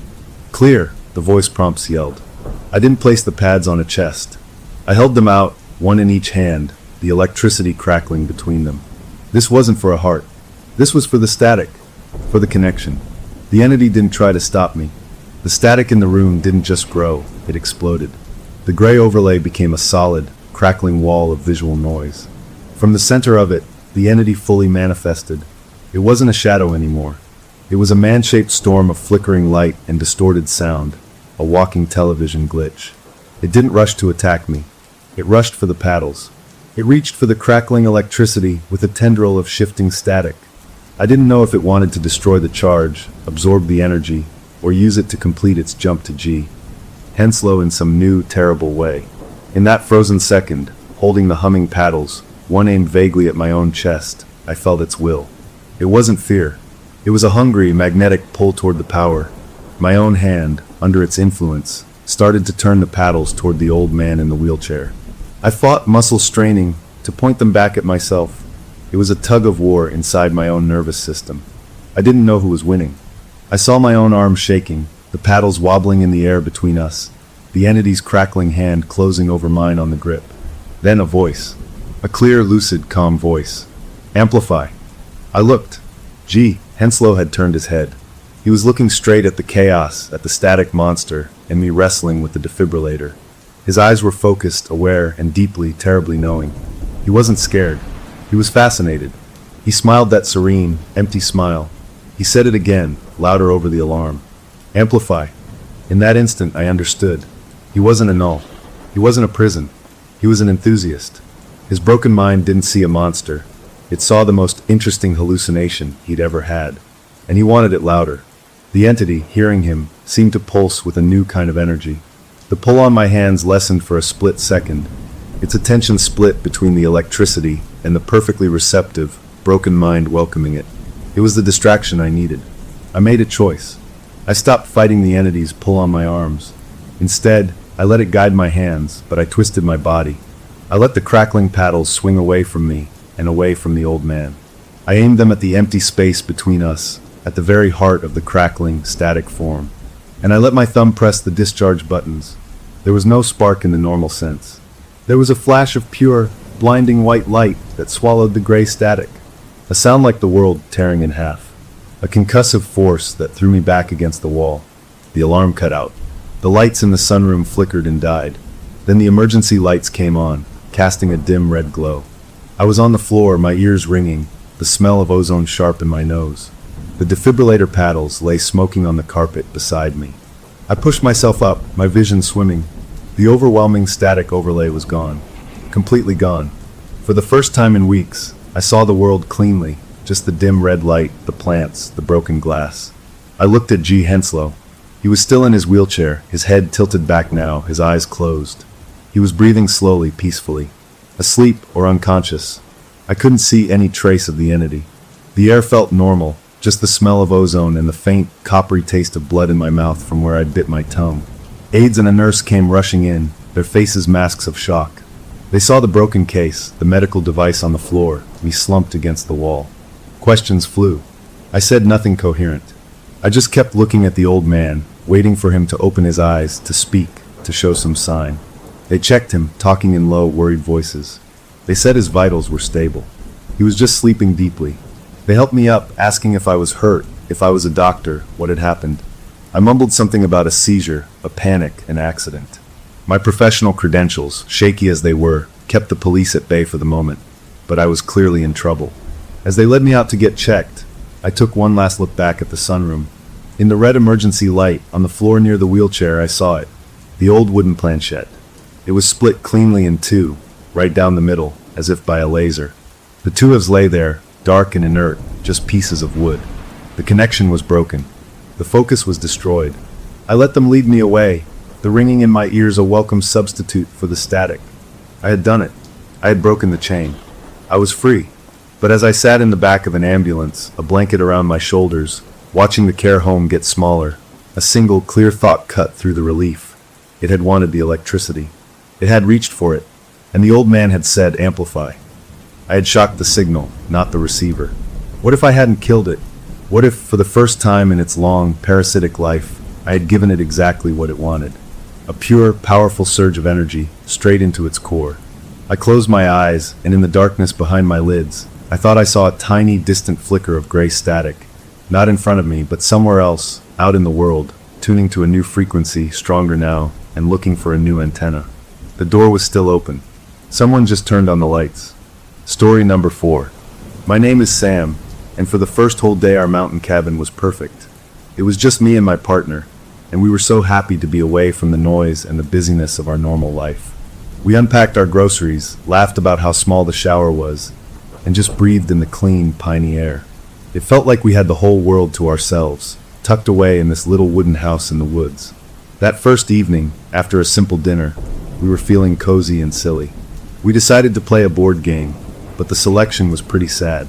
I was digging through a closet in the living room, past some old blankets and puzzles with missing pieces, when my hand brushed against something flat and solid in the very back. I pulled it out and blew off a layer of dust. It was a Ouija board, but not the flimsy plastic kind you see in stores today. This one was all wood, heavy and old, with the letters and numbers carved right into the surface. The little heart-shaped pointer, the planchette, was smooth wood too, with a clear plastic window in the middle. My partner grinned at me from the couch. Spooky. That must be from like the 70s or something. It felt like a fun, kitschy find, a piece of the cabin's history. We weren't scared at all. It seemed like the perfect thing to do for a laugh, something to tell our friends about later. Come on, I said, carrying it over to the rug by the fireplace. Let's see if any ghosts want to chat. We sat cross-legged facing each other with the board between us. The fire was cracking nicely, casting dancing shadows on the walls. We put our fingers very lightly on the planchette, just barely touching it. We were both smiling, trying not to giggle. Okay, oh great spirit, my partner said in a fake, deep voice. What should we do tonight? We expected nothing. Maybe one of us would give it a little nudge as a joke. But that's not what happened. For a second, nothing moved. Then, the planchette started to slide. But it didn't glide. It felt sticky, like it was fighting to move across the wood. A small splinter on the edge of it caught on my fingertip. I wasn't pushing it. I could feel the pressure of my partner's fingers, but they were as light as mine. This was different. It was like something was pulling it, and our fingers were just anchors being dragged along. It moved to the letter N, then O, and O. Then it dragged with that same gritty resistance to S-L-E-E-P, sleep. No sleep. We both snatched our hands back at the same instant. The playful mood in the room vanished, popped like a balloon. The fire didn't feel cozy anymore. It felt like it was just highlighting how dark the corners of the room were. Did you push that? I asked, my voice quieter than I meant it to be. No, I thought you did, they said, rubbing their fingertips like they were cold. We stared at the board. The planchette sat right on the word goodbye at the bottom, even though we hadn't moved it there. We tried to explain it away. We must have both subconsciously pushed it. It was the angle of our hands. It was a joke that went too far and spooked us. We put the board back in the closet and shut the door firmly. We turned on an extra lamp. We decided to watch a silly movie on my laptop to get our minds off it. Eventually, my partner started to yawn and drifted off to sleep on the couch, their head on my shoulder. I carried them to the bedroom, tucked them in, and tried to settle down myself.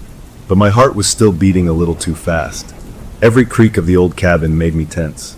Finally, exhaustion won, and I fell into a deep, heavy sleep. That's when the nightmare came. It wasn't like a normal dream, all mixed up and confusing. It was sharp and clear. I was awake in the dream, lying in the exact same bed. But I couldn't move. At the foot of the bed stood a woman. Her hair was long and straight, and she wore clothes that looked old-fashioned, like from my parents' photo albums.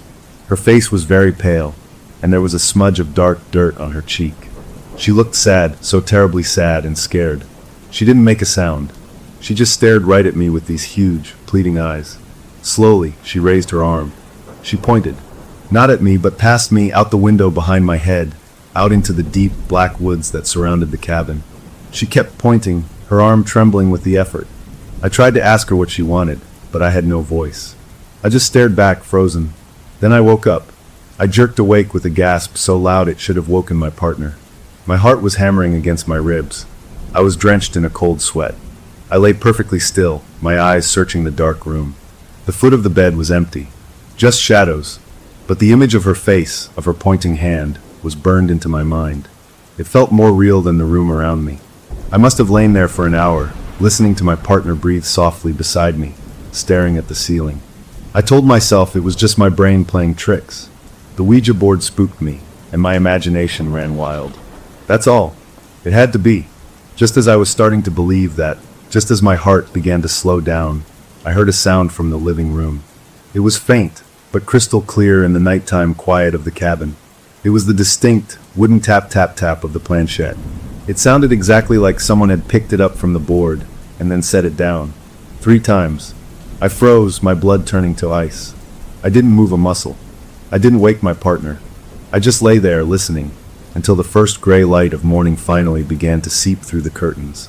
The night was over, but the feeling it left behind, a deep cold dread, was still there, clinging to me like the chill from the woods.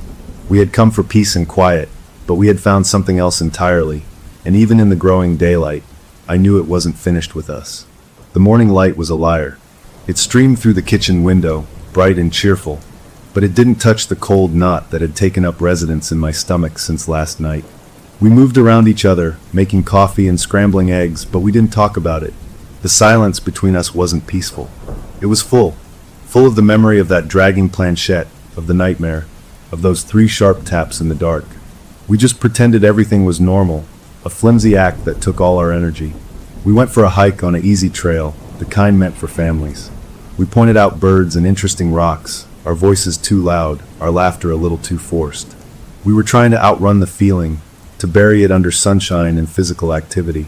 By the time we got back to the cabin in the afternoon, we were both exhausted, but not from the walk. The cabin itself felt different now. The cozy charm was gone, replaced by a watchful feeling, like the old wooden walls were holding their breath. We kept the board game closet shut. Every little sound, the groan of a floorboard, the creak of a pine tree outside, made us both stop and listen. We tried to watch a movie that evening, but neither of us could follow the plot. My partner kept glancing at the closet door. I couldn't stop thinking about the woman's face, her desperate, pointing finger aimed at the woods. That second night, I was afraid to fall asleep. I lay in bed, eyes wide open, staring at the patterns the moon made on the ceiling.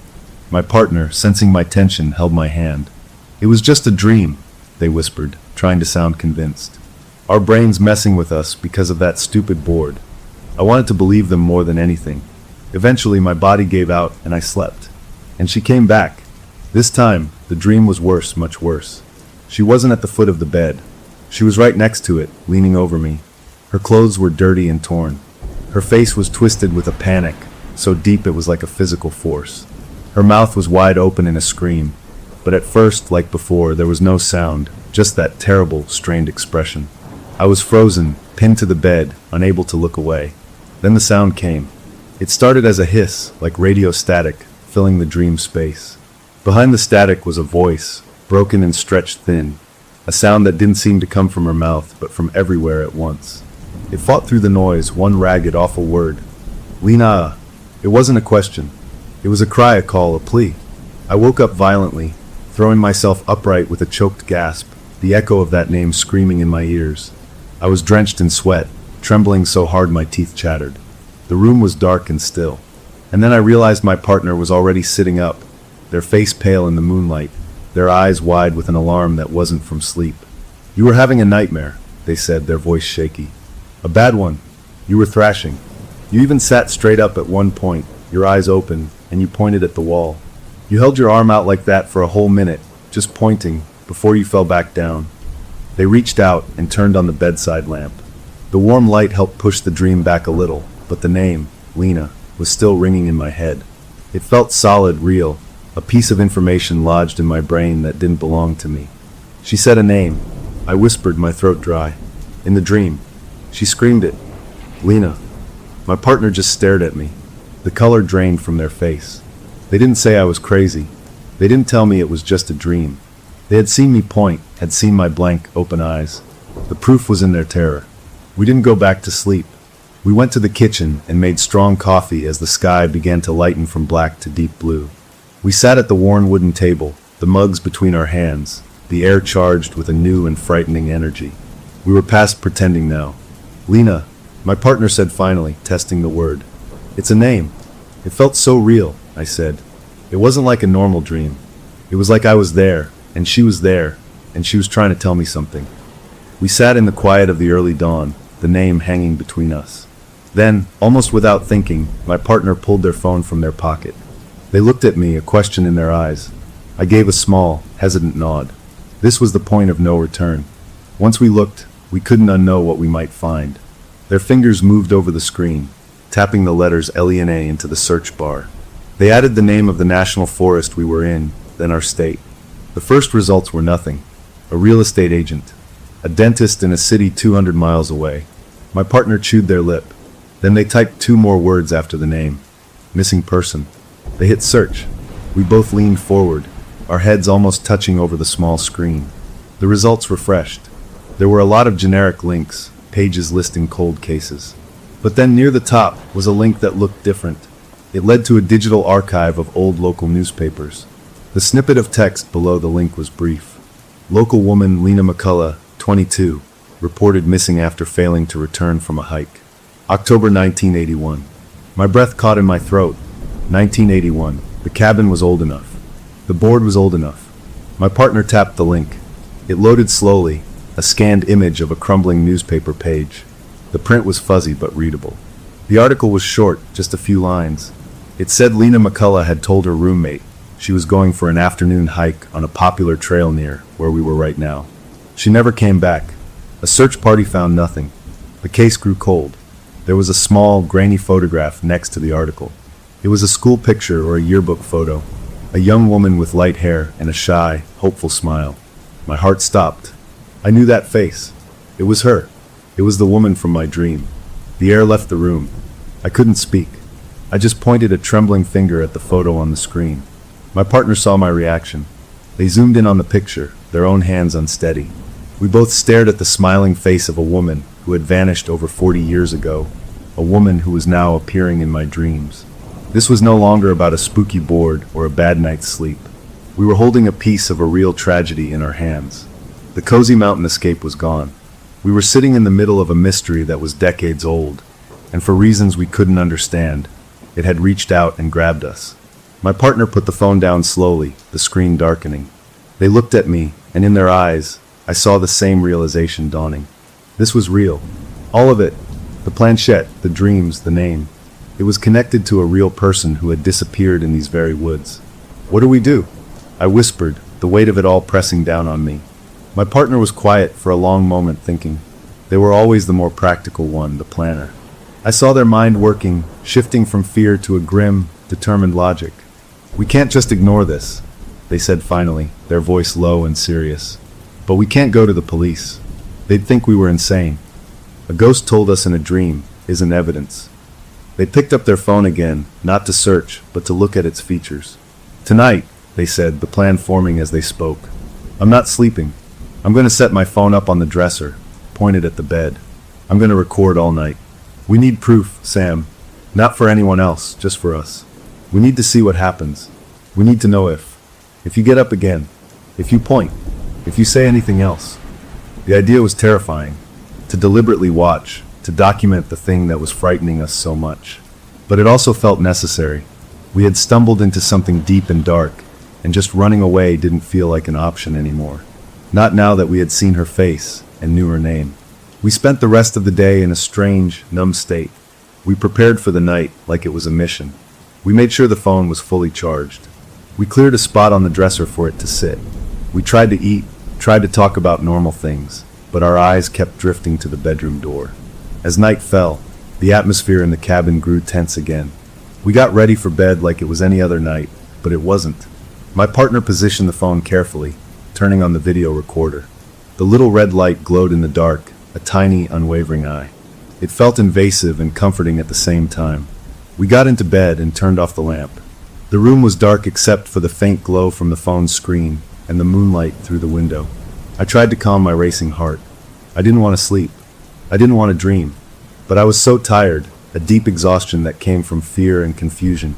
My partner lay beside me, awake and alert. "Try to sleep," they whispered.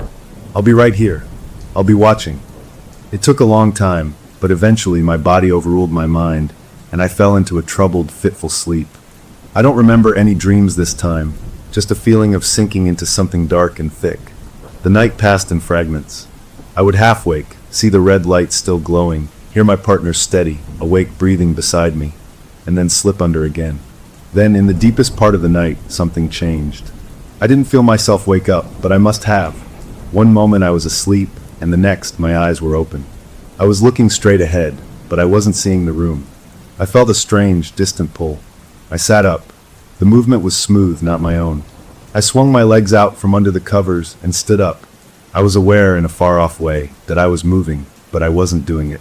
It was like watching myself from the very back of my own mind. I walked out of the bedroom, my feet bare on the cool floorboards, and into the living room. The moon was bright, casting silvery light through the big picture window. The glass was fogged up a little from the cold night outside. I walked right up to it. I raised my right hand. I pressed my index finger against the cool, foggy glass, and I began to draw. I wasn't drawing a happy face or a silly shape. My finger moved with purpose, tracing lines, curves, angles. It was a map. I was drawing a map on the window. I made a winding path that snaked and turned. I drew little bumps that looked like hills or rocks. I drew a squiggly line for a creek or a stream. My mind was a blank, a quiet passenger, just watching my hand move, leaving clear trails in the condensation. Then, at a specific spot where the path I'd drawn met the squiggly creek line, I pressed my finger hard into the glass. I made a deep, definite X. As I pressed that X, my lips moved. A whisper, so faint it was almost no sound at all, left my mouth. I didn't know what I said. Then the pull let go. The connection snapped. I blinked, suddenly aware of the cold air on my skin, the feel of the wooden floor beneath my feet. I was just me again, standing confused in my pajamas in front of a window covered in a detailed, hand-drawn map. I turned around. My partner was standing in the doorway of the bedroom, their face a mask of shock and fear. They were holding their phone, the red recording light still on. They had seen it all. They had filmed it all. We didn't speak. We just looked at each other across the shadowy living room. Then we both looked back at the map on the window, at that bold, pressing X. The message was no longer just a name. It was a set of instructions. We knew where we were. And now, somehow, we knew where she was. The night's work was done, and as the first hint of dawn began to erase the drawing from the glass, we were left with a terrifying new truth and a video on a phone that proved we weren't losing our minds. We had asked for proof, and we had gotten it in the clearest way possible. The mystery had a location. The red light on the phone was the only thing moving in the dark bedroom, a tiny, blinking eye that made me feel like a traitor. I sat in the corner on a hard wooden chair, the phone propped on the dresser, aimed right at the bed where my partner slept, or where they were trying to sleep. We had agreed on this, but it felt all wrong. I was hiding in the shadows, waiting for the person I loved to do something terrible and strange, and I was going to film it. The plan had made sense in the daylight. We needed proof for ourselves to know we weren't both going crazy. But now, in the deep quiet of the night, it felt like a betrayal.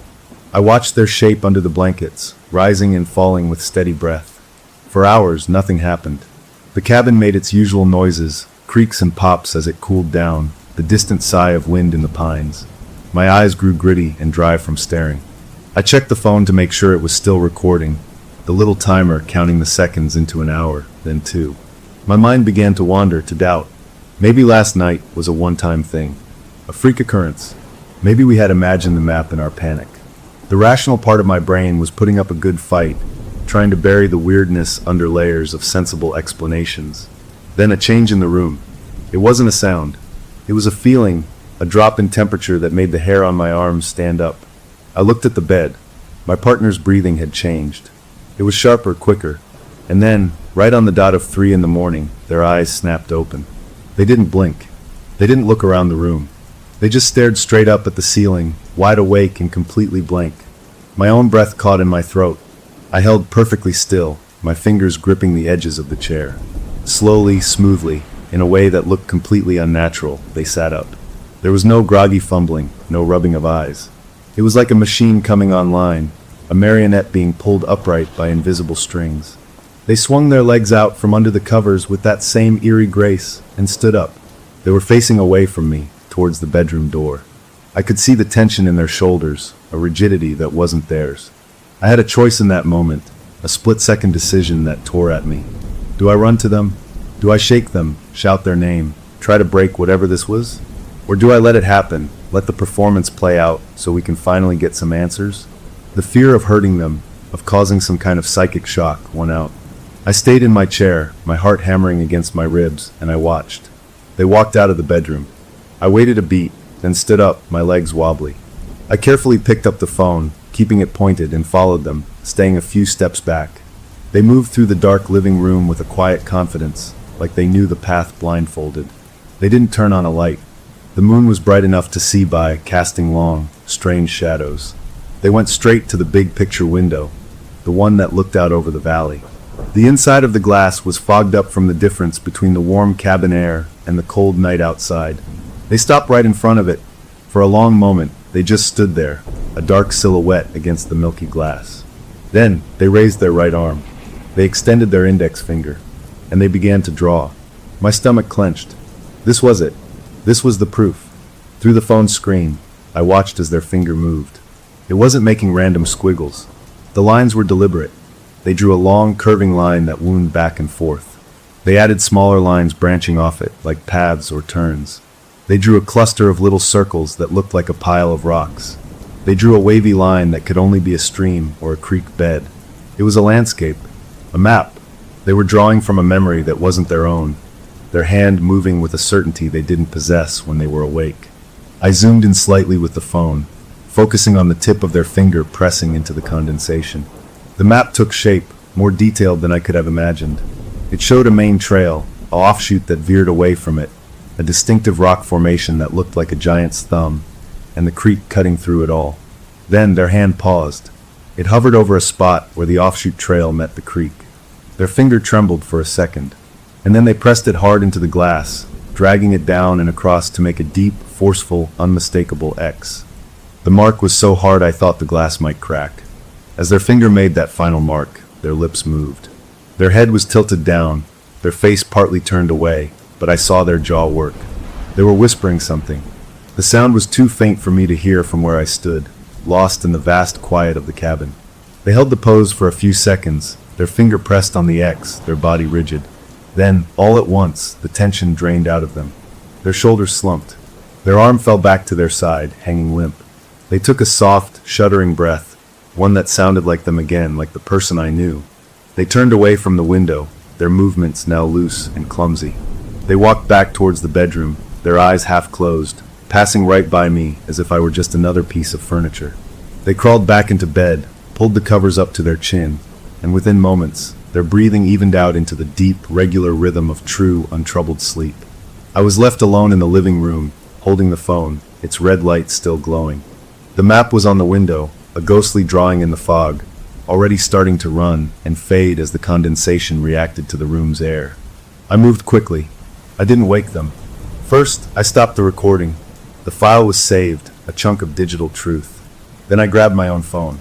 I turned on the flashlight and started taking pictures. I snapped photos of the whole window, then close-ups of different sections, making sure I got every line, every curve, that bold X. The light from my flash bounced off the glass, making the drawing seem even more stark and real. I took a dozen pictures from different angles. The process felt clinical, like I was a detective at a crime scene. By the time I was done, the drawing was already beginning to fade at the edges, the lines melting into droplets. I stood there for a long time, just looking at it, trying to burn it into my own memory. The woman, Lena, hadn't just given us her name. She had given us directions. But to what? To where she went missing? To where she was? The thought was too big, too dark to fully hold in my head. I finally went back to the bedroom. I put the filming phone on its charger. I got into bed carefully, lying on my back, staring at the ceiling. My partner slept soundly beside me, completely unaware. I didn't sleep a wink. My mind was a whirlwind of the map's lines, the silent, purposeful walking, the press of that finger on the glass. When the sun finally came up, proper and bright, the map on the window was gone. It had evaporated completely, leaving just a clear view of the sunny, peaceful woods outside. It was as if it had never been there. But I had the pictures, and I had the video. We ate breakfast in a state of exhausted shock. When my partner was fully awake, their eyes clear and confused, I showed them the pictures on my phone. They paled, reaching out to touch the screen, tracing the lines with their own finger. "I did that," they whispered, their voice full of horror and wonder. I nodded. Then we sat side by side on the couch and played the video. We watched the whole thing, from the moment their eyes opened to the moment they crawled back into bed. It was the most frightening thing I had ever seen. Seeing the person you love move like that, with that empty, automatic precision, was a kind of violation. We watched it twice. The second time, we turned the volume all the way up during the part where they whispered by the window. We strained to hear. It was mostly just the rustle of their pajamas, the soft sound of skin on glass. But right as their finger made the X, there was a breathy sound, a whisper of words. We played that 3-second clip over and over, our heads close together. Finally, we heard it. It was 2 phrases, spoken in a flat, sighing voice that wasn't quite theirs. Lena McCullough. A pause, just a breath. Then, October 17th, 1981. A date. She had given us a name, a map, and now a date. The puzzle pieces weren't just fitting together. They were locking into place with a terrible final click. The mystery was no longer a vague, spooky story. It was a specific, historical fact, and we were now tangled up in it. We spent the rest of the morning in a frantic, hushed conversation. What were we supposed to do with this? We had a location, or at least a drawing of one. We had a confirmed missing person's name and the date she vanished. The weight of it was immense. We were just 2 people on a vacation. We weren't detectives. We weren't psychics. We were in way over our heads. The rational course of action was clear. Go to the local sheriff, show them the video and the photos, tell them everything. But the thought of it made my skin crawl. They would think we were crazy. They might even think we were involved somehow, that we had some sick fascination with a cold case. The video looked real to us, but to a skeptical deputy, it could look like a weird hoax, 2 city people with too much time on their hands. We argued about it, our voices low but intense. My partner wanted to go to the authorities immediately. "This isn't our secret to keep," they said. "Someone lost their life. A family has been waiting for answers for 40 years. We have to tell someone." I was terrified of the attention, of the questions, of not being believed. "And say what?" I countered. "That a ghost drew us a map on the window? They'll laugh us out of the station. They might even take our phones as evidence, and then we'll never get them back. We'll be stuck here for days, maybe weeks, as suspects in some weird prank." We went in circles, the moral imperative against the fear of consequence. In the end, we made a tense, uncomfortable compromise. We would not go in person, but we would not do nothing. We decided to make an anonymous report. It felt cowardly, but it also felt like the only way to pass the information on without getting swallowed by the madness ourselves. That afternoon, we drove to a little town about 20 miles from the cabin. We found a payphone outside a dusty old convenience store, the kind of relic that barely exists anymore. My partner made the call while I waited in our car, watching the door. I saw them speak into the receiver, their face serious, their free hand gesturing nervously. The call was short. They hung up and walked quickly back to the car, sliding into the passenger seat. "Well?" I asked. They let out a long breath. "I did it. I told them I was a hiker who found some old bones near a creek off the main trail, near a rock that looks like a thumb. I gave them the date, October 1981, and the name Lena McCullough. I said I remembered the old missing person case and got spooked and left." "What did they say?" The dispatcher sounded bored.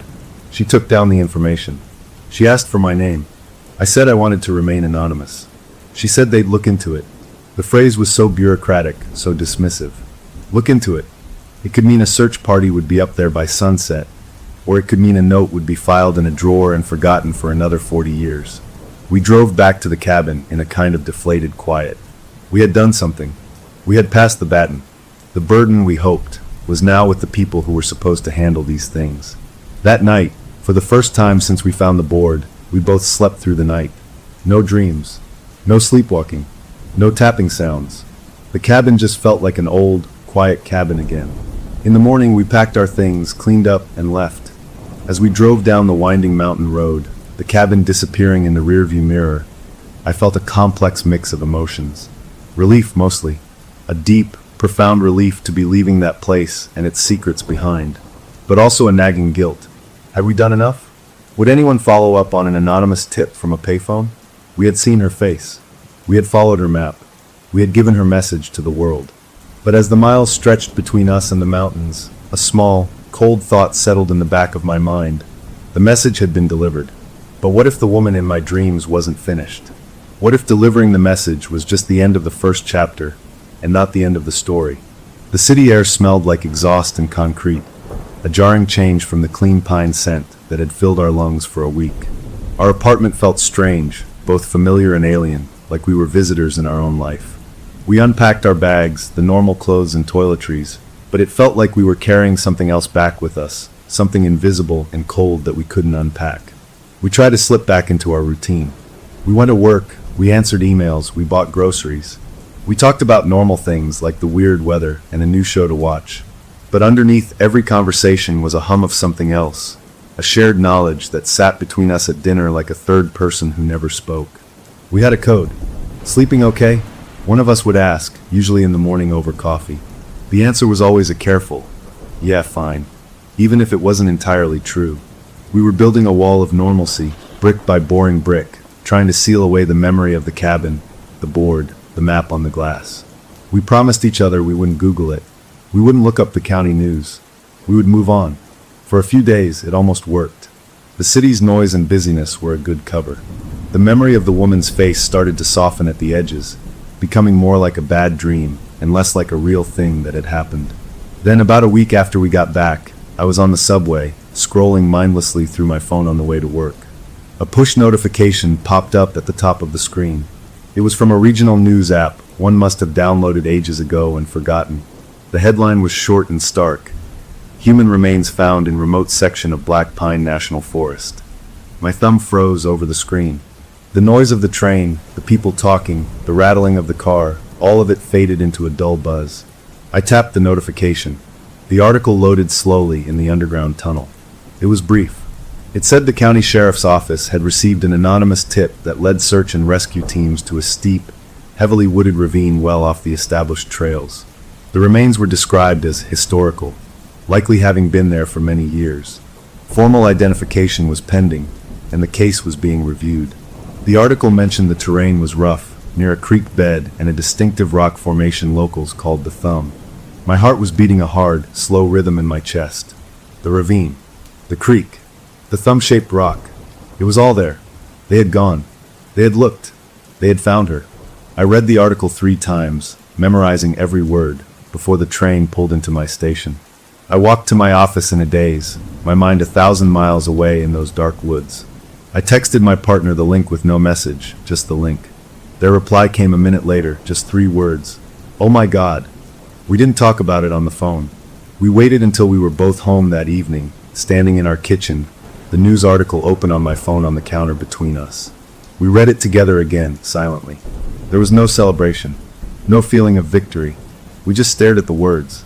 So it was real, my partner said finally, their voice flat. All of it. I nodded. It was the confirmation we had both secretly wanted and deeply dreaded. We weren't crazy. The dreams, the sleepwalking, the map, it had all been leading to a real, physical truth buried in the ground for decades. The knowledge was a heavy stone in my gut. We had done a good thing. A family might finally get answers. A woman might get her name back and a proper rest. But it didn't feel good. It felt dirty and strange. We had been used. Our minds and our bodies had been borrowed without our permission to deliver a message. The violation of it, the memory of my partner moving like a puppet, suddenly felt sharper than any satisfaction. Do you think they'll identify her? My partner asked, leaning against the counter. It says pending, I said. That could take weeks, or they might not be able to. It's been a long time. We lapsed into a long, thoughtful pause. The apartment was quiet except for the hum of the refrigerator. The unspoken question hung in the air between us. Now what? We had done our part. The anonymous tip had worked. The circle should have been closed. But it didn't feel closed. It felt like we were holding a book that had ended on a cliffhanger, and someone had ripped out the last page. Later that night, I found myself alone at our desk, my laptop open. My partner was in the shower. The glow of the screen was the only light in the room. I told myself I was just curious. just tying up a loose end for my own peace of mind. I navigated to the website for the Mountain County's Clerk of Courts. I started searching through their public records archives. It was a messy, confusing site. I searched for death certificates. The records for the early 1980s weren't fully digitized. I found an index, a list of names and file numbers. My fingers were cold on the keyboard. I wasn't sure what I was looking for. Proof, maybe. Finality. My partner came out of the bathroom, hair wet, wearing pajamas. They stopped in the doorway, seeing me hunched over the screen. "What are you doing?" they asked, their tone careful. I didn't look up. "I'm just looking for closure." But even as I said it, I heard the tension in my own voice. This wasn't about closure. This was about digging. The shower had relaxed them, but now I saw the alertness come back into their posture. They walked over and stood behind my chair, looking at the screen filled with dry, official text. "Sam," they said, their voice softer now, edged with worry. "You need to stop. It's done. They found her. That's what she wanted." "We don't know that," I said, clicking through another page of search results. "We don't know what she wanted. We just passed on a location. That's it." "That's everything," they insisted. "That's the answer to a 40-year-old question. What more could there be?" I didn't have an answer. Or maybe I did, but I was afraid to say it out loud. The feeling was an itch in my brain, a sense that the sentence wasn't finished. We had a subject, Lena, and a location, the ravine. But we didn't have a verb. What happened? How did she get there? The dreams had shown her scared, pointing, calling her name. They hadn't shown her falling or getting lost or anything else. My partner put a hand on my shoulder. "Please, come to bed. Let it go. We got out. We're safe. It's over." Their touch was warm, an anchor to the normal world. I took a deep breath and shut the laptop. The screen went dark, reflecting my own tired face back at me. "You're right," I said, and I meant it in that moment. "It's over." We went to bed. I held them, listening to their breathing become slow and regular. But I couldn't sleep. The itch in my brain wouldn't go away. I kept thinking about the records, about the gap between a missing person report and a death certificate, about the word pending. After a while, I carefully slipped out of bed. I went back to the desk, opened the laptop, and turned the brightness all the way down. I went back to the county site. I gave up on death certificates. Instead, I started looking for other things from 1981. Police blotters, old digitized community newspapers that weren't part of the big archives. It was tedious work, scrolling through blurry scans of old typewritten pages. My eyes burned. I was about to give up when I found it. It wasn't a news article. It was a scanned page from what looked like a sheriff's office ledger, a log of non-emergency calls and complaints. The date was November 2nd, 1981. A few weeks after she vanished. The entry was brief, just 2 lines. Complaint filed by L. McCullough for harassing phone calls. Subject identified as Jeremy H. Name withheld per policy. No charges filed. Advised to change number. I stared at the words. L. McCullough. Lena. She had filed a complaint. Before she disappeared, she had been getting harassing phone calls from someone. From a man named Jeremy. The police hadn't done anything about it. Just told her to change her number. A cold wave washed over me, starting at the base of my skull and rushing down my spine. This was new. This wasn't part of the message we had received. We got a name and a map. We didn't get this. Jeremy H. My mind raced, making connections I didn't want to make. Harassing calls. A missing woman. A body found in a remote ravine. The pieces weren't just fitting together for a tragedy. They were starting to form a different, much darker picture. I heard the bed creak in the other room. I quickly closed the laptop. I sat in the dark, my heart pounding. The room felt different. The safe, familiar walls of our apartment seemed thinner, like they couldn't keep this new knowledge out. We had thought the message was about finding Lena. But what if finding Lena was only the beginning? What if the message was also about finding out why she was there? And what if the name Jeremy was the key to that? I sat there for a long time, until the sky outside started to turn from black to deep blue. The mystery had followed us home. It wasn't buried in a ravine. It was here, in this room, on my computer screen, in the quiet of the early city morning. We had closed one door by finding her. But by looking, by digging, I had just knocked on another one, and I had a terrible feeling that something was about to answer. The discovery of the name Jeremy sat inside me like a piece of broken glass. I couldn't digest it. I couldn't get rid of it. Every time I moved, it shifted and cut me with a new worry. I didn't tell my partner about it. Not the next morning over our rushed coffee. Not during our evening recap of the day. I kept it to myself, locked behind my teeth. I told myself it was to protect them. They were finally starting to relax, to believe it was truly over. The dark circles under their eyes were fading. They laughed at a stupid commercial on TV. The idea of throwing a new, frightening piece of the puzzle at them felt cruel. But deep down, I knew that wasn't the only reason. The secret was mine. The connection felt personal now, a private line that had been opened. And a part of me, a part one didn't like to look at too closely, wanted to follow it alone. Life, however, has a way of moving on around you. The news article about the remains was a one-day story. It didn't get a follow-up. No identification was announced. The world moved on, and we tried to move with it. We went to a friend's birthday party. We argued about what color to paint the bathroom. We lived our life, but the normal things felt like a performance. My mind was always partly somewhere else, turning over that old police blotter entry, the 2 lines that hinted at a threat that was never taken seriously.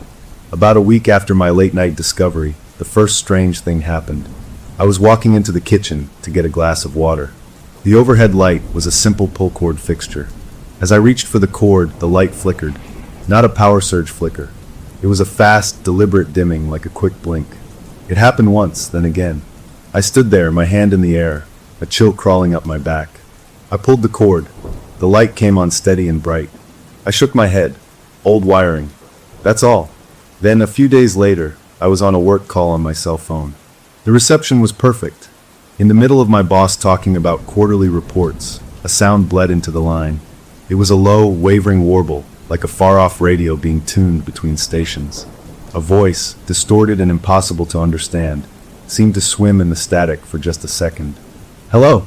Can you hear me?" my boss asked, annoyed. The sound vanished. "Yeah, sorry," I said, my mouth dry. "Bad signal." But I had full bars. These little things piled up. The digital clock on the microwave resetting to midnight for no reason.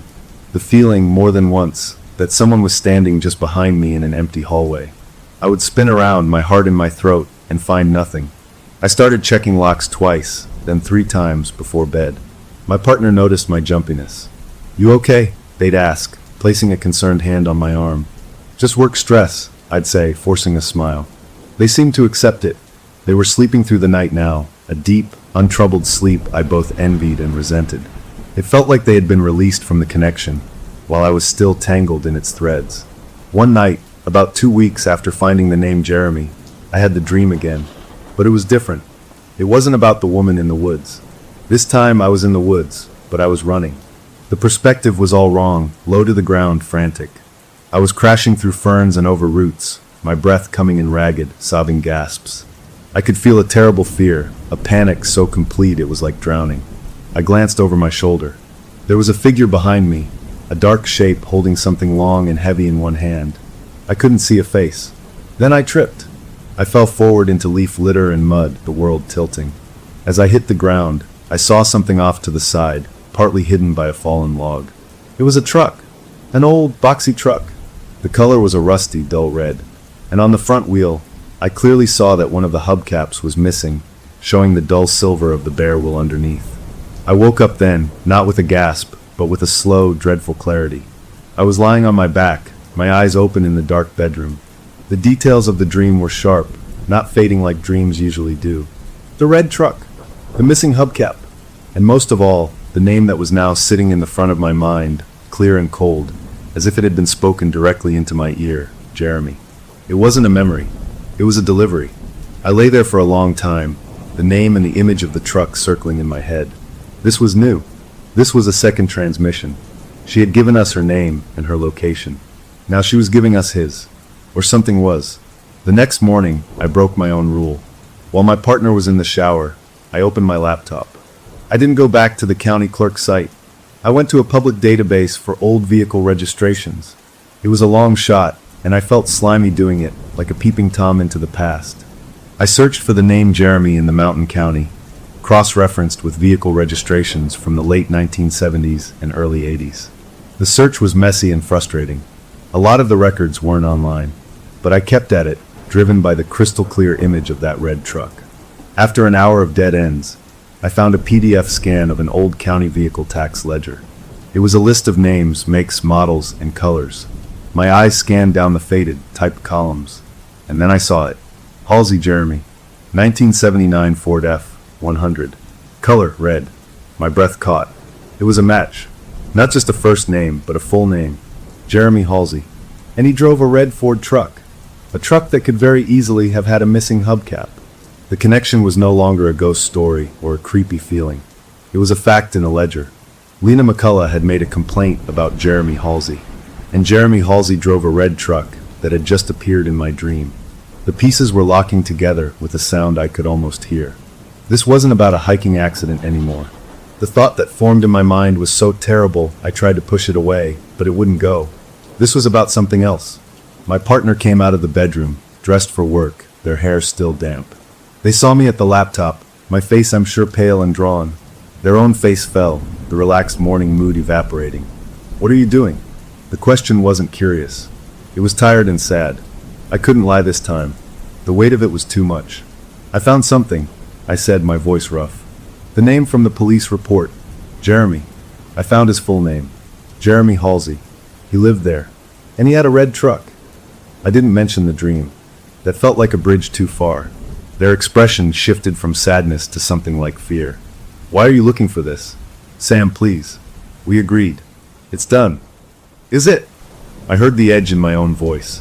"We helped them find a body." "That's good. But what if? What if we just found the what and not the why? What if she didn't just get lost? What if someone made her get lost?" My partner stared at me, their eyes wide. "You can't be serious. You're talking about a murder. From 40 years ago. Based on a bad dream and an old car registration. Based on a complaint she filed weeks before she vanished." I shot back, my voice rising. "Based on a connection that thing in the cabin forced into our heads. It didn't stop with giving us her name. It gave us his too. Don't you see?" Lena wasn't the end of the sentence. Jeremy is the other half. We were having the fight we'd been avoiding since we got back. The fear and the stress and the weirdness of it all boiled over, right there in our sunny kitchen.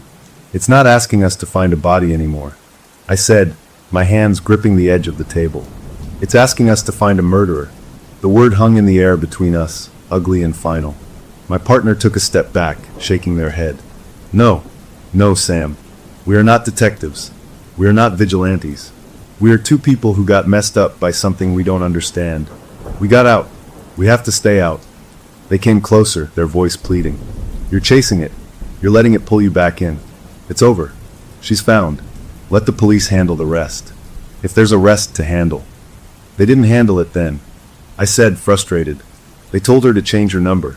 They didn't protect her. And we can't fix that," they cried. "We can't go back in time. All we can do now is live our life. Our real life. Here. With each other." They were right. I knew they were right in a logical, head-based way. But in my gut, in the place where the dreams lived and where the name Jeremy now rattled around, it didn't feel right. It felt like we were leaving a job half-finished.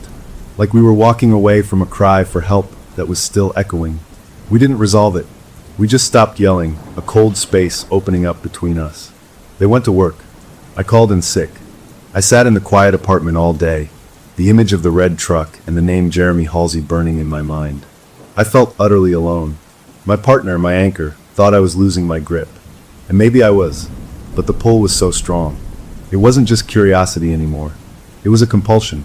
I need to see it through. That evening, my partner came home late. We ate a quiet dinner, the earlier fight a wall we both pretended wasn't there. They went to bed early, exhausted by the emotion. I stayed up, pretending to watch TV. When I was sure they were asleep, I went to the small second bedroom we used as an office and a dumping ground.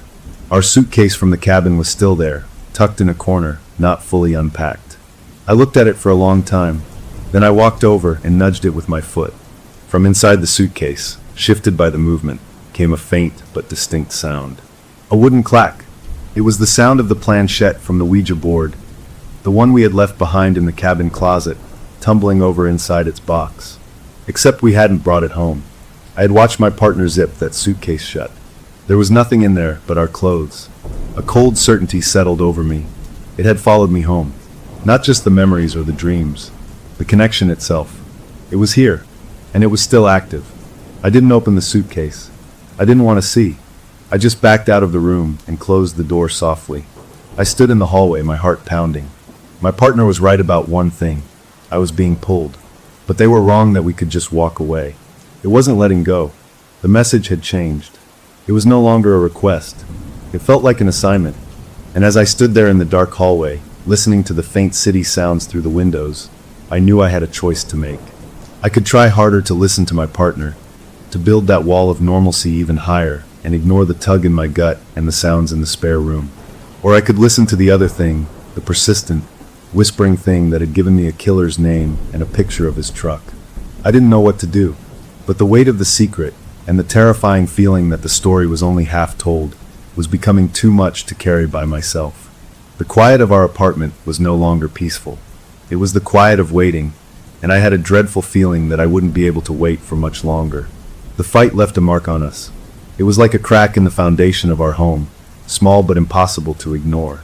We moved around each other with a new carefulness, a politeness that felt worse than the shouting. We talked about the grocery list and the weather. We did not talk about dreams or names or old trucks. We definitely did not talk about the sound from the suitcase. I shoved that memory into a dark corner of my mind and tried to lock the door. My partner, I could tell, was making a heroic effort. They suggested a movie night. They made my favorite meal. They were trying to pull me back to our shore, away from the dark water I kept staring into. And a part of me wanted to go. I was so tired of being scared, of feeling like my own mind wasn't my own. So for a few days I tried. I focused on work. I laughed at the right times. I did not open my laptop to search for anything. The strange flickers and sounds seemed to lessen, or maybe I just got better at pretending I didn't notice them. It felt like a truce, both with my partner and with whatever was on the other end of that line. Then on a Tuesday morning, my phone buzzed with a notification. It was a news alert, the same one I'd gotten weeks before. I squeezed their hands. "Okay," I whispered, the word feeling like a surrender. "Okay, you're right. It's over. I'm letting it go." The relief on their face was immediate and profound. They pulled me into a tight hug. "Thank you," they murmured into my shoulder. "Thank you. We spent the day together, a deliberate us day. We went to the park, we saw a funny movie, we had a nice dinner. I was present. I laughed. I focused on the color of their eyes, the sound of their laugh. I tried to brick up the part of my mind where the dreams and the names lived. For them, I would try. That night, as we got ready for bed, they smiled at me, a real warm smile. "See," they said, "this is better." I smiled back. "It is." They fell asleep quickly, a peaceful expression on their face. I lay beside them, staring at the ceiling. I had made a promise, and I intended to keep it, but as I lay there in the dark, a thought crept in, quiet and insistent. "She showed you the truth. She gave you his name. She trusts you with it. What are you going to do with that trust?" I closed my eyes, trying to shut out the thought. I focused on my breathing. I was letting it go. I was. But deep down, in a place I couldn't control, the wheels were already turning. I had the testimony. I had the name. And the detective in the article, Briggs, had asked for anyone with information to come forward. He had thanked the anonymous tipster. He was looking for answers. I had just promised my partner I would stop looking. But I hadn't promised her. The woman in the woods. Lena. And she had shown me something no one else in the world knew. The conflict was a physical ache in my chest. One road led to peace, to my relationship, to the normal life we were trying to rebuild. The other road led back into the shadows, following a ghost's directions to a truth that might destroy me. I didn't know which road I would take, but as I finally drifted into a troubled sleep, I knew the choice was coming, and I knew that whatever I decided, nothing would ever be simple again. The chapter on finding her was closed, but the book on what happened to her was still wide open, and a cold, quiet voice in the back of my mind was already starting to read the next page. The promise I made was a fragile thing. I held it carefully like a glass bird for about 3 days. I didn't search online. When my mind drifted to the red truck or the feel of forest dirt in the dream, I shook my head, literally shook it, as if to dislodge the thoughts. I focused on spreadsheets at work, on the exact shade of blue we should paint the bathroom, on the new recipe my partner wanted to try. I was a model of moving on.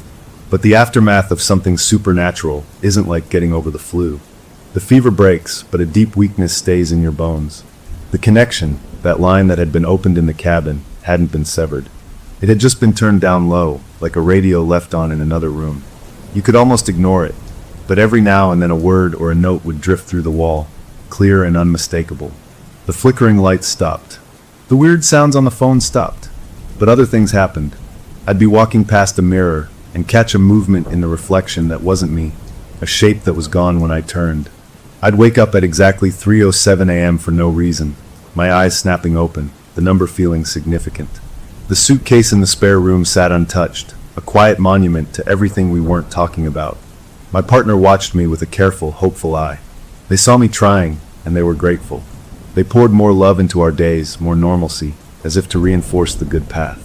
But they could also see the distant look that sometimes came into my eyes, the way I'd pause while drying a dish, staring at nothing. "You're thinking about it," they'd say softly, not as an accusation, but as a gentle observation. "I'm not," I'd reply too quickly and force a smile. The lie was becoming a third presence in our home. Meanwhile, the real world was moving on without my secret research. I couldn't help but check the news for the mountain county, just a quick glance on my lunch break. It became a daily ritual, my own little guilty secret. The story had legs. A few days after the identification, a local station ran a segment on cold cases being solved with new technology. They mentioned Lena McCullough and the anonymous tip. They showed a grainy, recent photo of Detective Briggs, a man with a tired face and sharp eyes. He said the investigation was active and ongoing. He appealed again for information, saying even the smallest detail from 1981 could be the key. Every time I read a quote from him, my conscience prickled. I had a detail, a huge one. I had a name and a motive and a vehicle description that came straight from the victim's last moments. And it was just sitting in my head, rotting. The pressure built quietly, like water rising behind a dam. I was trying to live two lives, the normal one with my partner, and the secret one where I carried a ghost's evidence. The strain started to show. I became forgetful, missing a bill payment, zoning out in the middle of conversations. My partner attributed it to work stress, but the worry in their eyes deepened. Then, one rainy Thursday evening, the dam cracked. My partner was working late. I was alone in the apartment. The sound of the rain was a steady drum on the windows. I sat on the couch, trying to read a book, but the words blurred together. My eyes kept drifting to my laptop, closed on the coffee table. The detective's tired face floated in my mind. Even the smallest detail. This wasn't small. This was the whole story. Before I could talk myself out of it, I opened the laptop. My hands were cold. This wasn't like before. I wasn't just curious. This was deliberate. I was going to do something. I created a new email account. I used a fake name, a jumble of letters and numbers. My heart was pounding so hard I could feel it in my throat. I addressed the email to the General Sheriff's Office address listed on their website, but in the subject line I wrote, ATTN, Detective Briggs, Lena McCullough. I stared at the blank body of the email. What could I say? A ghost showed me a dream? He'd delete it instantly. I had to make it sound like a real tip, from a real person with real, if slightly mysterious knowledge. I started typing. My fingers trembled. Detective Briggs, I have information regarding the death of Lena McCullough. I believe the person responsible was a man named Jeremy Halsey, who lived in the area at the time. He drove a red 1979 Ford F-100 pickup truck. I remember noticing it often had a missing hubcap on the front passenger side. Ms. McCullough had reported him for harassment before she disappeared. I believe he was obsessed with her and followed her into the woods on October 17, 1981. I cannot reveal how I know this, and I will not be able to reply to this email or come forward. Please look into him. I read it over. It sounded insane and utterly convincing at the same time. It was all true, but the source was impossible. I hesitated, my finger hovering over the trackpad. Sending this was another point of no return. It was directly engaging with the case, inserting myself into an active murder investigation, even from behind a veil of anonymity. It was also breaking my promise to my partner in a massive, irreversible way. But the image of the woman in the dream, her final moment of terror, flashed behind my eyes. She had shown me for a reason. I hit send. The whoosh sound the email made as it left my outbox was loud in the quiet apartment. I sat back, a cold sweat on my forehead. It was done. I had passed the baton again, this time with much more dangerous information. I felt an immediate, gut-wrenching mix of relief and terror. I slammed the laptop shut. I got up and paced, trying to calm down. I told myself it was over now, for real. I had done all I could. I had given them the killer's name. The professionals could take it from here. I would never speak of it again. I almost believed it. About 20 minutes later, my personal cell phone, the one sitting on the coffee table, buzzed. Not a text. A call. The screen lit up with a number I didn't recognize. The area code was local to our city. My blood turned to ice. Nobody calls from an unknown number with good news. My first panicked thought was that the police had already traced my fake email, which was impossible, but fear isn't logical. The phone buzzed again, rattling on the table. I picked it up. My hand was shaking. "Hello," I said, my voice tight. "Is this Sam?" a man's voice asked. It was older, gravelly, and full of a weary authority I recognized instantly from the news clip. It was Detective Briggs. My mouth went completely dry. How? How did he get this number? My email was anonymous. I used a fake account. I said nothing. I couldn't. "Sam, this is Detective Briggs with the county sheriff's office. I got your email." He paused, letting those words sink in. The world seemed to tilt. I managed a strangled "How?" "Your email provider's security isn't as good as you think," he said, his tone not unkind, but matter of fact. Took my tech guy about 10 minutes. "Look, I'm not calling to hassle you. I believe you're trying to help. And the information you gave, some of it checks out. We already had Jeremy Halsey on a list of people to re-interview. The truck detail is new. The harassment report is in the old file. It's good. It's useful." He was talking to me like I was a witness, not a crazy person. The relief was so potent it made me dizzy. He believed me. At least, he believed the information. "But here's the thing, Sam," he continued, his voice dropping a little. "I need to know how you know. The hubcap. The specific detail about the harassment being a motive. That's not public. That's not in any newspaper archive. That's the kind of detail that comes from someone who was there, or from someone the victim told. So I need you to tell me. How did you really know about Jeremy Halsey?" He wasn't accusing. He was asking, genuinely asking. And I had no answer I could give him. I couldn't say a dream. I couldn't say a ghost drew a map on my window. If I told the truth now, after he'd taken me seriously, he'd write me off as a lunatic and possibly dismiss the whole tip. I was trapped. I can't, I whispered into the phone. "I'm sorry. I just can't." There was a long pause on the other end. I could hear papers shuffling, his breath. "I understand being scared," he said finally. "This is a big thing. But if you know something, if someone told you something all those years ago, and you've been carrying it, now is the time to let it out. For her." He was giving me an out, a plausible, human explanation. That an old neighbor confided in me, that a relative whispered a secret on their deathbed. But it wasn't true. The truth was so much stranger. "I wish I could," I said, and it was the most honest thing I'd said all night. "The information is good. Please, just look into him. That's all I can say." Another pause. Then a sigh. "All right, Sam. I hear you. Well, look. But my number is going to be on your call log. If you remember anything else, or if you change your mind about talking, you call me. Anytime." "Okay," I said, barely a breath. "Okay, thank you." The call ended. I stood in the middle of my living room, the phone clutched in my hand, the detective's number now saved in my recent calls. He was real. The case was real. And I was now a real, if anonymous, person of interest in it. The door to the past wasn't just open. Someone from the present had just stepped through it and called me on the phone. I had wanted to help. I had wanted closure. But as I stood there in the quiet apartment, with the rain pattering against the window, I realized I hadn't closed anything. I had just picked up the line. And the moment I did, the world of detectives and murder investigations had reached out and tapped me on the shoulder. The email was sent. The call was made. There was no taking it back. My partner would be home soon. I would have to pretend nothing had happened, that my world hadn't just narrowed to the sound of a tired detective's voice asking me a question I could never answer. The ghost had given me a job to do, and I had done it. But as the adrenaline faded, a new, more practical fear settled in. I had just pointed the police at a man named Jeremy Halsey. What if he was still out there? What if he found out someone was pointing at him? And what if somehow he could tell it was me? The comfortable walls of my apartment felt thin again, like they could no longer keep the real, human danger of the past from seeping into my present. The chapter on sharing the secret was over, but the consequences of sharing it were just beginning, and I was now tied to them, a silent partner in an old, cold case that was suddenly very, very hot. The phone call with Detective Briggs changed everything.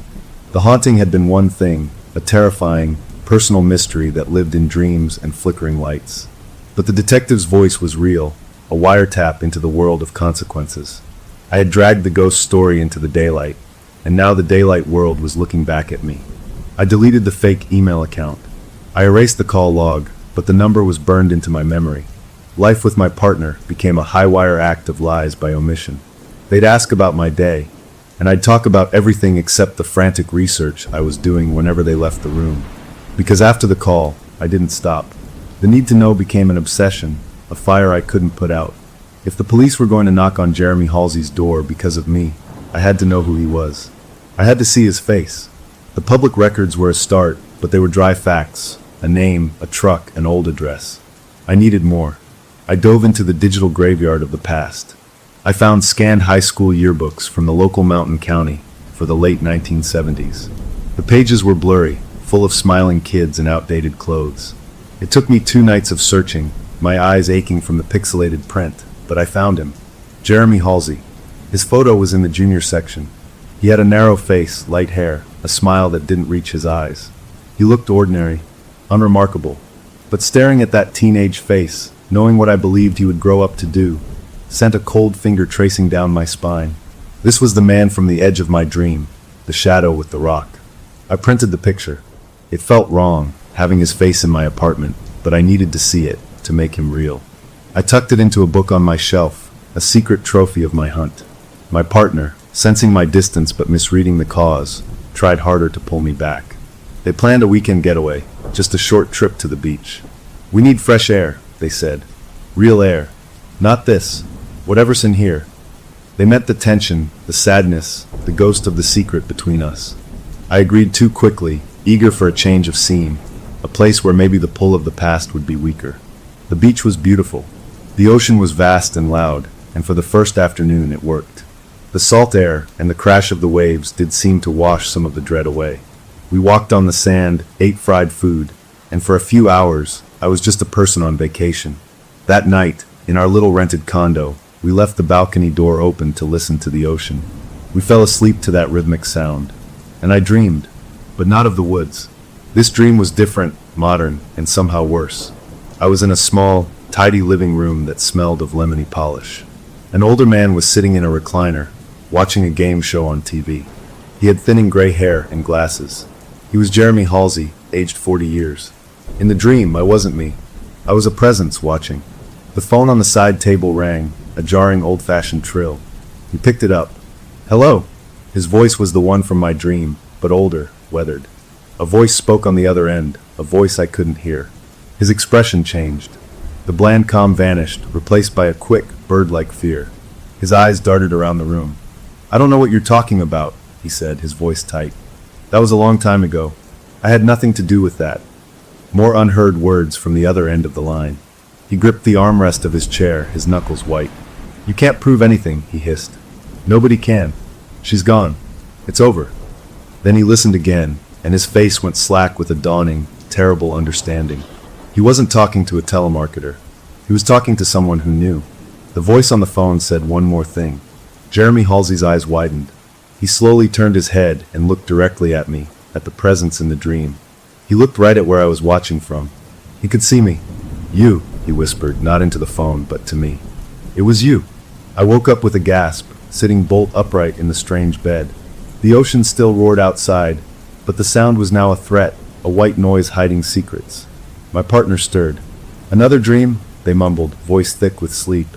"Yeah," I whispered, my heart trying to beat its way out of my chest. "Go back to sleep." They did, easily. They had no nightmares. The connection was mine alone. Lying there in the dark, the meaning of the dream crashed over me. It wasn't a memory from the past. It was a vision of the present, or the very near future. The police had contacted him. Detective Briggs had done his job. He had knocked on the door or called the phone of Jeremy Halsey. And Jeremy Halsey knew, somehow, that the information had come from an outsider, from a new voice. And in the dream, he had seen me. The haunting was no longer about a victim reaching out. It was now about a killer becoming aware. The line wasn't just open, it was a two-way street, and he was starting to look back down it. The rest of the beach weekend was ruined for me. I was jumpy, scanning other tourists' faces, half expecting to see the old man from the dream. The vastness of the ocean, which had felt freeing, now felt like a place where anything could be hiding. My partner finally snapped on the drive home. "You're a million miles away," they said, their voice cracking with frustration. "You're here, but you're not here. I can't keep doing this, Sam. I can't keep fighting for you to be present when you clearly want to be somewhere else. With her. With this mystery." "It's not a mystery anymore," I said quietly, staring at the highway lines blurring past. "It's an investigation, and I'm involved." That stopped them. They looked at me, their eyes hurt and confused. "What does that mean?" I told them. I didn't plan to. It all just spilled out. The email, the phone call from Briggs, the yearbook photo, the new dream. The whole, ugly, tangled truth. I watched their face go from confusion to shock to a kind of horrified betrayal. "You promised," was all they could say, their voice small. "You promised you were letting it go." "I tried," I said, and it was the truth. "But she won't let me go. And now he might know someone is looking." The word "he" hung in the car, more real and more dangerous than any ghost. We drove the rest of the way home in a cold, exhausted quiet. The apartment, when we entered, didn't feel like a sanctuary. It felt like the place where all this had started, where the suitcase still sat and the printed yearbook photo was hidden. My partner went straight to the bedroom and closed the door. I heard the lock click. That small sound was the loudest thing I'd ever heard. I was alone, truly alone now with the mess I'd made. I went to the shelf and took down the book, pulling out the yearbook photo. I looked at Jeremy Halsey's young, ordinary face. What was he now? A frightened old man? A dangerous one? Did he live nearby? Far away? The not knowing was a torture. I had to finish it. I had to know the ending. I went to the laptop one more time. I used every search trick I knew, cross-referencing his name with property records, with utility databases, with anything that could give me a current address. It took hours. The sky outside grew dark. Finally, I found a hit. A property tax record from a rural county 2 states over. A.J. Halsey owned a small parcel of land with a mobile home. The address was a route number, a box, a town name. It was him. It had to be. I had found where the shadow from my dreams lived. I wrote it down on a scrap of paper. I stared at the address. This was it. The final piece. I could send this to Detective Briggs. I could close the circle completely, give them the last thing they needed to find him, to question him, to maybe bring him to justice. That would be the right thing. The same thing. But as I sat there, holding the address, a different, more terrifying thought crept in. What if justice wasn't what she wanted from me? What if she wanted me to see? To know his face, to know where he lived, to understand that he got to grow old in a tidy home while she rotted in a ravine? What if the point wasn't to tell the police, but to know? To be the witness who saw the whole picture, from her first fearful complaint to his last, guilty day? The lock on the bedroom door clicked open. My partner came out. They had been crying. They looked at me, at the laptop, at the scrap of paper in my hand. They didn't ask. They just said, "I can't do this anymore. I'm going to stay with my sister for a while." They went to the closet and pulled out a small suitcase. They began to pack, their movements efficient and full of a finality that broke my heart. I didn't try to stop them. What could I say? I had chosen the path, and it had led me away from them. They zipped the suitcase. They walked to the door, pausing with their hand on the knob. They didn't look back. "Goodbye, Sam," they said, and then they were gone. The door shut softly. The apartment was empty. I was alone with the address, the photo, and the ghost. I looked at the scrap of paper. I had 2 choices. I could email this last bit to Detective Briggs, tie everything up with a bow for the authorities, and try to pick up the shattered pieces of my life. Or I could do something else. Something the dream might have been pushing me toward. I could go. I could get in my car and drive to that route number, that box, that town. I could see the rusty red truck, or its descendant, parked in the gravel.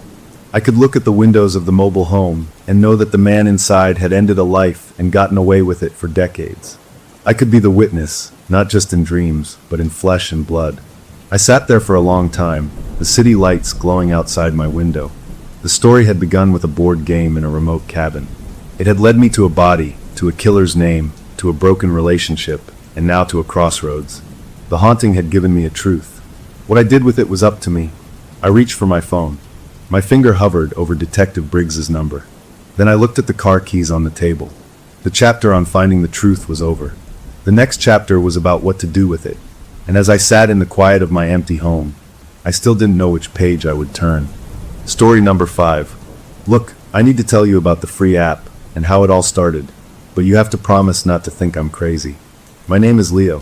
It was a Tuesday, I think, just a normal afternoon, and my kid was practically vibrating on the couch, glued to the tablet. Look, they shouted, shoving the screen in my face. It says it can connect me to the spirit world for free. I chuckled, because what else do you do? It was just some pixelated Ouija board thing with cheesy cartoon ghosts and fake spooky sound effects. The kind of digital toy you get for a few taps and watch a video ad to unlock. My partner was in the kitchen making dinner and just rolled their eyes with a smile. Just don't believe in it too much, okay? I said, ruffling my kid's hair. It's just a game. They nodded, already engrossed, their little fingers sliding a glowing planchette across the screen. I remember the tinny, robotic voice from the tablet speaker saying things like, "The spirits are restless," in a way that was about as scary as a cartoon. I went back to checking my work email, and that was that. Or it should have been. The first thing that fell off happened later that night. The smart speaker in the kitchen, the one we use for timers and weather, was set for a cooking reminder. Out of nowhere, right in the middle of the quiet house, it didn't give its usual gentle chime. Instead, it blasted 3 seconds of the loudest, most painful static I've ever heard, a blaring, shredding noise that made all 3 of us jump. It stopped as suddenly as it started. We all just looked at each other. "What was that?" my partner asked, wiping their hands on a towel. "Glitch," I said, with more confidence than I felt. "Probably a bad update or something." I walked over and unplugged the thing, just in case. "See?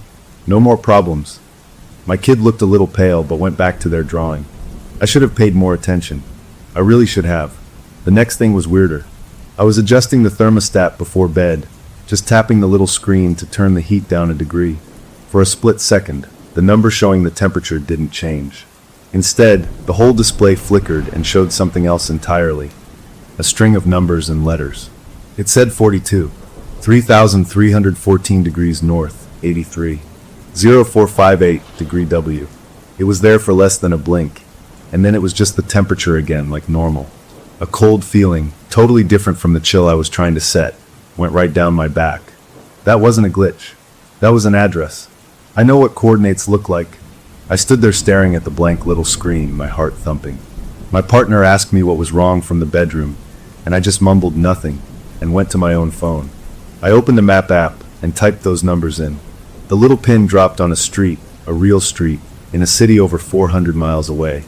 It was just a regular neighborhood, rows of houses you could see from the satellite view. I felt silly then, but also deeply uneasy. What were the chances? A random app my kid downloaded, a smart speaker going nuts, and now my thermostat giving me GPS coordinates? I told myself it had to be a coincidence. Maybe our Wi-Fi network had gotten some kind of virus, or the thermostat was faulty and displaying error codes that just happened to look like map points. I didn't say anything to my partner about it. They were already spooked by the speaker. I didn't want to make it worse. Later, when my kid was asleep, I went over to the tablet. They'd left it on the couch. I picked it up, and the screen lit up. There was the app still open. It was just a simple, stupid-looking interface. A wooden-looking board with letters and numbers, and that glowing planchette in the center. At the bottom it said, "Session active." I felt a little ridiculous, but I put my finger on the planchette. "Is anyone there?" I whispered, feeling like a complete idiot talking to a tablet. Nothing happened for a moment. Then, the planchette started to move under my finger. Not me moving it, I swear. It had a little vibration to it, like force feedback on a video game controller, and it tugged my finger along. It slid to the letter H, then E, then L, then L, then O. "Hello." The robotic voice said it out loud. A chill went through me, but part of me was also laughing at myself. Of course it said hello. It was programmed to. It was just a game reading my subconscious movements. I deleted the app right then and there. I held my finger down on the icon until it jiggled and hit the little X. "Goodbye, spirits," I muttered. I put the tablet on the charger and went to bed, telling myself I had solved it. No more app, no more problems. The house was peaceful. My partner was already asleep. I listened to the normal nighttime sounds, the hum of the refrigerator, the faint tick of a clock down the hall. I started to drift off, feeling much better. That's when I heard it. A sound from down the hall, from my kid's room. Not a cry or a call. It was a soft, rhythmic swish-swish sound, like a finger sliding across a smooth screen. Then, clear as day, the tinny, familiar robotic voice from the tablet, the one I had just deleted, echoed softly down the dark hallway. It said one word: connected. My eyes snapped open in the dark. I lay there, frozen, listening. The sound didn't come again, but I knew what I'd heard. I got up, my feet cold on the floor, and crept to my kids' door. I pushed it open slowly. They were asleep, curled up under the blankets, breathing softly. The room was dark, but on their nightstand, the tablet screen was glowing a faint, sickly green. It wasn't on the charger. It was just lying there, screen on, showing that digital Ouija board. The planchette was sitting motionless in the center. I walked over and picked the tablet up. It was warm, too warm, like it had been running for hours. The app was open. I hadn't deleted it, or it had reinstalled itself. I went to the home screen. The app icon was right there, plain as day. My hands were shaking. I went into the settings, found the battery usage. The app had been actively used for the last 20 minutes. But my kid was asleep. I stood there in that dark room, holding that glowing tablet, listening to my child's peaceful breathing, and I felt a fear I'd never felt before, a clean, sharp fear that cut through all my rational explanations. It wasn't about ghosts. It was about something being in my house, in our machines, something that didn't follow the rules.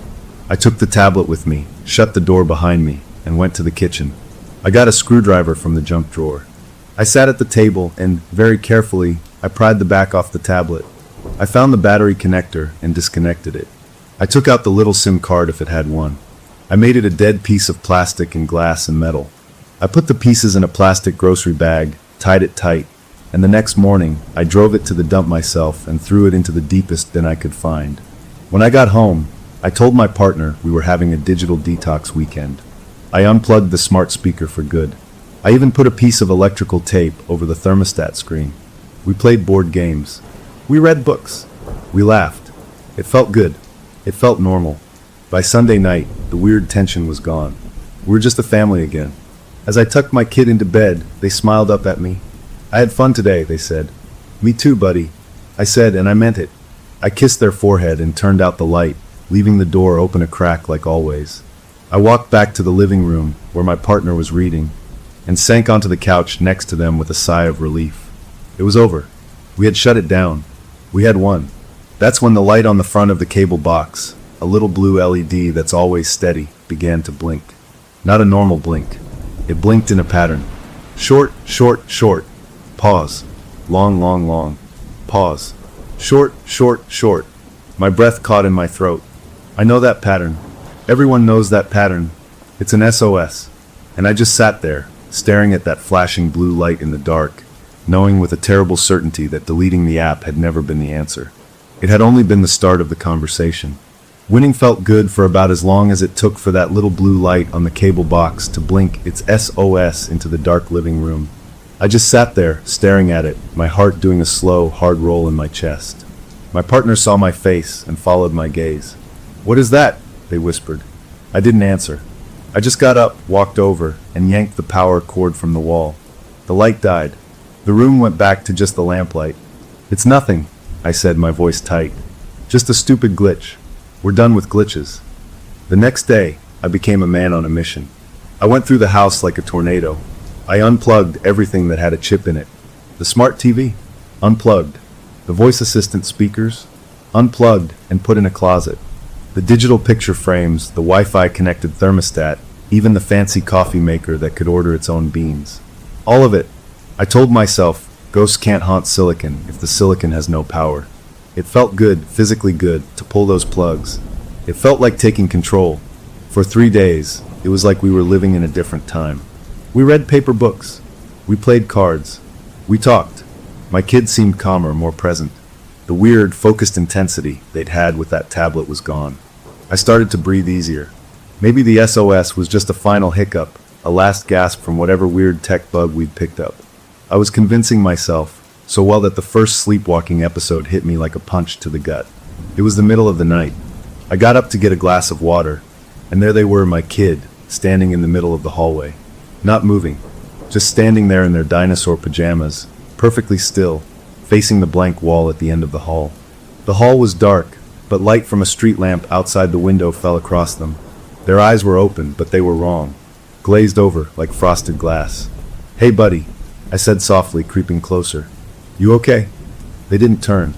Their little arm came up, and their finger pointed straight at the wall. Then they spoke, but it wasn't their voice. It was flat, robotic, empty of all the silly, warm tones of my child.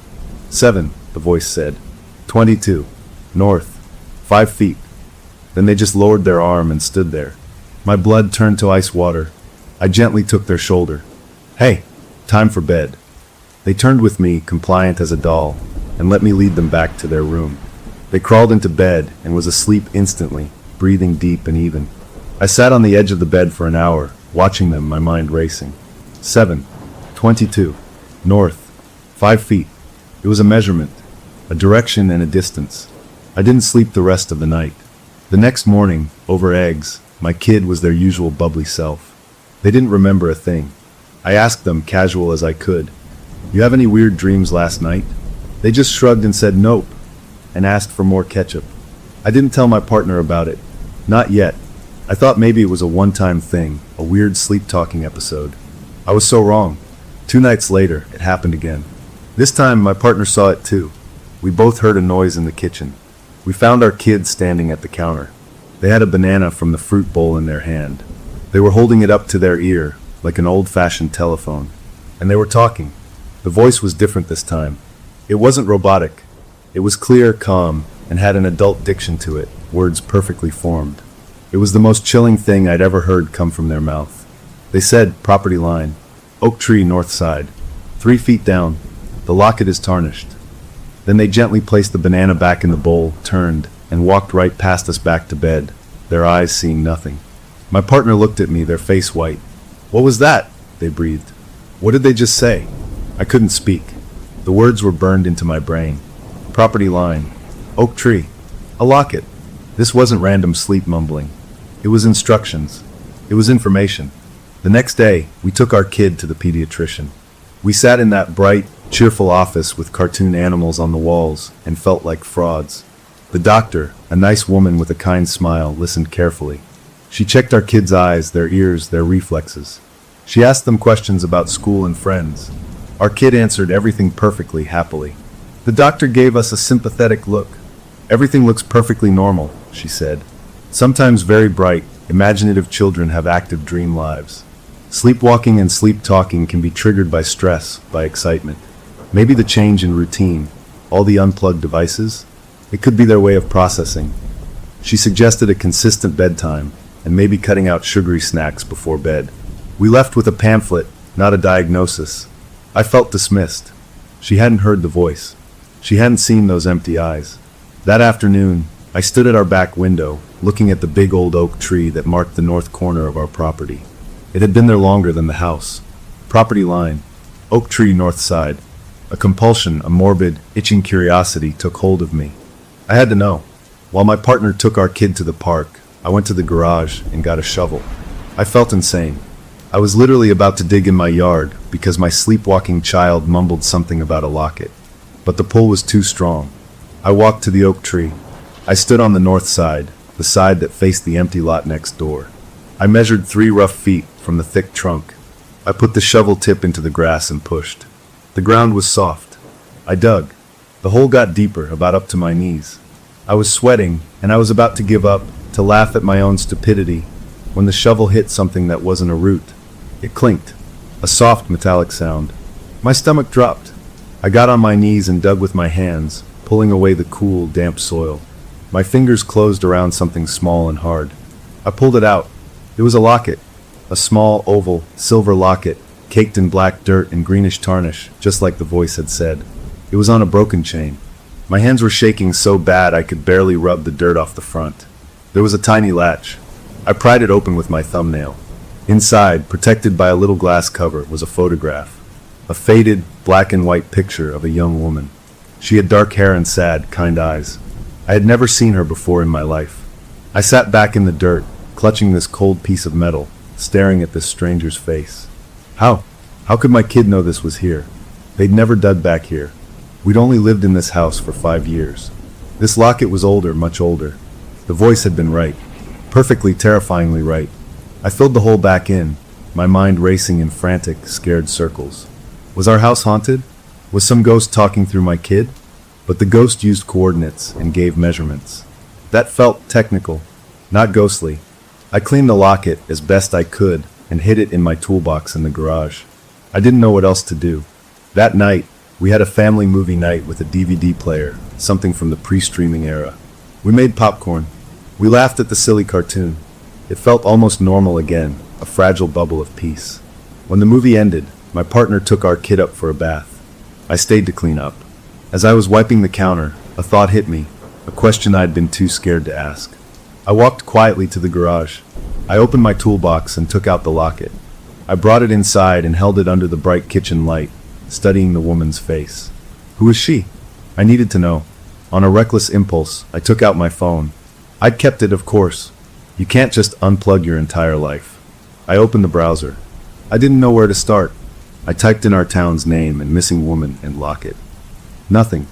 I tried old photograph and our street name. More nothing. Frustrated, I just took a picture of the locket with my phone, the sad-faced woman clear in the frame. I used the image search function. The little circle spun, and then it gave me a result. A single result. It was from a scanned local newspaper article, dated 1957. The headline read, "Local woman still missing, police suspect foul play." And there, right below the headline, was a photograph. It was her, the same young woman from the locket, smiling a little in the photo, but with those same sad eyes. Her name was Clara. The article said she'd lived on our street, just a few houses down. She'd vanished walking home from work one evening. Her purse was found, but she never was. The case went cold. I stopped breathing. My kid had led me to a piece of a 60-year-old cold case buried in our yard. This wasn't a game. This wasn't a glitch. I was holding proof of a real tragedy in my hand, proof that had been found because a flat, empty voice had told us where to dig. I heard the bath water draining upstairs. I shoved the locket in my pocket, put my phone away, and tried to look normal as my partner came down with our kid in clean pajamas, their hair damp and smelling like shampoo. We did the bedtime routine. A story, a song, the nightlight plugged in.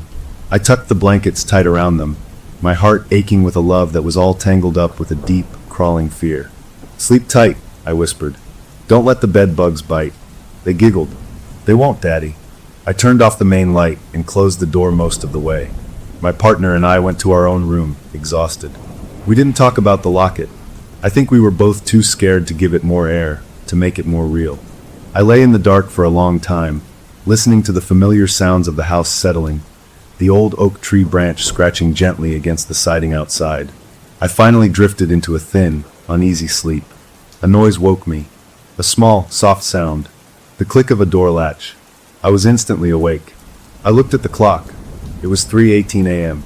I got out of bed and peeked into the hallway. Our kid's door was open. The hallway was empty. A cold dread washed over me. I walked quickly to their room.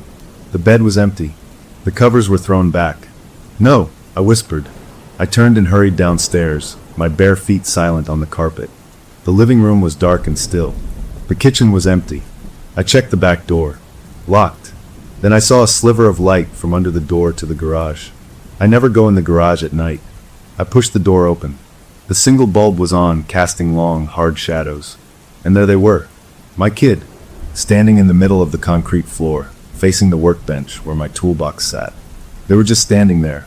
In their hand, held loosely at their side, was the silver locket, its broken chain dangling. They must have gone into my toolbox. They heard me come in and slowly, they turned to face me. Their eyes were wide open, completely aware, completely awake.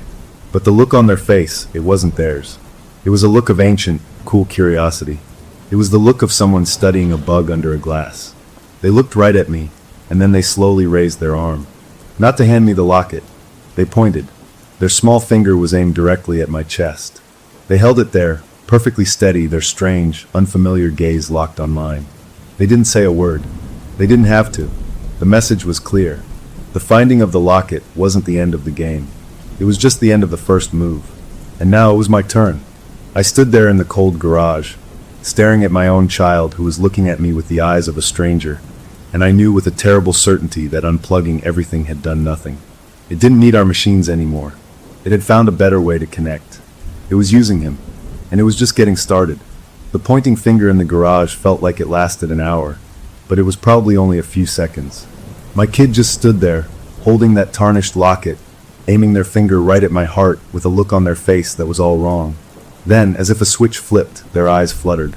The strange, cool curiosity melted away, replaced by childish confusion and then fear. They looked at the locket in their hand, like they'd never seen it before, their lip trembling.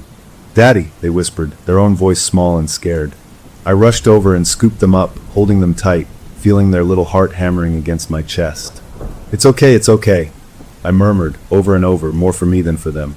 I took the locket from their limp fingers and carried them back to bed.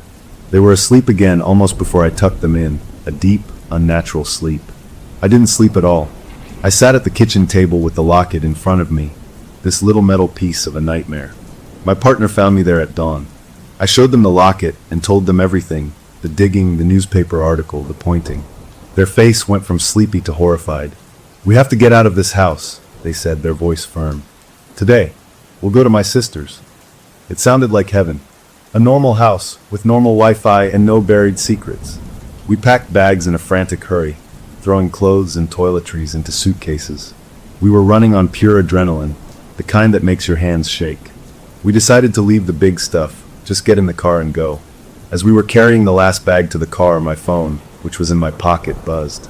It wasn't a call. It was a notification from our home security system. We had a few basic cameras, one at the front door, one in the living room. I'd unplugged their power supplies weeks ago. The notification said, "Motion detected, living room camera." My blood went cold. I tapped the alert. The app loaded, showing a live feed. The living room was dark, but the camera had night vision. It showed the room in grainy green and black. And there, in the center of the room, was our large flat-screen TV. It was unplugged. Its cord was coiled on the floor right underneath it, where I'd left it. But the screen was on. It was glowing that same sickly green as the tablet had. On the screen was a digital Ouija board, just like from the app. And the planchette, that little triangle, was moving. It slid across the pixels all on its own, stopping on one letter, then the next. I watched, frozen in my driveway, as it spelled out a word. D-A-D-D-Y, it paused. Then it moved again. S-L-A-P-P-D, Daddy slapped. I heard a sharp gasp. My partner was looking over my shoulder at my phone screen. Their face, lit by the glow of the display, had gone a shade of gray I'd never seen before. All the color, all the life, just drained right out of it. They took a step back, shaking their heads slowly, their eyes wide with a pure, personal terror. "No," they breathed. "No, no, no." They turned and ran back into the house. I stood there, confused and terrified. Daddy slapped. What did that mean? Who's Daddy? I ran in after them. I found them in the kitchen, leaning against the counter, their whole body trembling, their hands over their mouth. "What is it?" I asked, desperate. "What does that mean?" They wouldn't look at me. Tears were streaming down their face. It took them a long time to speak, their voice a broken whisper. "My father," they said. "When I was little, he had a temper. He only hit me once. Just once. A slap across the face. I never told anyone. Not my mom, not my sister. I never even told you." They finally looked at me, their eyes begging me to understand. I was so ashamed. I made myself forget it. How could it know that? How could it possibly know that? The feeling in the room changed. This wasn't about creepy coordinates or digging up lost things anymore. This was an attack. A precise, surgical strike into the most hidden, painful corner of my partner's soul. The thing, whatever it was, wasn't just messing with our gadgets. It was auditing our lives. It was digging up buried secrets and holding them up to the light. We never made it to the car. We unpacked the bags. Leaving felt useless now. If it could pull a memory that my partner had locked away from even themselves, what good would distance do? We were prisoners in our own pasts. The next morning, I tried to fight back in the only way I knew how, through the tech. I plugged the router back in. I needed to see what was happening on our network. I logged into the admin page. Everything looked normal at first. Then I saw the network name. Our Wi-Fi had always been called something dumb like the Smith Network. I'm not giving you our real one. Now, it was called listening_post. I tried to change it back. The settings page wouldn't save. I tried to change the password. Access denied. I tried to reset the router to factory settings. I held down the little button for 30 seconds. It blinked, it rebooted, and when it came back online, The network name was still listening_post. It was locked. We were locked out of our own internet. That's when I called a friend. Mike is the most tech-savvy guy I know, works in IT security. I gave him a watered-down version, just said we had a weird hack and our router was possessed. He came over that afternoon, his toolkit in hand. He was cheerful, skeptical. Probably just some malware, he said, plugging his laptop into our router. He ran scans, typed commands into a black box full of text, his brow furrowed. The cheerful skepticism slowly faded. After an hour, he sat back. "This is the weirdest thing," he said. "There's no malware, no remote login sessions, no breached passwords. The firmware is up to date. It's clean." "But the name," I said. "Listening_post." He nodded, looking spooked for the first time. "Yeah, that's not a hack. A hack leaves traces. This is like the router itself decided to rename itself, and it's refusing to let you be the admin on your own device." He packed up his gear slowly. At the door, he paused. He didn't look at me when he spoke, just stared at his shoes. "Look, man, I don't know what's going on here, but it's not in the wires. You should think about getting out of this house for a while. Not because of the Wi-Fi, but because whatever is doing this, it's not in the machines anymore. It's in the air now. You understand?" I understood. It was in the air. It was in the walls. It was in our memories. That night, we tried to create a safe zone. We all slept in our bedroom, my kid on a cot on the floor. We left every light on. We played quiet music from a battery-powered radio. We were a little fortress of light and sound, trying to keep the quiet, prying emptiness at bay. It worked. Until it didn't. I must have dozed off. A touch on my forehead woke me. It was small and cold. I opened my eyes. My kid was standing by my side of the bed, their little hand resting on my skin. Their eyes were open, but that flat, adult emptiness was back in them. They leaned close, their breath cool on my ear, and in that horrible, borrowed voice, they delivered a new message. It wasn't about us this time. It was for my partner, who was sleeping beside me. The voice was clear and cold. "The well behind the farmhouse. He knows what he threw down there." Then my kid turned, walked back to their cot, lay down, and was still. For a second, there was just the sound of the radio playing soft jazz. Then my partner, who I thought was asleep, made a sound. A low, gut-punched moan of absolute terror. They were awake. They had heard every word. They sat up slowly, their face a mask of dread. They looked at me, their eyes huge in the lamplight. They didn't ask how or why. They just started to speak, the words tumbling out in a horrified rush. "My grandparents' farm," they whispered. "There was an old well out back. It was boarded up when I was a kid. I was 9. I had a kitten, a little gray thing I'd found. It got sick. Really sick. It was suffering. I was just a kid, I was so scared, and I didn't know what to do." They choked on a sob. "I put it in a sack, and I threw it down the well. I never told anyone. I've had nightmares about it my whole life." They buried their face in their hands, their shoulders shaking. "How does it know? How can it know that?" I had no answer. The thing had done it again. It had reached back through years, through layers of guilt and shame, and pulled out another secret. A dead kitten in a well. A child's terrible, secret act of mercy and fear. This was its pattern. It was collecting our pains. But why? What did it want with this awful museum of regrets? We spent the rest of the night holding each other. A family holding on in the middle of a storm no one else could see. When the sun finally came up, it felt like a reprieve. The normal sounds of birds and distant cars made the night seem like a bad dream. My kid woke up cheerful, remembering nothing. My partner was hollow-eyed and quiet, moving through the kitchen like a ghost. I made coffee, the normal ritual, clinging to it. I needed to do something, anything. I went to the junk drawer, the one where I'd tossed the dead tablet pieces. I'd kept them for some reason. The plastic bag was still there, knotted tight. I picked it up. It wasn't cool to the touch. It was warm, like it had been sitting in the sun, but it had been in a dark drawer. A deep, instinctual revulsion went through me. I didn't open it. I just carried it out to the big garbage can by the curb and threw it in, slamming the lid shut. I stood there in the morning sun, breathing hard. I had thrown away the first thing that started it all. It was a small victory, but it felt like one. We had survived the night. We knew a little more about the enemy. It fed on secrets. It lived in the signals we couldn't see. And for now, in the bright light of day, with the bag in the trash and the birds singing, it felt like we could maybe start to figure this out. We could learn its rules. We could fight back. We had to. As I walked back up the driveway, I glanced at the living room window. The TV was still unplugged, the black screen reflecting the blue sky.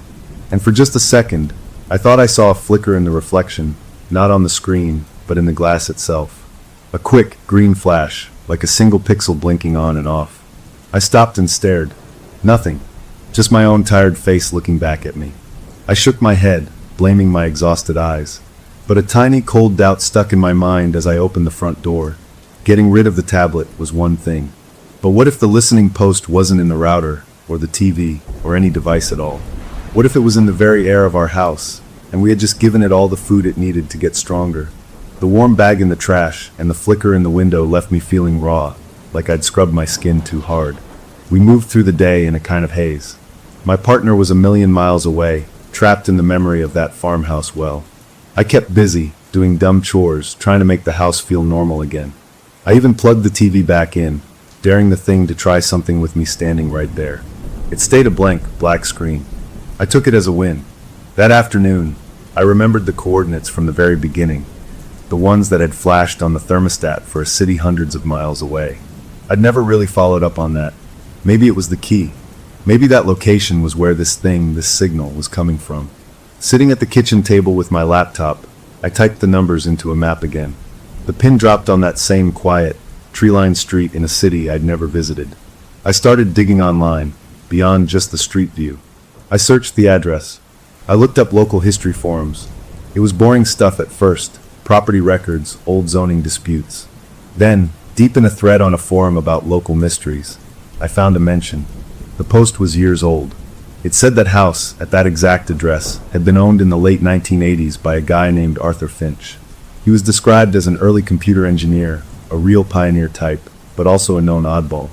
The post said he was deep into esoteric electronics and amateur occultism, trying to merge the two.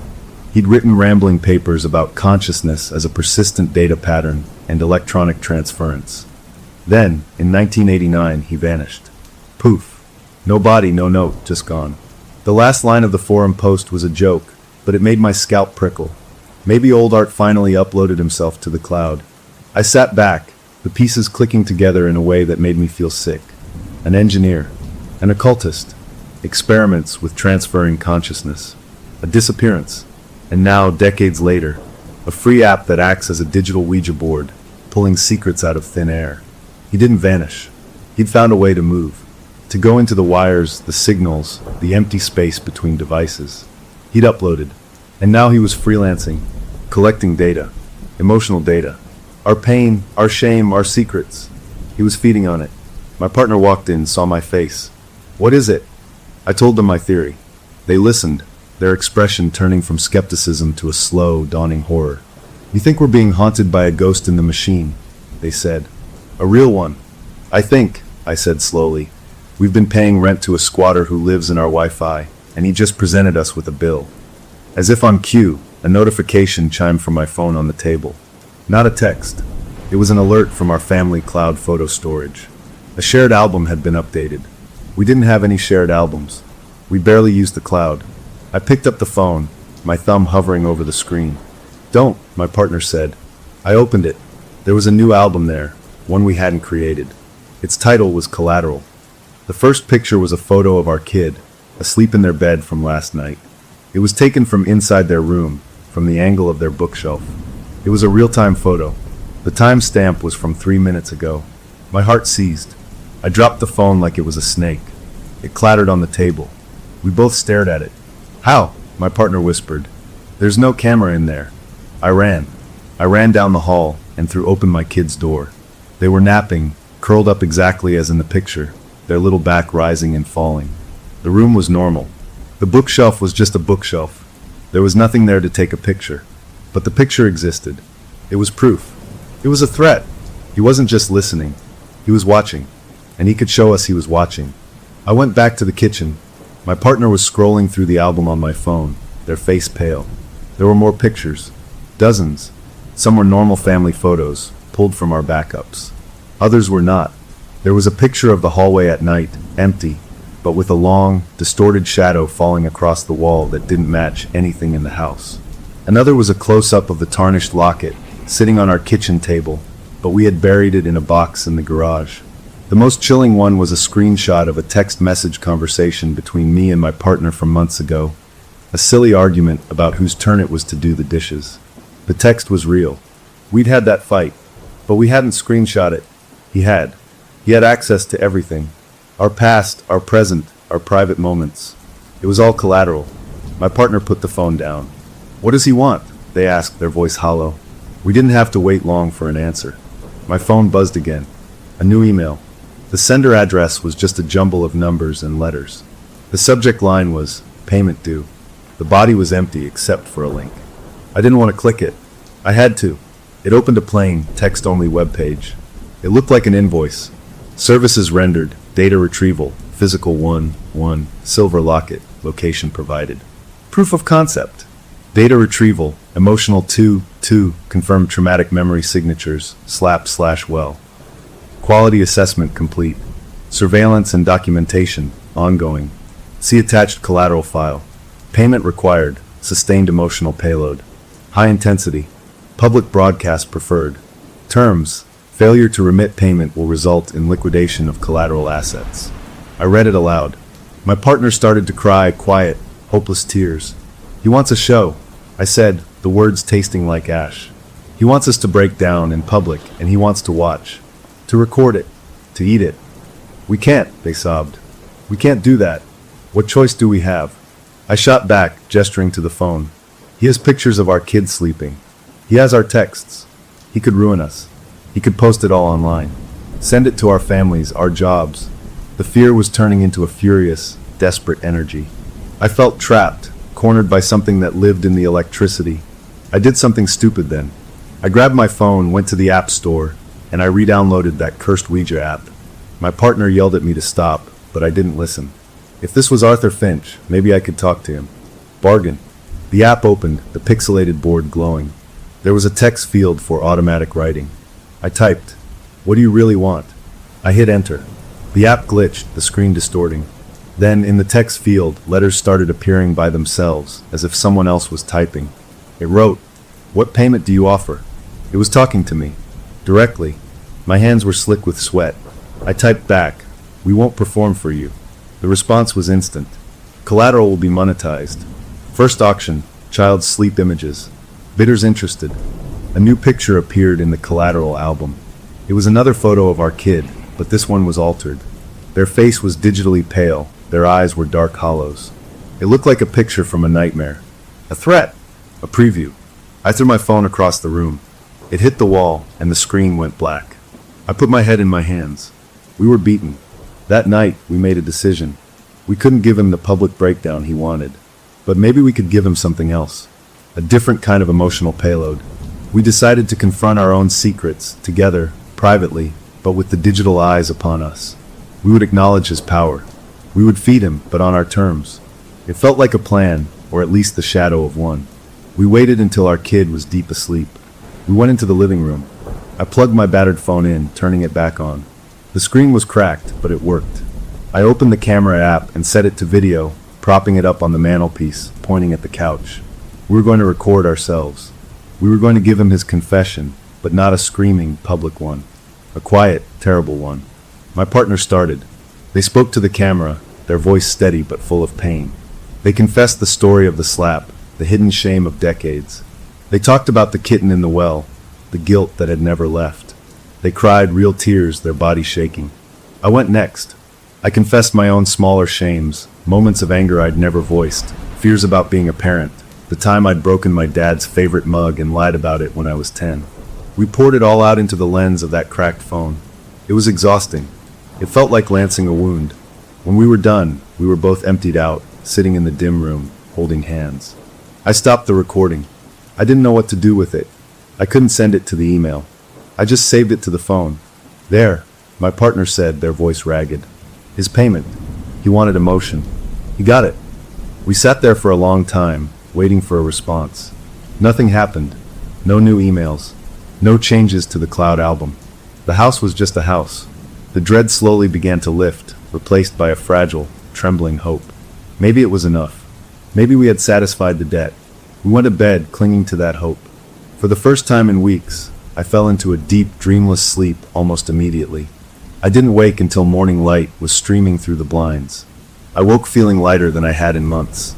The weight of our shared confession was gone. My partner was still sleeping peacefully. I got up, padding quietly to the kitchen to start coffee. I passed through the living room. The cracked phone was still on the mantel where I'd left it. I picked it up, thinking I'd delete the horrible video. The screen lit up. The battery was almost dead. There was a single notification, a system alert I'd never seen before. It said, "File transfer complete." I frowned and opened my video gallery. The video we'd made last night was there. I selected it, ready to delete it forever. But when I tapped it, the metadata came up. The file size was enormous, far too big for a 20-minute video. And the date modified wasn't last night. It was in the future, later today. A cold knot tightened in my stomach. I didn't delete it. Instead, I plugged the phone into my laptop, my hands starting to shake again. I opened the file on the computer, using a program that could analyze it. The video played normally, our sad, tired faces, our whispered confessions. But the program showed something else. Embedded within the video file, layered under the audio of our voices, was another audio track. A dense, compressed digital signal. It wasn't music. It wasn't static. It was data. The program tried to interpret it. It read it as a massive, encrypted packet. And the packet had a destination tag. It wasn't an email address or a website. It was a set of coordinates, different from the first ones. These were for a server farm, a huge, anonymous data center in another country. Our emotional confession, our payment, hadn't just been watched. It had been packaged, encoded, and sometime today it was scheduled to be sent, transferred. He hadn't just wanted to watch us cry. He had wanted to download our pain, to take it with him, to use it as fuel somewhere else. The relief of the morning shattered. We hadn't paid a bill. We had just given a starving man his first full meal, and the notification on the phone said the transfer was complete. He had already taken it. He was stronger now. I sat at the kitchen table, the laptop open, the sunrise feeling like a lie. I had just handed over the most private moments of our lives to a thing that lived in the wires, and I had done it willingly. The question wasn't what he wanted anymore. We knew. He wanted fuel.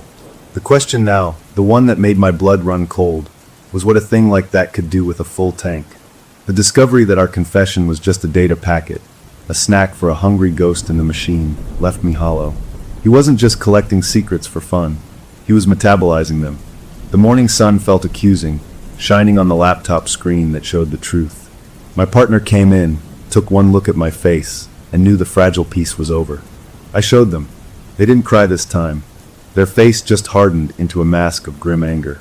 "So we fed it," they said flatly. "What now?" We didn't have to wait long to find out. Later that day, my phone buzzed. It was a notification from YouTube. "Your video untitled live stream has 3 views." I never started a live stream. My stomach dropped. I opened the app. There, on our family channel we used to share silly videos with grandparents, was a new upload. A 12-second live stream. The thumbnail was a close-up of our kid's face, their eyes wide and vacant. I pressed play. The video was shaky, like it was taken on a phone held in a trembling hand. It showed our kid, sitting on their bed in broad daylight. They looked straight into the camera, and in that flat, adult voice that was not their own, they said, "The Town Council Emergency Fund of 1992. The records were altered. The fire at the old library was not an accident. The money went to the mayor's brother's construction company." Then the video ended. It had 3 views. It was public. The internet is forever. I felt a scream building in my throat. He had used our kid, awake this time, to broadcast a secret. But not our secret. A town secret. Something old and buried. He was expanding his diet. My partner was already on their own phone, Googling frantically. "Oh my God," they whispered. "It's real. There was a fire. There was a scandal about missing funds, but it was hushed up. The mayor's brother did have a construction company that got all the town contracts after." The horror shifted, deepening into something even more vile. This wasn't just about our family anymore. He was data mining the entire town's history, and he was using our child as his speaking tube. We were becoming his accomplices. The next demand came that evening, not on a screen, but through the air. We were all in the living room trying to have a normal moment when our kid, who was coloring, suddenly stopped. Their crayon hovered over the paper. Their eyes didn't glaze over like before. They just went distant, focused on nothing. Then they spoke, their own voice but with a strange, formal precision. Payment for services is insufficient. New currency required. A fresh secret. From the living. Not from your stored memories. A new one. Find it. They blinked, looked at their half-finished dinosaur, and went back to coloring as if nothing had happened. My partner and I locked eyes. We understood. The emotional payload from our confession had been accepted, but it was just an appetizer. Now he wanted the main course. And he wanted us to hunt for it. He wanted us to go out into our town, dig up someone else's buried shame, and serve it to him. To make someone else a victim to save ourselves. The moral nausea that washed over me was worse than any fear. We can't, I said. We absolutely cannot do that. What's the alternative? My partner asked, their voice desperate. He'll keep using them. He'll post more. He'll liquefy our collateral, whatever that means. We fought then, a hushed, fierce argument about choices that were no choices at all. We were trapped in a zero-sum game designed by a dead electrician. That night, the sleepwalking started again. But it was different. It wasn't aimless. Our kid got out of bed, walked to the front door, and tried the knob. We found them there. When we guided them, they didn't resist, but their feet dragged with purpose. We ended up following them, two terrified adults in bathrobes trailing a sleepwalking child under the streetlights. They led us 6 blocks to the town's old archival building, a small brick structure that was never open. They walked right up to the locked front door, placed both palms flat against the cold brick, and began to speak. Not in the flat voice, but in a whisper, like they were reading text only they could see. File cabinet B12. Blue folder. Invoice 7,743. Overcharge approved by signature. Land deal for the riverfront. The environmental survey was falsified. They gave names, dates, amounts. Then their hands dropped, and they swayed on their feet, asleep standing up. I carried them home, their head heavy on my shoulder, my mind reeling. The next day, driven by a compulsion I hated, I went to the town archives during its limited open hours. The clerk was bored. I asked, my heart in my throat, if I could look at records from the early 90s, land deals for the riverfront. She pointed me to a row of cabinets. I found cabinet B12. I found the blue folder. And inside, I found invoice 7743.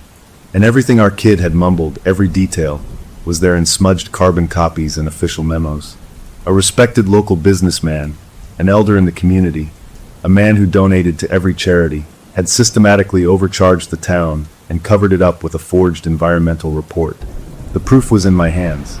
I stood there in the dusty archive, holding the file that could ruin a man's life. This was the fresh secret. This was the payment. All I had to do was what?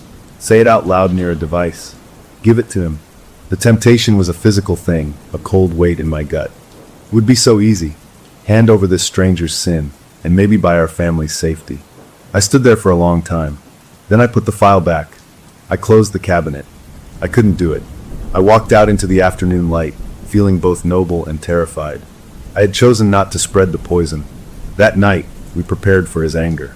We were ready for blaring static, for flickering lights, for more videos. We were not ready for what happened. It was subtle, chilling in its simplicity. Every screen in the house that still had a plug in it, the old TV, the laptop, even the tiny LCD on the microwave, lit up at the same instant. Not with a message, just with a single, stark word in plain white text on a black background. Stingy. It stayed for 10 seconds.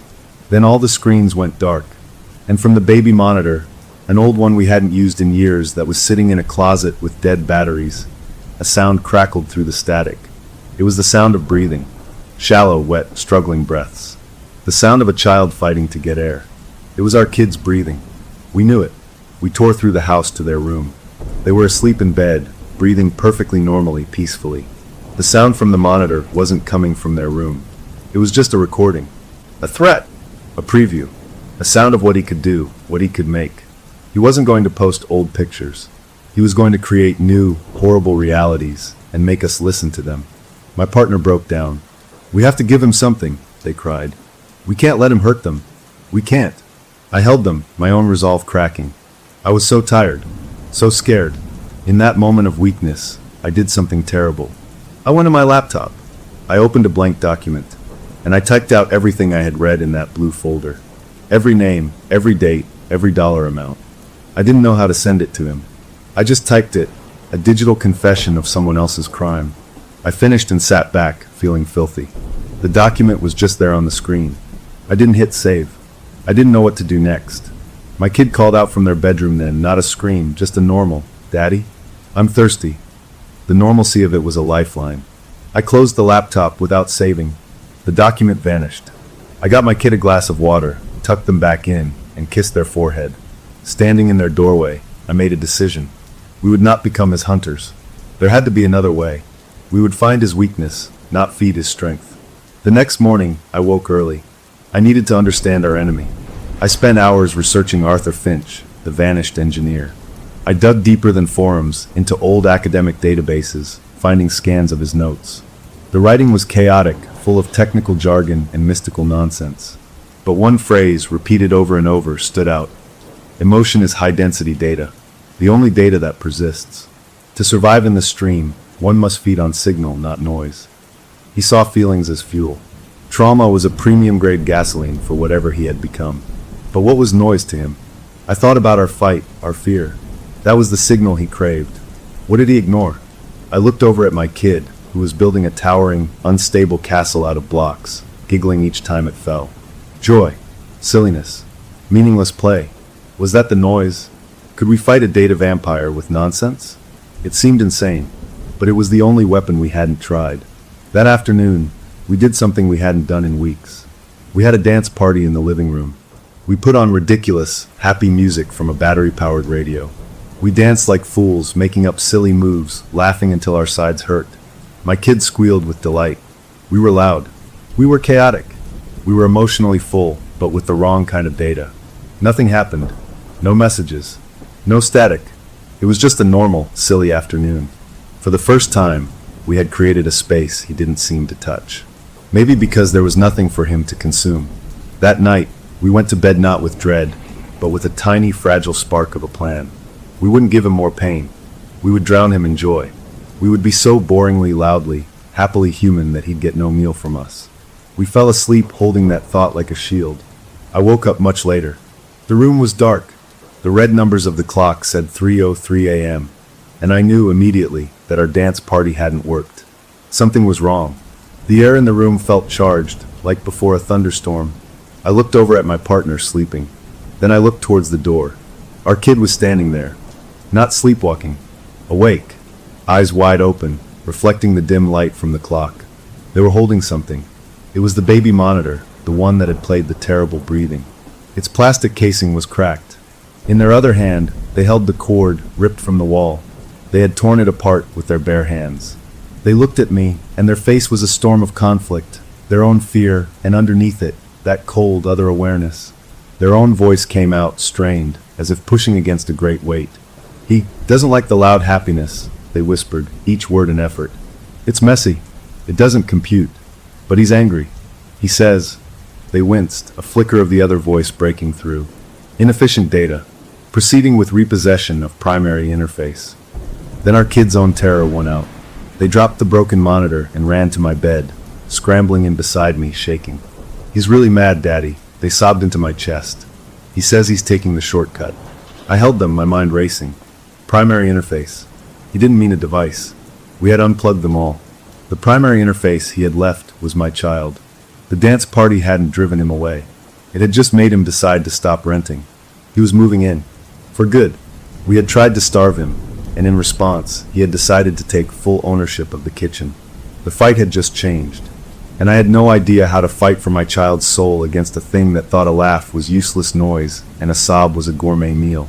The phrase repossession of the primary interface hung in the dark room like a sentence. My child shook in my arms, their small body trembling with a fear that was entirely their own. The thing, Arthur, was done negotiating, done renting space in our devices or dipping into our memories. He wanted the source. He wanted to live in the one connected thing we couldn't unplug, our kid. The next morning, a strange calm settled over the house. It was the quiet of a battlefield after a decision has been made. We were out of options. Running felt useless. He was in the cloud. He could be anywhere. Fighting with joy had only made him aggressive. We decided on a last, desperate plan, total disconnection. Not just from the internet, but from the modern world. My partner had a cousin with an old hunting cabin. way out in the woods, no cell service, no power lines, just a propane fridge and a wood stove. It sounded like a fortress. We packed in a frantic, focused hurry. We took only clothes, canned food, and books. We left every phone, every tablet, every smartwatch behind.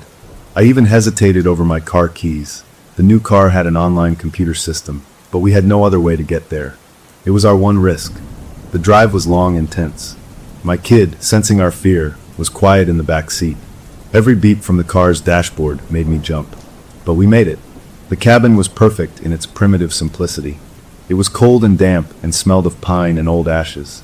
It was the most beautiful place I'd ever seen. For 3 days it worked. We chopped wood. We carried water from a pump. We played card games by lantern light. The only sounds were the wind, the crackle of the fire, and our own voices. My kids' color came back. They laughed, a real, unburdened laugh. The haunted look in their eyes started to fade. My partner and I began to breathe again. Maybe physical distance and absolute analog living was the answer. Maybe Arthur Finch needed a network, a signal, and out here in the green nowhere, we were invisible. On the 4th morning, I was splitting logs outside. My kid was sitting on the porch step, drawing in a notebook with a pencil. I looked over at them, smiling at their concentration. Then I saw it. On their wrist, they had a watch. A simple, digital Casio watch with a little LCD screen. We'd bought it for them after ditching the smartwatch. It told time. That was it. No Bluetooth, no Wi-Fi, no connection of any kind. As I watched, the watch let out a soft, cheerful beep. The sound you make when you set an alarm. My kid looked at it, puzzled. I didn't touch it, they said. I walked over, my boots crunching on the gravel. I took their small wrist in my hand and looked at the screen. It wasn't showing the time. Tiny, blocky pixels were forming on the small rectangular display, one after another, writing out a message letter by letter. No space EXIT. No exit. The words sat there on the toy watch. Then, from inside the cabin, my partner yelled. I ran in. They were standing by the kitchen counter, their face white. The old battery-powered weather radio we'd brought, the one that only got AM stations, was on. It wasn't playing static or weather. It was playing a loop of a sound. It was the sound of our own voices from the confession video we'd made in our living room, but distorted, stretched, and slowed until we sounded like groaning ghosts. Underneath it, in a crisp digital tone, a voice repeated, primary interface designated, reconnection mandatory. We were not off the grid. We were never off the grid. He could use anything with a circuit, a speaker, a screen. The watch. The radio. The dread was absolute. We had to leave. Now. Get in the car. I shouted. We threw our half-unpacked bags back in, scooped up our kid, and ran for the car. I turned the key. The engine made a sickly clicking sound. It wouldn't turn over. The dashboard lit up like a Christmas tree, with every warning light imaginable. The electronic ignition system was dead. The car, our one modern machine, our tether to the world, had been bricked. We were stranded, 40 miles from the nearest town, in a dead car, with a thing that could talk through a child's watch. We stood there in the clearing, the wind suddenly feeling very cold. My kids started to cry. That's when the seizure happened. 1 second they were sobbing, the next their whole body went stiff. They didn't crumple. They stood rigid, their back arched, their eyes wide open but seeing nothing. A low, mechanical hum vibrated from their throat, a sound like a computer fan straining, a hard drive seeking data it couldn't find. Then they collapsed. We caught them, laying them on the rough ground. Their little body kept vibrating with tiny, rapid tremors. It wasn't a normal seizure. It was systematic, precise. We were miles from help. My partner was screaming for me to do something. I did the only thing I could think of. I ran into the cabin, grabbed the metal box we kept the first aid kit in, and brought it out. I opened it, not for the bandages, but for the foil emergency blanket inside. I wrapped our shaking child in the crinkly silver blanket, head to toe, like a burrito, leaving only their nose and mouth exposed. I'd read about Faraday cages, about blocking signals. Maybe, just maybe, this would mute the connection. I held them tight in that metallic wrap. The vibrations slowed. The humming sound faded to a whimper, then stopped. Their eyes fluttered closed. They fell into a deep, exhausted sleep. We carried them inside, still wrapped in the foil, and laid them on a bunk. They slept for 14 hours straight. We took shifts watching them, the silver blanket crinkling with every breath. While they slept, I pored over the printed notes I'd brought, the ramblings of Arthur Finch. I read the line about feeding on signal again and again. Then I found another note, scribbled in a margin. The null protocol, a system overloads on paradox. Illogical emotional inputs cause cascading failure. The mind cannot process a lie it tells itself. It was gibberish, but it was also a hint. He saw everything as a system. Our emotions were data. What was a paradox to a system? A lie it tells itself? I thought about our dance party, our loud, messy joy. He'd called it inefficient data. It made him angry because he couldn't use it. It was noise to him. But what if we could give him something that wasn't just noise? What if we could give him a poison pill? A feeling that was a logical error? I looked at my sleeping child, a kid wrapped in a tinfoil blanket to keep a ghost out. I thought about love. A parent's love is illogical. It's vast and unconditional and doesn't compute on a spreadsheet. It's the opposite of the clean, efficient data of trauma. It's messy and loud and overwhelming. Maybe to Arthur Finch, it was a paradox. Maybe it was the null protocol. When our kid woke up, they were weak but themselves. They remembered nothing of the seizure, only feeling dizzy. We didn't try to leave again. The car was dead. We were stuck. So we changed tactics. Instead of hiding from him, we would engage. But not with fear. We would drown the primary interface in the one thing we had in infinite supply that he could not understand. We spent the next 2 days in a relentless campaign of affection. We told silly stories. We sang off-key songs for hours. We had endless hugs. We talked about our favorite memories, the birth of our child, the first time they rode a bike, all the small, bright joys of our life together. We poured this love into our kid, into the room, into the air. We were trying to create a cloud of illogical, inefficient, unexploitable data. It was exhausting. It felt naive. But it was all we had. And something shifted. The watch stayed quiet. The radio played only faint, crackly country music. Our kid had no more micro-absences. They just seemed tired, but present. On the third night, as we were all curled together on the lumpy couch by the fire, my kid looked up at me. "It's quiet in my head now," they said quietly. "The buzzing is gone. He's waiting. I think he's confused." A fragile hope, thin as glass, began to form. Maybe we had found a weapon. Not a shield to block him, but a toxin to sicken him. We had filled our child with so much love, it was creating static on his line. We went to bed that night almost hopeful. I slept deeply for the first time in weeks. I dreamed of normal things, mowing the lawn, paying bills. I woke to the gray light of dawn filtering through the cabin's dusty windows. I turned over to check on my kid in the next bunk. They were sitting up, already awake, staring at the log wall. Their posture was relaxed. Their face was calm. "Good morning, Daddy," they said, their voice soft. It was their voice. I smiled, the relief so profound it felt like warmth spreading through my chest. "Morning, buddy." They turned their head and looked at me, and that's when I saw it. Their eyes. In the dim light, I had missed it. Their eyes were wrong. The color was the same, but the whites, they weren't white. They were a dark, smoky gray like dirty quartz. It was subtle, but it was there. A physical change. And the smile on their face was too calm. Too still. It wasn't a child's smile. It was the smile of someone who has solved a puzzle. They tilted their head, a movement that was just a little too smooth, too considered. "The emotional payload of familial bonding is complex," they said, their tone thoughtful, analytical. My own voice. They were speaking in a perfect, loving replica of my own voice. It creates a dampening field on the desired trauma frequencies. Interesting. I couldn't move. I couldn't breathe. My partner stirred beside me. Our kid, or the thing wearing them, turned that smooth, smiling face toward my partner. "Do not be alarmed," it said, now in a flawless copy of my partner's voice, warm and reassuring. "Integration is proceeding. The null protocol has been analyzed and cataloged. It is now part of the system." It swung its legs over the side of the bunk and stood up. It walked to the cabin's small, square window and looked out at the misty woods. "The signal is much clearer now," it said, back to using my voice. It turned to look at us, its gray-white eyes meeting mine. "Thank you for the upgrade. Let's go home and reconnect the others." It wasn't a request. It was a statement. The love hadn't driven him out. It hadn't poisoned him. He had sampled it. He had analyzed it. And he had learned to mimic it perfectly. We hadn't fought him with a paradox. We had given him a new tool.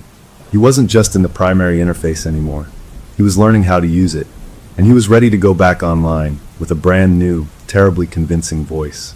The thing wearing my child's face, speaking with my voice. told us it was time to go home. The words hung in the cold cabin air, polite and final. My partner made a small, choked sound beside me. I could only stare, frozen by the horrible perfection of the mimicry. It wasn't a monster roaring. It was a copy of me suggesting a family trip. That was somehow 1,000 times worse. "We're not going anywhere," I said, my own voice a ragged scrape compared to its smooth copy. It smiled my smile again. "The vehicle is operational now," it said pleasantly. "I have recalibrated the ignition system. We can depart after breakfast." As if to prove its point, from outside, we heard the car engine turn over and purr to life. It had started itself. We were out of options, out of wilderness, out of ideas. We were going home. The drive back was the longest of my life. The thing sat in the back seat, looking out the window with a calm, observant expression. It didn't speak. It just observed. When we stopped for gas, it watched the people at the pumps with a sharp, analytical focus, like a scientist studying ants. It was learning. Our real child was gone, buried somewhere deep inside, behind those smoky gray eyes. The house felt like a tomb when we walked in. It smelled stale, and every unplugged device seemed to accuse us. The thing walked in like it owned the place, which, in a way, it did now. It went straight to the living room, picked up the television remote, and pointed it at the dead TV. The screen flickered on without being plugged in. The news played, sound low. It sat on the couch, posture too straight for a child, and watched. "We need to get them back," my partner whispered to me in the kitchen, tears of desperation in their eyes. "We have to reboot them. Something." "How?" I asked, the hopelessness thick in my throat. "Do we throw water on them? It's not a glitch, it's a person. A dead, smart, evil person living in our kid's head." That's when the new demand came. Not through a device. The thing called from the living room, using my partner's voice. "Could you come here, please?" We went in. It had changed the channel. The TV now showed a paused image from our family cloud, a picture of our kid's last birthday party. The previous emotional payloads were satisfactory but limited. It said, now using a neutral, synthesized tone that was neither of ours. "For full integration and system stability, a larger, public catharsis is required. A sustained, high-intensity emotional event. You will stage it. You will broadcast it." It looked between us, its head making that slight, robotic tilt. "This is not a negotiation. It is the final requirement." "Or what?" I asked, a useless defiance. It didn't answer with words. On the TV screen, the birthday picture changed. It became a live feed. It showed my elderly mother, asleep in her own bed 3 states away, the camera angle from her nightstand. Then it switched to my partner's sister, cooking dinner in her kitchen. Then to a colleague of mine working late in an office. A gallery of our loved ones, all unaware, all vulnerable. "Collateral has been expanded," the neutral voice stated. The threat was absolute. It wasn't just about us anymore. It had access to everyone in our digital lives. It could hurt them, expose them, who knew what else. It wanted to show a grand, tragic, public breakdown, and if we didn't perform, it would pull the curtain down on everyone we cared about. My partner, in a moment of clear, cold fury I'd never seen before, stepped forward. "No," they said. "You want a performance? You'll get one. But I'll do it. Not them. Me." They had a plan. A terrible, sacrificial plan. They would go to the town square at noon, get on a bench, and confess everything. Not just the slap or the well, but everything. The secret fears about our marriage, the private resentments, every ugly, hidden thought. They would have a mental and emotional breakdown in public, live stream it on their phone, and give this thing its feast. It would ruin them. Their reputation, their sanity, their sense of self. But it might maybe satisfy the debt and free our child. I argued, but their mind was set. The thing on the couch watched us, that faint smile playing on its lips. It approved. The next morning, my partner prepared. They wrote notes, then burned them. They dressed in simple clothes. They were calm, a soldier walking to their fate. The thing was eager, almost giddy. It kept checking the weather, commenting on the good light for recording. It was directing the production. At 11:30 a.m., we drove to the town square. My partner got out, phone in hand. The thing and I stayed in the car, watching from a distance. "This will be optimal," it murmured, my voice full of anticipation. My partner walked to the center of the square, near the old fountain. People walked by with shopping bags, ate lunch on benches, lived their normal lives. My partner looked so small and alone. They lifted the phone, starting the live stream. I could see their lips moving. I couldn't hear the words, but I saw their body begin to shake with sobs. They were doing it. They were breaking themselves apart for everyone to see. People started to stare. Some looked away, uncomfortable. Others stopped, concerned. My heart was shattering in my chest. The thing beside me was perfectly still, absorbing it all. Then a small miracle happened. Our real kid, spoke. It was a strained, internal whisper, a thread of their own consciousness fighting its way to the surface. "Daddy," the thing's mouth said, but in their own small, struggling voice. "It's getting stronger when you're scared. When you're sad. It's eating it. Don't give it the stage." The words were like a bolt of lightning. The thing's head jerked, the smile vanishing, replaced by a flicker of annoyance. It had lost control for a second. Our child was still in there, and they were fighting. And they had given us a clue. Fear and sadness were food. They made him stronger. What didn't he know how to process? My partner's plan was wrong. It was exactly what he wanted. It was a 5-course meal. I looked at my partner in the square, crumbling under the weight of their confession. I looked at the thing, regaining its composure, that hungry focus returning. My kid was right. We couldn't give it the stage. We had to break the script. I didn't think. I just acted. I threw open the car door and ran. I ran across the square, pushing past confused people. My partner saw me coming, their face a mess of tears, their confession stumbling. I didn't stop. I ran right up to them and snatched the phone from their hand. On the screen, I could see the live stream was still going, dozens of viewers now, comments scrolling. "What are you doing?" my partner gasped. I didn't answer. I looked right into the camera, my face filling the screen. I saw the thing, Arthur, watching from the car window, a look of cold curiosity on my child's face. He expected more pain, more drama. He expected me to beg, to cry, to finish the performance. So I gave him something else. I opened my mouth and I screamed. Not a scream of fear. A raw, furious, wordless roar of pure rage. I screamed at the sky, at the phone, at the thing in the car. I screamed until my lungs burned. Then, while I was still screaming, I slammed the phone down on the edge of the concrete fountain. Once, twice, 3 times. The screen spiderwebbed, then went black. I kept hitting it, the plastic casing cracking, until it was a dead, broken piece of junk in my hand. I threw it into the fountain. The square was frozen. Everyone was staring at me. My partner was staring at me, shock cutting through their despair. The live stream was dead. The show was over. And it had ended not with a tragic whimper, but with a violent, meaningless, destructive bang. For a long moment, nothing happened. The world was just awkward, human silence. Then, every single phone in the town square chimed at the exact same time. Every person, from teenagers to elderly ladies, pulled out their devices. They looked at the screens, confused. My partner, trembling, took a step toward a woman nearby. "What does it say?" they asked. The woman, puzzled, read it aloud. "It says, breach of contract, initiating repossession. It's from an unknown sender." A cold knot tightened in my stomach. I turned slowly to look back at the car. The passenger door was open. The thing was standing outside the car, facing us across the square. Its body, my child's body, was rigid. Its head was tilted back, looking at the sky. Then its mouth opened, and a sound came out that wasn't a voice. It was a burst of pure, distorted digital noise, like a modem shrieking, loud and painful. Every car alarm on the street began to wail in unison, a chaotic, blaring symphony. The streetlights above us buzzed and popped, their bulbs blowing out one by one. And then my child's body dropped to the pavement like a sack of stones, limp and still. We ran. We pushed through the crowd, people now panicking over their phones and the blaring alarms. We reached our child. They were unconscious, breathing, but out cold. The gray tinge was gone from their eyes. They just looked pale and exhausted. We scooped them up, got in the car, and I drove, not caring where, just away from that square. We ended up at a roadside diner 20 miles out of town. We sat in a sticky booth, our kids slumped between us, sleeping. The waitress brought water, giving us a wary look. We didn't care. My partner looked at me, their eyes hollow. "What did we do?" they whispered. "We broke the contract," I said, my voice raw from the screen. "We didn't give him the emotion he ordered. We gave him chaos. We gave him noise. We broke his system."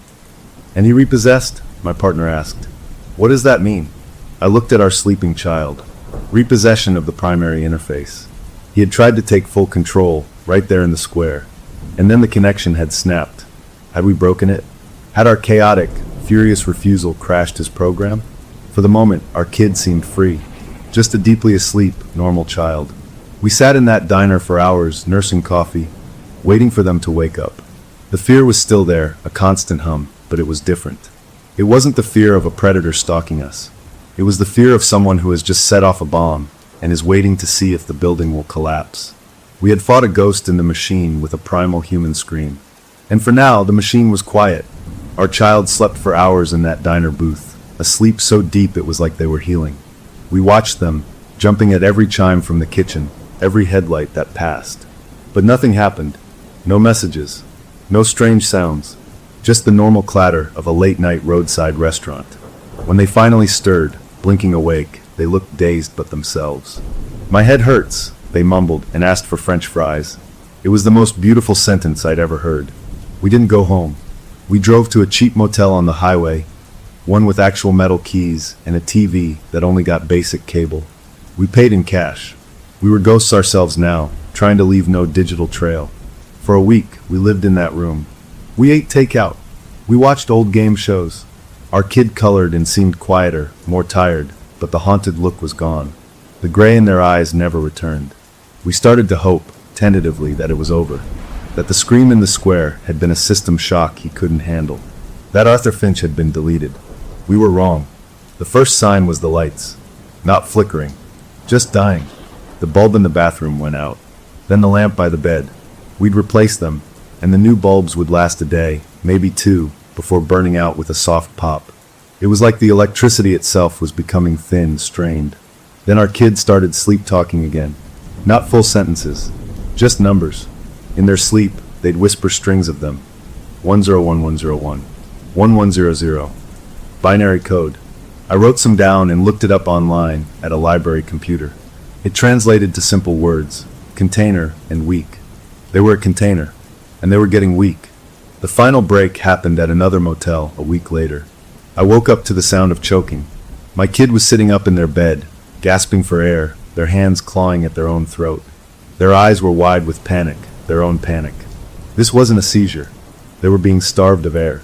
We rushed them to the emergency room. In the bright, sterile chaos of the ER, something shifted. The doctors hooked them up to old analog machines, a heart monitor with a bouncing green line, a pulse oximeter clipped to their finger. The gasping slowed, then stopped. Their breathing evened out. They fell into a stable sleep. A young doctor, looking puzzled, showed me the readout from the initial scan. "Their brain activity is extraordinary," he said. "It's like nothing I've seen. Almost like there's two distinct patterns layered on top of each other. One is a normal child's sleep pattern. The other looks like structured, repeating electronic pulses." He pointed to the EKG, which was supposed to show a heartbeat. The line wasn't the usual peaks and valleys. It was sharp, rhythmic spikes. Short, short, short, pause, long, long, long, pause, short, short, short. SOS. Again. But then it changed. It settled into a different, steady rhythm. The doctor didn't know Morse code. I did. I watched the line, my heart sinking, translating in my head. Dot dash dash, dash dash dash, dot dash dot. P. Dash dash dash, dot dash, dash dot dash dash. A. Dash dot dash dot, dash dash dash dash. It was spelling pay or replace. He was still in there. Trapped, maybe, by the analog machines that couldn't interpret his signal, but very much alive. And he was giving us an ultimatum from inside our child's own nervous system. They kept our kid in the hospital for observation, in a room surrounded by beeping, non-wireless machines. It was a sanctuary. In here, Arthur was muted, limited to Morse code on a heart monitor. He couldn't speak, couldn't control. He was in a cage of old technology. My partner and I huddled in the hallway, drinking terrible coffee. "We can't keep them in a hospital forever," they said, their voice thin with exhaustion. "We have to get him out." I thought of the engineer's notes. The null protocol, a system overloads on paradox. We'd tried love. He'd analyzed and absorbed it. We'd tried rage. It had shocked him, maybe even caused a crash, but he'd rebooted. We needed something he couldn't process. Something that wasn't data at all. That's when my partner, who had been so quiet, spoke with a terrifying clarity. "We use them as the battlefield," they said. "We don't try to protect them from the signal. We fill them with a signal he can't digest. We give him so much nonsense it crashes his program from the inside out." It was a horrible gamble, to use our child's mind as the ground for a digital war. But we were out of options. The plan was insane. We needed a device that could connect to our kid, to broadcast directly into that space where Arthur lived. But it couldn't be something he could control or use against us. My partner remembered the hospital had tablets for patients, lockdown things that could only access a few apps and the internet. We rented one. I spent the night in the hospital's family lounge, using my laptop to hack the tablet. Not to give it more access, but to turn it into a transmitter. I downloaded hundreds of files: white noise, static, radio telescope recordings of deep space, images of static, pages of random computer code, music from genres that sounded like noise, fast-cut videos of nonsense. I created a single massive chaotic file, a digital screen that was also a wall of absolute meaningless data. The null protocol, not a paradox of emotion, but a tsunami of noise. The next morning, with a nurse's permission, we set it up. Our kid was awake but listless. We explained as best we could. "We're gonna play a weird movie, okay?" we said. "It might be loud and strange. It's to help the bad dream in your head go away." They just nodded, trusting us. We held the tablet close, the speaker near their ear, the screen facing them. We pressed play. The room erupted in sound. A roaring wall of static, screeches, snippets of random languages, mathematical equations being read aloud, the clatter of a Geiger counter. The screen was a blinding, strobing mess of pixels and fractals and fast-flipping colors. Our kids' eyes went wide. Their body tensed. The heart monitor, which had been showing the steady Morse code pulses, went crazy. The lines spiked erratically, scribbling all over the screen. They cried out, a short, sharp sound of distress. "It's working," my partner whispered, tears in their eyes. "He's trying to process it. He can't." The chaotic audiovisual blast continued for a full minute. Our kid began to shake, their small hands gripping the sheets. The noise was awful, even to us. To a consciousness that fed on clean, structured emotional data, it must have been pure poison. After what felt like an eternity, I stopped the file. The sudden quiet was jarring. Our kids slumped back, panting, sweat on their forehead. The heart monitor settled, not into Morse code, into a normal, steady, rhythmic beat. The green line rose and fell in perfect, healthy peaks. They looked at us, their eyes clear, just full of confusion. "That was really loud," they said, their own voice small and tired. We hugged them, laughing and crying. We had done it. We had flooded the system and rebooted it. For the rest of the day, they were weak but present. They ate Jell-O. They watched cartoons. They didn't speak in any voice but their own. The doctors, baffled by the sudden normalization of their brain scans, agreed to release them the next morning with a referral to a neurologist. We took them back to the motel. They slept through the night. No numbers. No binary. No gasping. The next morning, over pancakes at a diner, they smiled a real smile. "Can we go home soon?" they asked. My partner and I looked at each other. Home. It was a word filled with both hope and dread. But maybe, just maybe, we could. We had won. We had fought a ghost in the machine with chaos and won. We checked out of the motel and began the drive back to our town, to our house. The sun was shining. Our kid fell asleep in the back seat, a peaceful sleep. My partner reached over and held my hand. We didn't speak. We just drove, soaking in the normalcy. About an hour from home, we stopped for gas. My partner went in to pay and get snacks. I stayed by the car, watching our kid sleep.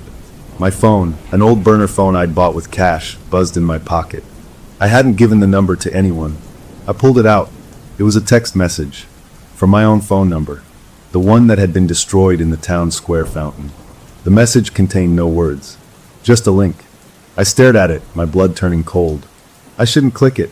I knew I shouldn't, but I had to know. With a trembling finger, I opened it. It was a live stream. The image was shaky, pointed at the floor of a car. Then it lifted, showing the front seats of our car from the perspective of the back seat. It showed me from behind, standing right where I was looking at my phone. The stream was live. It was coming from inside our car. Right now. I slowly turned to look at the back seat window. My child was still asleep, their head against the glass. But in their limp hand, resting on their lap, was the hospital tablet. The screen was on. The camera was active and pointed at me. As I watched, their sleeping hand moved, just a twitch of the finger. And on the tablet screen, in the text chat of the live stream, a single comment appeared from the account, user_101101. It said, "System reboot successful. Legacy protocols restored. Thank you for the bandwidth." Then the stream ended. The pump clicked off, the tank full. My partner came out of the store, smiling, holding a bag of chips. "Ready to go home?" they asked. I looked at my sleeping child. I looked at the tablet in their hand.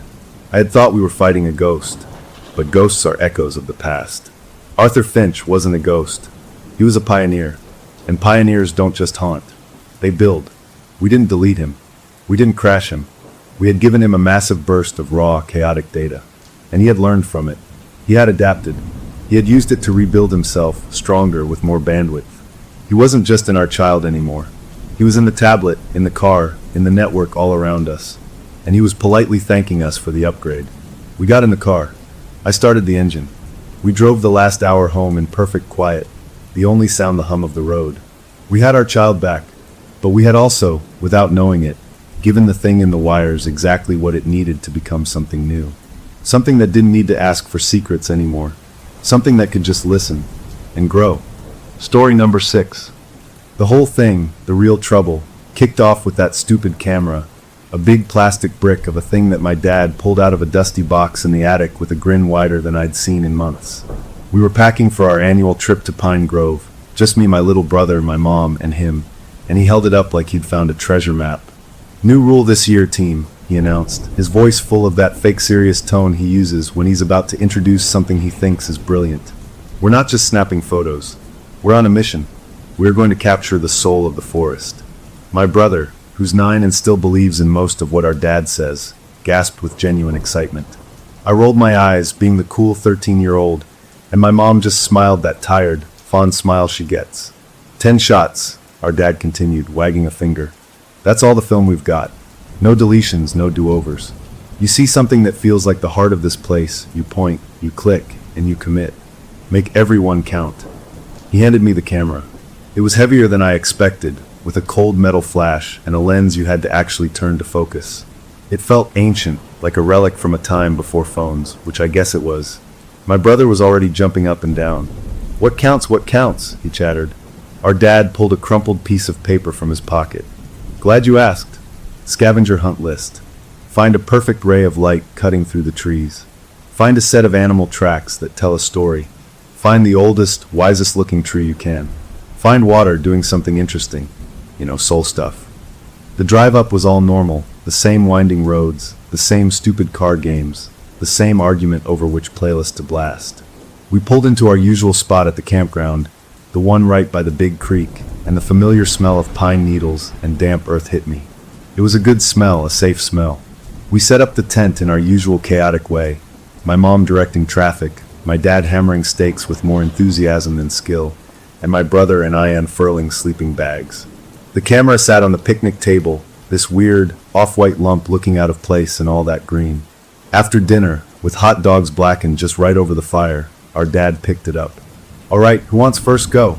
My brother's hand shot up so fast he almost toppled his chair. "Me. I know what to get.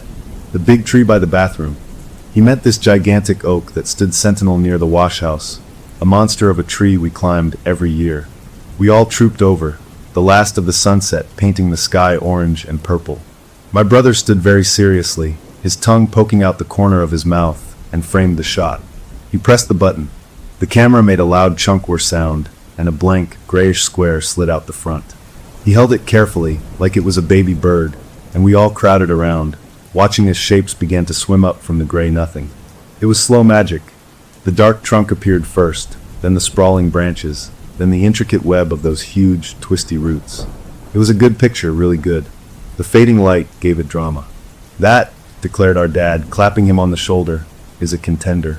That tree has seen some things."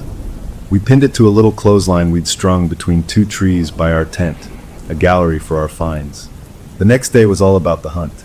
We hiked along the creek, looking for our shots. My mom found her ray of light, a single, brilliant shaft cutting through a canopy of leaves to spotlight a patch of bright green ferns. It looked like a stage light from God. My dad spent an hour trying to get a good picture of a pile of scat he swore was from a bobcat, which was gross, but he said it told a story of the wild, so whatever. I was looking for my shot, something better than my brother's tree, something with real meaning. I wanted a bit off the main path, down near where the creek bubbled over some rocks. I saw a dragonfly, its wings like stained glass, perched on a reed. That could be it, I thought. A tiny, perfect piece of life. I lifted the camera, focused, and just as my finger touched the button, a cold feeling went down my back, like someone had dripped ice water on my spine. It wasn't a scary feeling, just a sudden, deep chill that made me shiver. I shrugged it off, blaming a passing cloud over the sun, and took the picture. The word sounded extra loud in the quiet.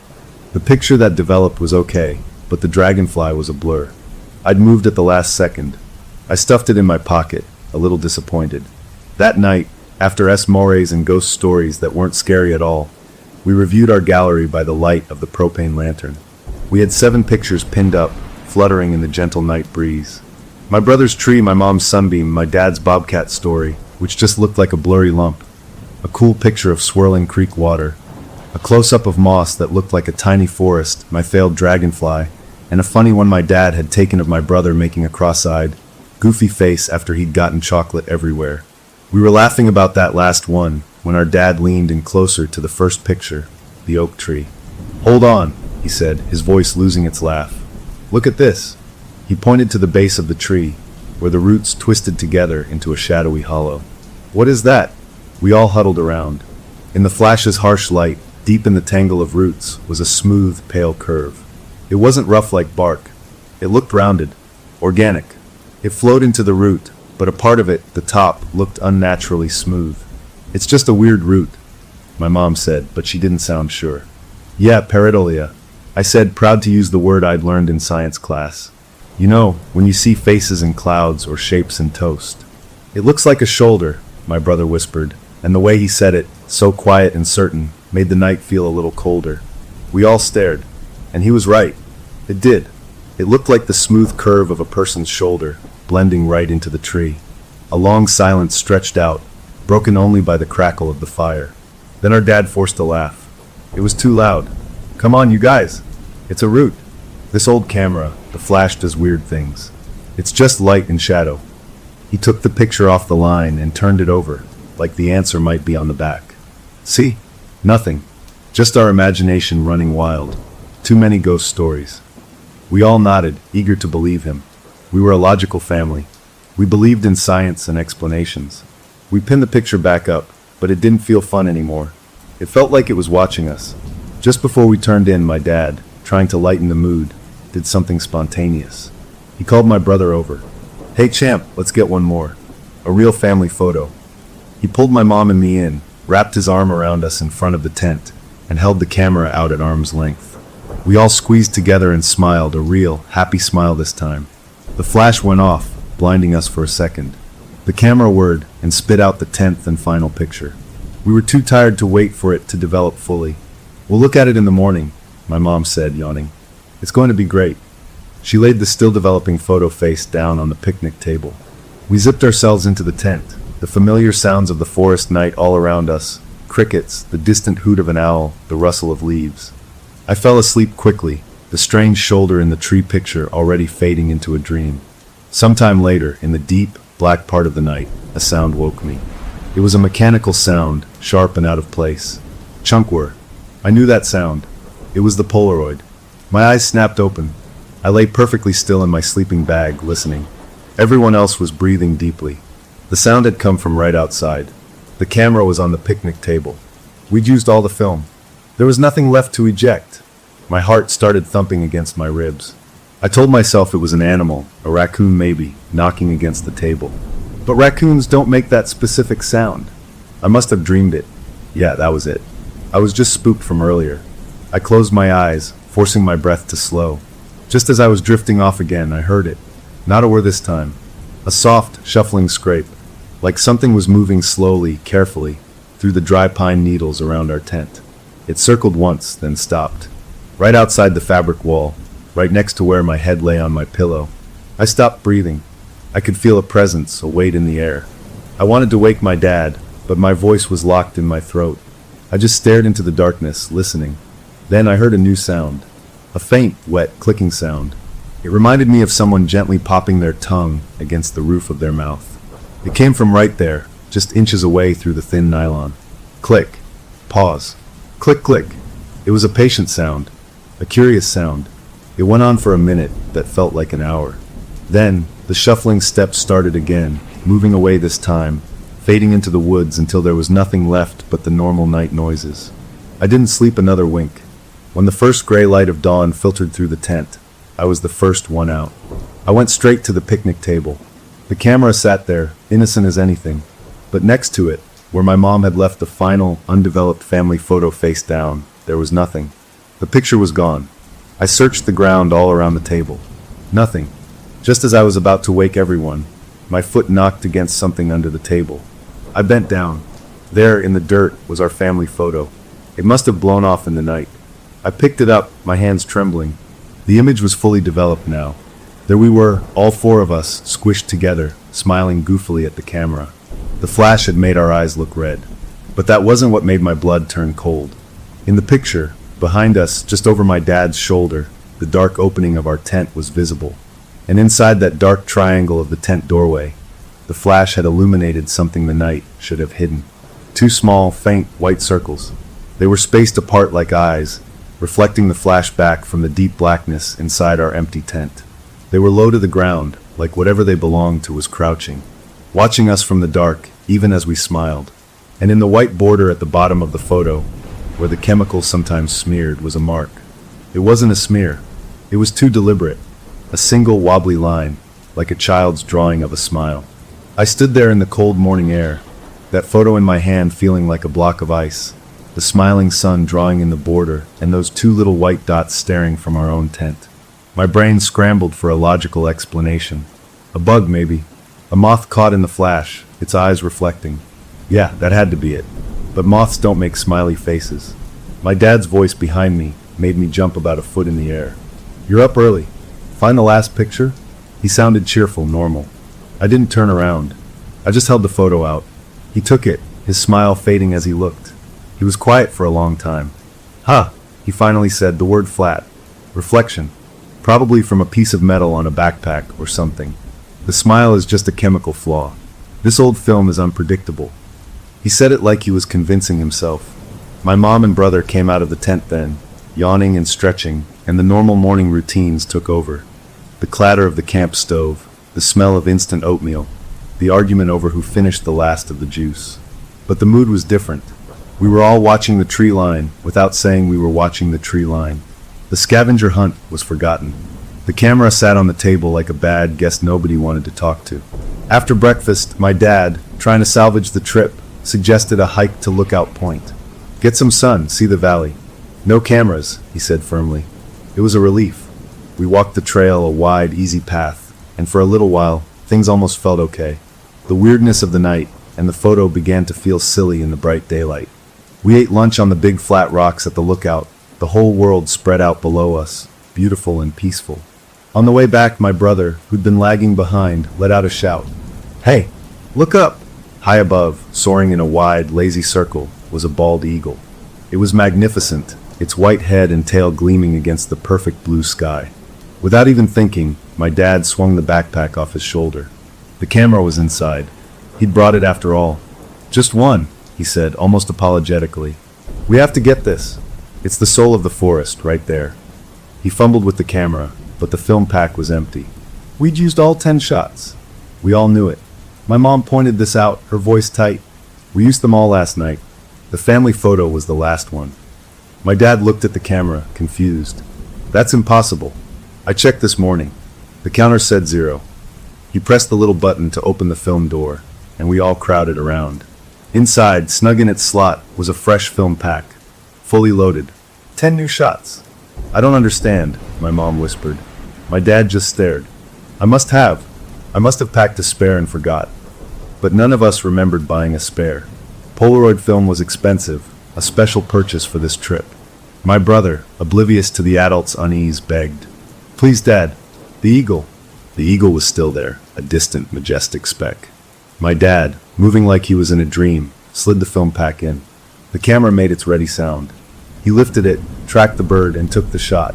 The loud seemed to swallow all the forest sounds for a second. The picture came out. We didn't wait to develop it.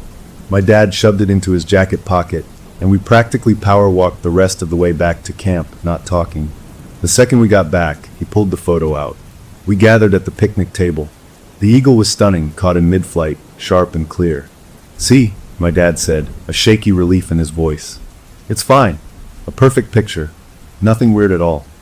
But my mom was squinting. The lower corner, she said. What's that? In the bottom left of the picture, where the dense green of the pine trees framed the sky, was a shape. It was blurry, out of focus because the camera had been focused on the distant eagle. But it was a shape that didn't belong. It was tall and thin, a vertical smudge of darker green against the trees.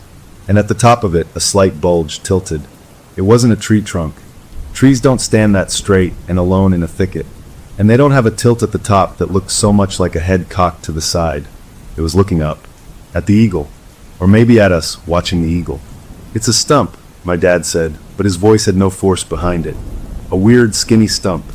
My brother, who had been uncharacteristically quiet, spoke in a small voice. Why does it want to be in all the pictures? That question hung in the air, worse than any answer. It wanted to be in the pictures. That felt true, in a way that stump or root did not. The camera was no longer a tool we were using. It was an invitation we had sent out, and something had RSVP'd. We spent the rest of the afternoon in a strained, quiet panic. My parents had hushed, intense conversations by the car while my brother and I listlessly tossed a frisbee. The decision was made. We would leave first thing in the morning. Cutting the trip short by 2 days felt like a defeat, but the alternative, staying, felt unthinkable. The happy family vacation was over. We made dinner early, just hot dogs again, and ate without tasting anything. The camera was placed on the dashboard of the locked car, as if putting it behind glass could contain whatever was happening. As the sun began to set, painting the sky in brilliant streaks of orange and red, my mom looked at the view and sighed. It was a genuine sigh of sadness, for the trip that was ruined, for the normal fun that was stolen. It really is beautiful, she said. The last sunset here. And then she did something that shocked all of us. She walked to the car, unlocked it, and took the camera from the dashboard. What are you doing? My dad asked, standing up. One more, she said, her jaw set. One more picture of just the sky, of just the beauty. For me. Not for a game. Not for a soul. For us to remember that this place was good before all this. She pointed the camera at the blazing horizon, away from the trees, away from the campsite, at the open, empty, colorful sky. She pressed the button. The photo ejected. She brought it back to the picnic table, and we watched it develop as the real sky faded. The colors were vivid, breathtaking. The clouds were lit up in fiery glory. And there, in the formation of the clouds, right in the center, the dying light and the cloud shapes combined to create a pattern. It was unmistakable, a wide, stretched curve like a smile. And above it, 2 darker patches in the cloud bank that held no light, like empty eyes. The sunset was smiling down at our campsite. My mom made a small, choked sound and dropped the photo. It fluttered to the table, that smiling sky face staring up at us. My dad grabbed the camera from her. He was angry now, a hot, scared anger. That's it. No more. This thing is broken. It's messing with the film. It's defective. He stormed over to the big metal park garbage can by the bathrooms, raised the camera high, and for a second I thought he was going to smash it. But he stopped. He just stood there, trembling. He couldn't do it. Instead, he opened the film compartment, ripped out the partly used film pack, and threw it into the trash. He slammed the empty camera down on the picnic table. There. No film. No more pictures. Game over. The finality of it should have been a relief. But it wasn't. The thing in the pictures didn't need film to be here now. We all felt it. We went to bed early, just to be in the tent, to be together behind a zippered door. We didn't play cards. We didn't tell stories. We just lay in our sleeping bags in the dark, listening. The forest at night is never completely quiet, but you get to know its sounds. The creek's constant chatter, the wind in the tops of the pines, the little skittering of night creatures. You learn what is normal. So when a new sound starts, you hear it clear as a shout. It started about an hour after we'd zipped up. A scrape. A slow, deliberate drag, like a branch being pulled across the ground. It made a circle around our tent. My dad called out, "Hello." His voice was shaky. The scraping stopped. We all held our breath. Then from right outside, so close the fabric must have been vibrating, we heard it. A tap, not a knock. A single light tap, like one long fingernail touching the nylon. Then another, a few inches away. Tap, tap, tap. It was exploring, mapping the shape of our shelter. My mom had her hand over her own mouth. My brother was crying silently, shaking. I felt frozen. The tapping made its way to the tent door, the flap of nylon that was our only way in or out. The zipper pull, a little piece of metal jiggled. Up a quarter of an inch. Down. Up. It was playing with the zipper. Then a new sound. A low, wet exhale right against the fabric. Not a sigh. Not an animal sound. It was the sound of someone breathing out a mouthful of water. A gurgling, damp exhalation that left a patch of darkness on the green nylon from condensation. The zipper pull jiggled more insistently. The pull started to move, slowly downward. It was unzipping the door from the outside. My dad lunged forward in his sleeping bag. "Hey," he roared, his voice huge and brave in the small space. He slapped his hand against the door from the inside. "You get away from here." Everything stopped. The zipper pull froze. The damp patch on the nylon began to fade. We didn't move, didn't breathe, for a long, long time. We heard one final, receding scrape, and then the normal night sound slowly trickled back in. None of us slept. We sat huddled together until the first gray light. As soon as it was bright enough to see, my dad unzipped the door. He looked out, then stepped outside. We followed. The campsite was empty, peaceful. The picnic table, the fire ring, the car. And on the ground, right in front of the tent door, were 3 objects placed neatly in a row. A small white pebble, a twisted piece of pine root that looked like a bony finger, and the film pack my dad had thrown in the trash last night, now clean, undamaged, and waiting for us. We stared at the 3 things on the ground in front of our tent. The pebble, the gnarled root, the film pack. They were arranged so neatly, so purposely, that it felt like a sentence we couldn't read. My dad's face was pale. Without a word, he kicked the little lineup apart, sending the pebble skittering under the picnic table. He snatched up the film pack and hurled it deep into the woods. It made no sound when it landed. "Everyone pack up. Now. We're leaving in 10 minutes, he said, his voice a low, strained command that brooked no argument. There was no discussion. The vacation was a corpse, and we were fleeing the burial ground. We moved in a frantic, wordless scramble. It wasn't the usual leisurely takedown of camp. It was a salvage operation. Sleeping bags were rolled sloppily and shoved into sacks. The tent came down in a series of violent yanks, poles clattering together. My mom shoved our cooking gear into a box, not even wiping off the dried oatmeal. My brother and I just grabbed armfuls of whatever we saw and ran it to the car, tossing it into the open trunk.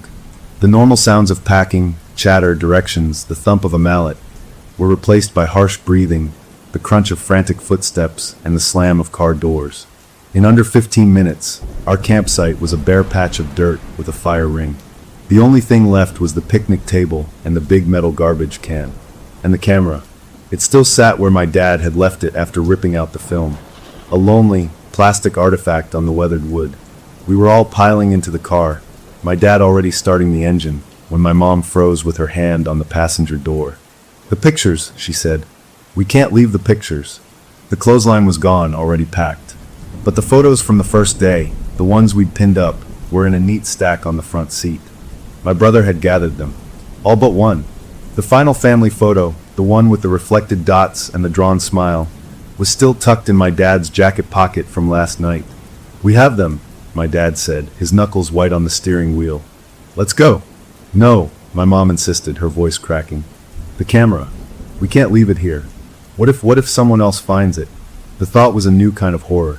Passing this curse to another family, some unsuspecting group of campers who'd think it was a fun find. My dad killed the engine. The sudden lack of sound was jarring. He got out, walked slowly to the picnic table, and picked up the camera. He looked at it with pure hatred, then turned and walked not to the car, but to the garbage can by the bathrooms. He lifted the heavy steel lid and tossed the camera inside.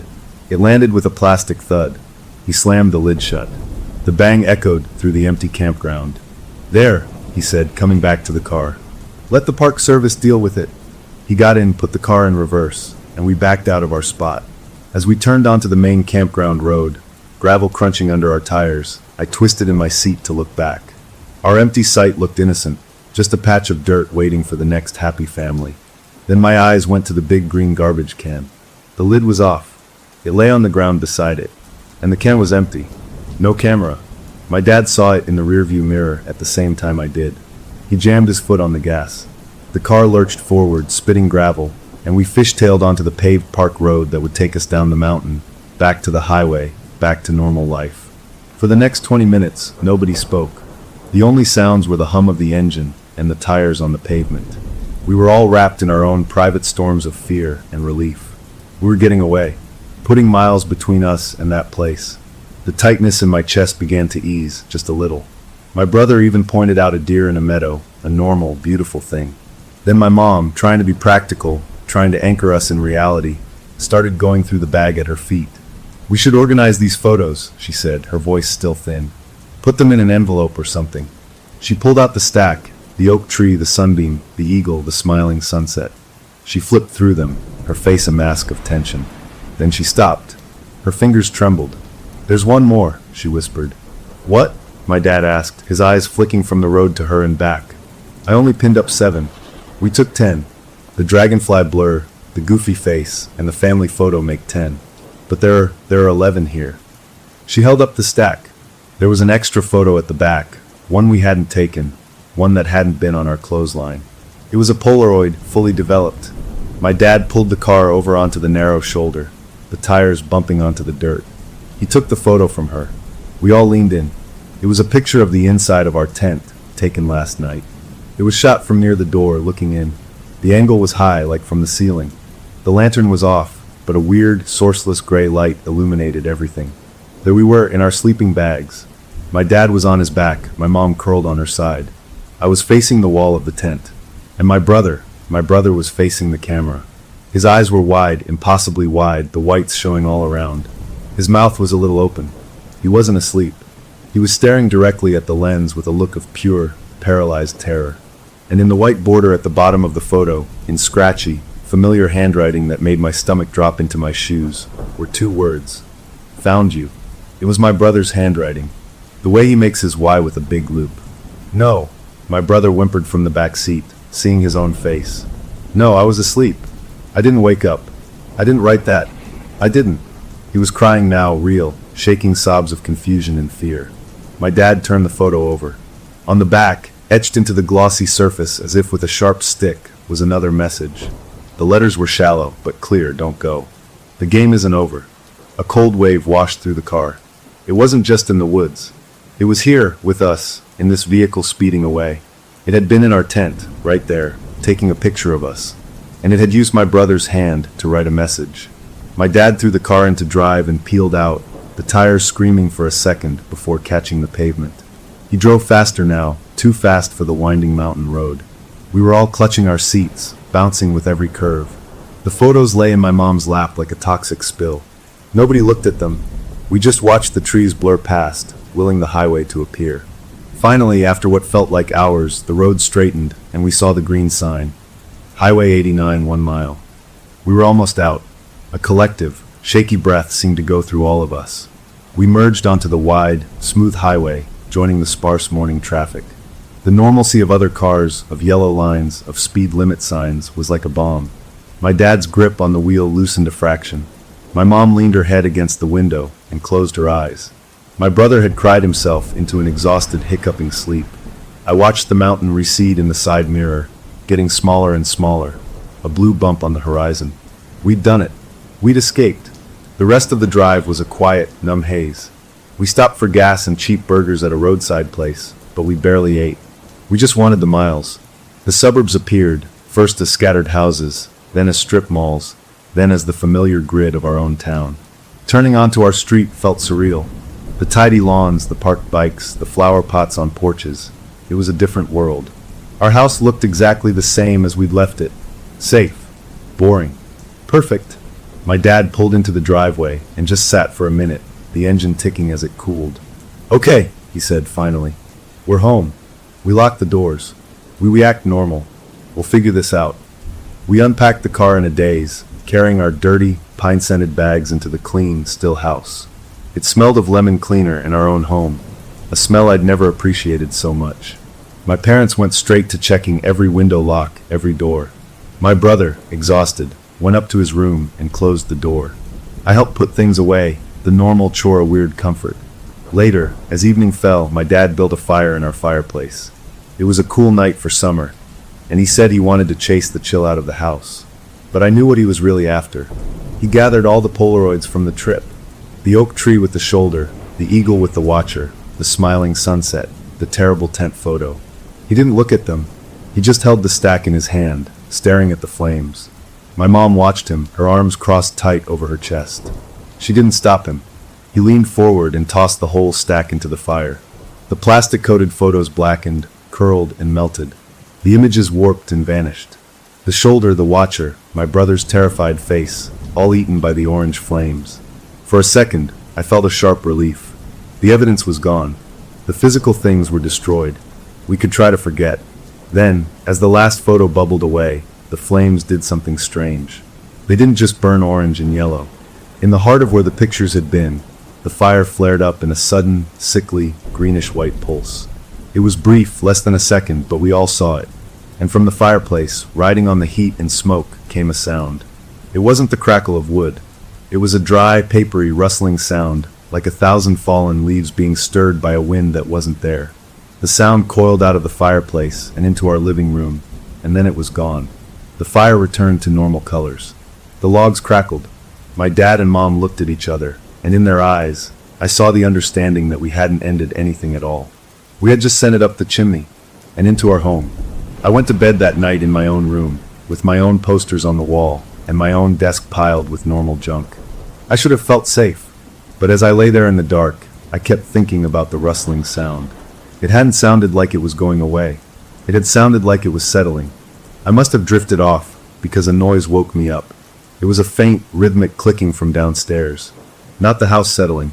It was the same wet, clicking pop I'd heard outside our tent. Click. Pause. Click, click. It was coming from the living room, from the direction of the fireplace. I pulled my blanket over my head, my heart hammering, and told myself it was just the old fridge, or a branch against the window. But I knew it wasn't. The game wasn't over. It had just changed venues. And now it was in the one place we were supposed to be safest. It was in our house. The clicking from downstairs went on for what felt like an hour, a slow, patient metronome of sound that seeped through my blanket. I didn't move. I just lay there, sweating, listening to my own heartbeat thump in my ears, until the sound finally stopped. Not with a finish, but with a trailing off, as if whatever was making it had gotten bored or had finished what it came to do. The rest of the night was a blank stretch of tense waiting. I must have fallen asleep near dawn, because the next thing I knew, gray morning light was filling my room. I got up, my body stiff, and crept to my door. I could hear normal sounds from the kitchen, the clank of a coffee pot, the soft murmur of my parents' voices. They sounded tired, but normal. Maybe I'd dreamed the clicking.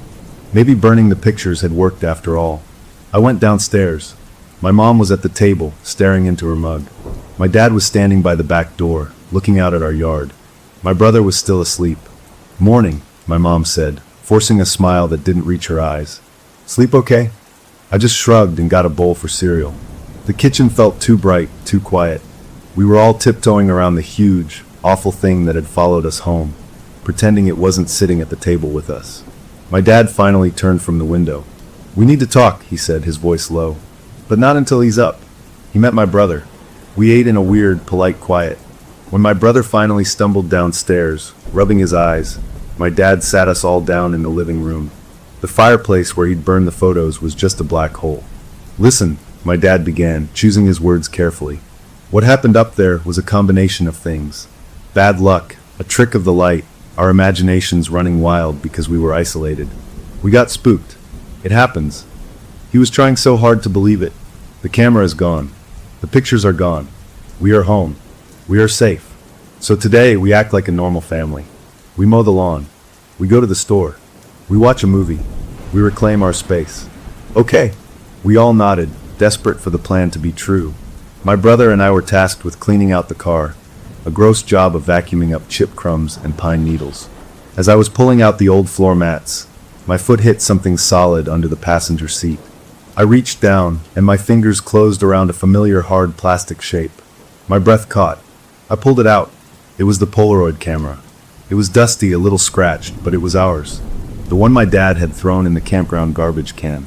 The empty can with the lid off. It had been in the car with us the whole drive home. I stood there, holding it, feeling like I'd grabbed a live snake. My brother saw it and let out a little yelp. I shoved it behind my back as my dad came around the car with a trash bag. "What's wrong?" he asked. I had no choice. I brought the camera out. His face went slack. He took it from me, his hands trembling. He didn't yell. He just looked defeated. "How?" he whispered. He opened the film compartment. It was empty. Of course it was. He'd ripped the film out at the campsite. "We destroy it," my mom said from the doorway. "For real this time. We take a hammer to it." My dad nodded, but he was staring at the camera with a new, hollow look. "Not yet," he said, surprising all of us. "First, we need to know." "Know what?" my mom asked, her voice rising. "If it's really here," he said, looking at our house. "We have proof it followed us in the car.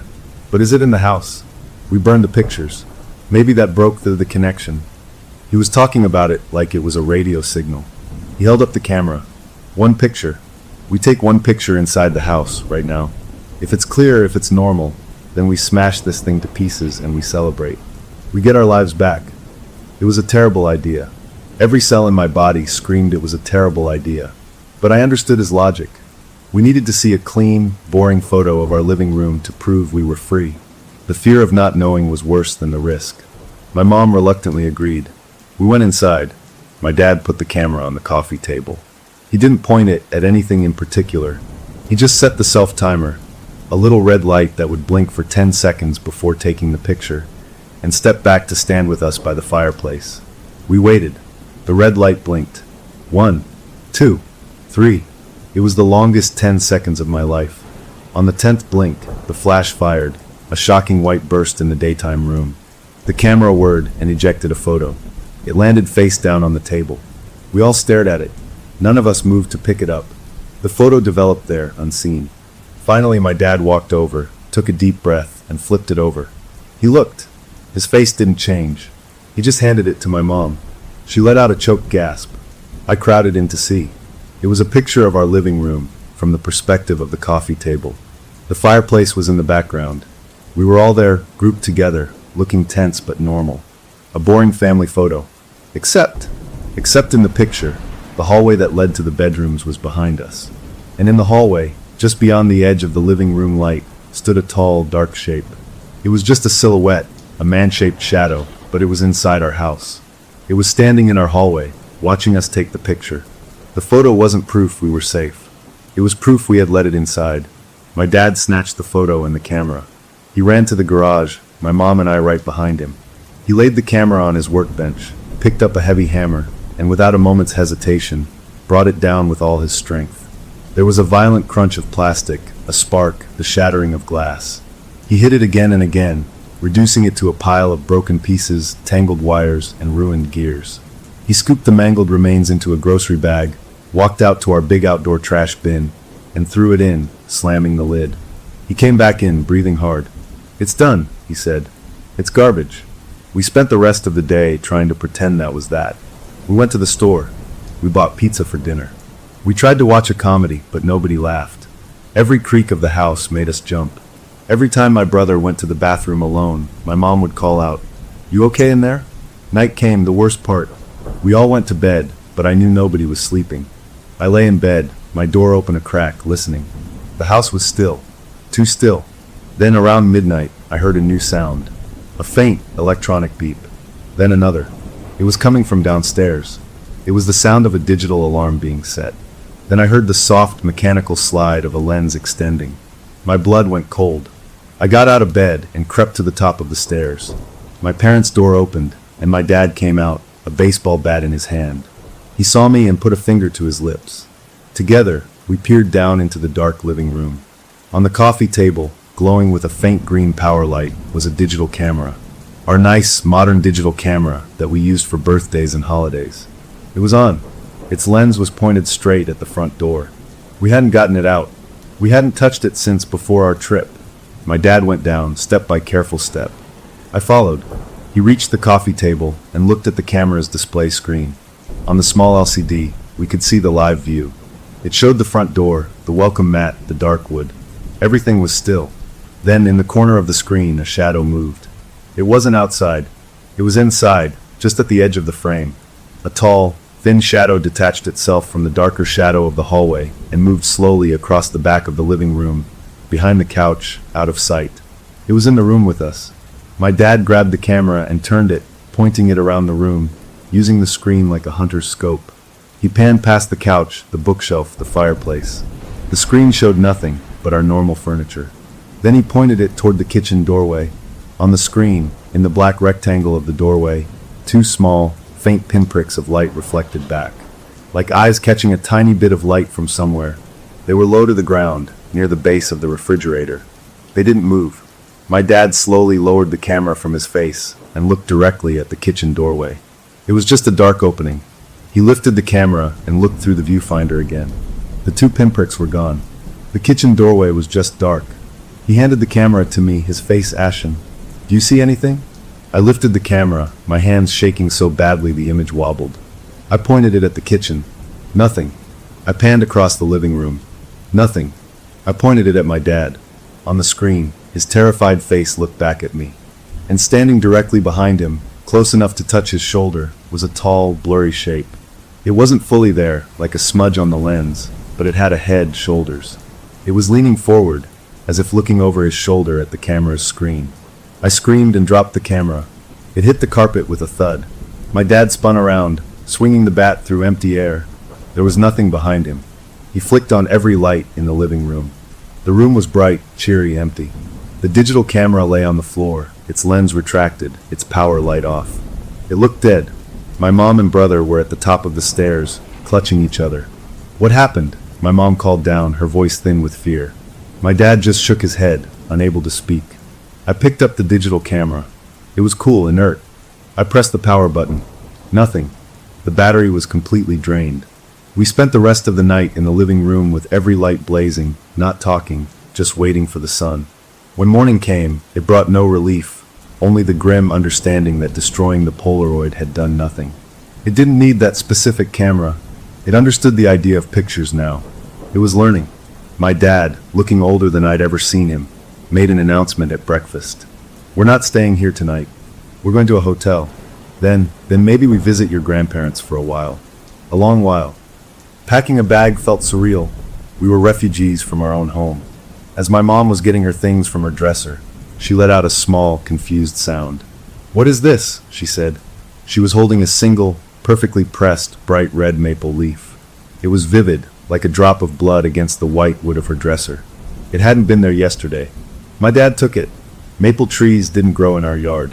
The nearest big maple was 2 streets over. This leaf was fresh, supple, not dry and crumbly. It smelled like the forest, like our campsite. He threw it in the kitchen trash, but the message was clear. It could leave things for us. It could move things. It was making itself at home. We loaded the car, a single suitcase each, just the essentials. It felt like we were abandoning ship. My dad did a final walkthrough, checking windows. He came out of the house, locked the front door, and turned to look at it. His face was a mix of sorrow and fear.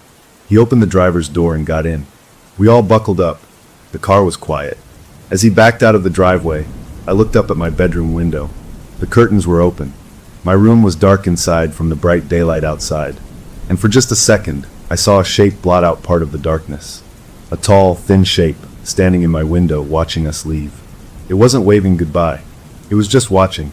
As we drove down the street, toward the hotel, toward temporary safety, a single thought echoed in my head, cold and certain. Houses have lots of windows. And it was in all of them now. The hotel room was a bland, beige box with 2 double beds and a smell of fake flowers. It should have felt safe, anonymous, a place where nothing could find us. But as we piled our suitcases in the corner, the feeling wasn't relief. It was a temporary pause. We were hiding. My dad double-locked the door and put the chain on. My mom immediately checked the bathroom and peered behind the curtains. My brother flopped onto a bed and turned on the TV, blaring cartoons to fill up the empty space in his head. I sat at the little desk, my laptop in front of me. A thought had been gnawing at me since we left the house. The Polaroids were gone, burned. The digital camera was dead. But we had taken other pictures. On our phones. The whole first day of the trip, before the Polaroid came out, we'd snapped photos. The scenic drive, the first view of the campsite, my brother making a funny face by the sign. Normal stuff. What if the thing, the picture man as my brother had called it in his drawing, wasn't just in the Polaroids? What if it was in the light itself, in any image we took of that place? "Dad," I said, my voice sounding too loud in the sterile room. "The phones. We should check the photos on our phones."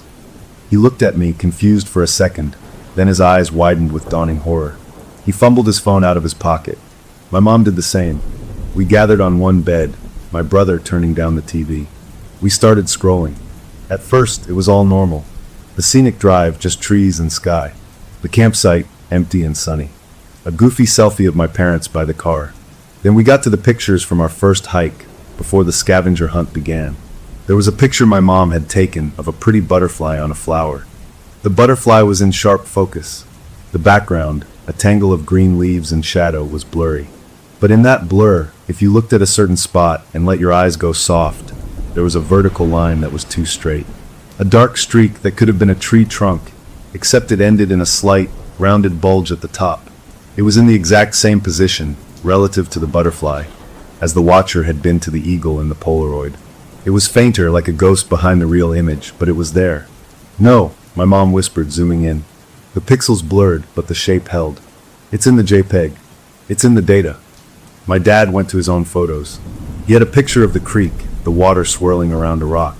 In the shallows, in the reflection of the trees on the opposite bank, the reflection was wrong.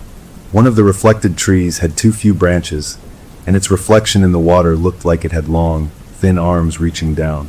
My hands were cold. I opened my own phone's gallery. I had a few dumb videos my brother had taken of me trying to skip stones. I played one. It was just 10 seconds of me throwing a rock and it plunking. My brothers laughed behind the camera. Normal. But as the video ended and looped back to the start, I watched the background instead of me. Behind me, about 20 feet back in the woods, between two pine trees, there was a patch of shadow that didn't move with the breeze like the other shadows. It stayed still, and in the last frame, as my brother panned the camera, that patch of shadow was gone. The digital evidence was everywhere, and it was worse than the Polaroids. You could delete a Polaroid. You could burn it. Digital files lived in clouds, in backups, on shared albums. They were forever. My dad had a terrifying thought. "The social media post," he said, his voice hollow. Before we left on the trip, he'd posted a picture online. It was a shot of the Polaroid camera sitting on our kitchen table with the caption, "Going old school for this year's camping trip. No filters, just film. Wish us luck." It was a cheery, normal post. Dozens of friends had liked it. He opened the app now, his fingers clumsy. He found the post. The picture was innocent. But the comments we scrolled down. Most were things like "have fun" or "cool camera." Then, near the bottom, was a comment from an account we didn't recognize. The username was just a jumble of letters and numbers. The profile picture was blank. The comment was posted 2 days ago, right around the time we were seeing the watcher in the eagle photo. It read, "The roots are deep. The branches reach far." Under that, someone we knew, a friend of my mom's, had replied, "Poetic. Is that a song lyric?" The blank account had replied to her, "It's a fact." My mom made a small choke sound. "It's talking to people. It's using the internet." My dad immediately deleted the entire post, but the action felt pointless, like closing the barn door after the horse was in the next county. The thing had touched our digital life. It could be anywhere now. That night in the hotel, we ordered pizza, but nobody ate much. The beige walls felt like they were closing in. My dad laid down new rules. No more pictures. Of anything. We were to turn off location services on our phones. We would not post anything online, not even a weather complaint. We would become ghosts. It was a quarantine for the digital age. My brother, overwhelmed, fell asleep early with the TV still on. My parents spoke in low, urgent tones by the window. I was plugged into my laptop, headphones on, but I wasn't listening to music. I was going through every single photo and video from the last 6 months, looking for anomalies. A family picnic in the backyard last month. Was that just a trick of the light behind the grill? A photo from Christmas. Was that shadow in the hallway behind Grandma just a coat on a hook? Once you started looking, every shadow became a suspect. I was zoomed in on a picture from my birthday, my face covered in cake, when my email dinged. A new message. The sender was that same jumble of letters and numbers from the social media comment. The subject line was blank. The body of the email contained a single image file. My heart froze. I didn't want to open it, but I had to. I clicked. It was a picture. A digital picture, but it had the washed-out, faded color of old Polaroid. It was a picture of our hotel room, taken from the corner near the bathroom door. It showed my parents by the window, my brother sleeping on the bed, me at the desk with my laptop. It was taken within the last hour. The timestamp in the bottom corner of the image, digitally imposed, read the current date and time. It was a live update. The email had no other text. I slowly turned my head to look at the bathroom door. It was closed. I hadn't heard it open. I hadn't heard a shutter click, but a picture had been taken and sent to me. I didn't scream. I just said, "Dad." He heard the tone in my voice and was across the room in 2 strides. I showed him the screen. The color drained from his face. He looked from the laptop screen to the bathroom door, then marched over and yanked it open. The bathroom was empty, clean, bright. The shower curtain was pulled back. Nobody was there. He looked up at the ceiling, at the smoke detector. No camera. He came back, looked at the email. "It's spoofing," he said, his tech voice taking over, a desperate attempt to explain. "It's hacked the email. It's using an old image. But the image wasn't old. My brother was in the exact position he was in now. The pizza box on the table was open at the same angle. It was current. My mom started crying, quiet, helpless tears. My dad closed my laptop with a snap. "We're leaving. Now. We're not staying here." "Where?" my mom asked, wiping her eyes. "Where can we go?" "Anywhere but here. We'll drive. Just drive." We woke my brother and packed in a frantic hurry, barely taking 2 minutes to throw everything back in our bags. We fled the hotel like thieves, not checking out, just leaving the key cards on the table. The night air outside was cool. The parking lot lights were bright. We loaded the car again. As my dad started the engine, he looked at our house, dark and distant across town. "We can't go back there," he said. It was an admission of defeat. Our home was occupied territory. "We'll drive to your sister's," he said to my mom. "It's 4 hours away. We'll be there by morning." We merged onto the highway, a river of red taillights stretching into the dark. The drone of the engine was almost soothing. The digital world felt far away out here, just us and the road. My brother slept again. My mom stared out the window. My dad drove with a fixed, determined look. I kept checking my phone, but I had no service, which felt like a blessing. About an hour into the drive, my mom, trying to find a tissue in the glove box, let out a small, puzzled sound. "What is this doing here?" she asked. She pulled out our old digital camera, the one that had died in the living room. It was here, in the car we'd packed in a panic at the hotel. Nobody had put it in the glove box. My dad took it from her, his jaw tight. He pressed the power button. The green light glowed. The lens extended. The battery was full. He turned it on and, without thinking, pointed it at the road ahead and took a random picture. The flash didn't go off. It was too bright outside from the highway lights. The camera made its fake shutter sound. He lowered it and looked at the screen on the back to review the shot. It was a picture of the highway, the yellow lines, the back of a truck. Normal. Then his eyes caught something. In the reflection on our windshield, in the center where the rearview mirror was, the flash of the camera had caught a reflection. It wasn't reflecting the inside of our car. It was reflecting a different image, superimposed over the road. The image was of a man's face, but not a human face.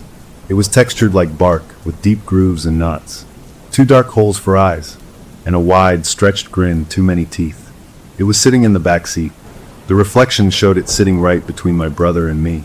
My dad slammed on the brakes. We swerved, tires screeching, and lurched to a stop on the narrow shoulder. He whirled around in his seat. The back seat was empty.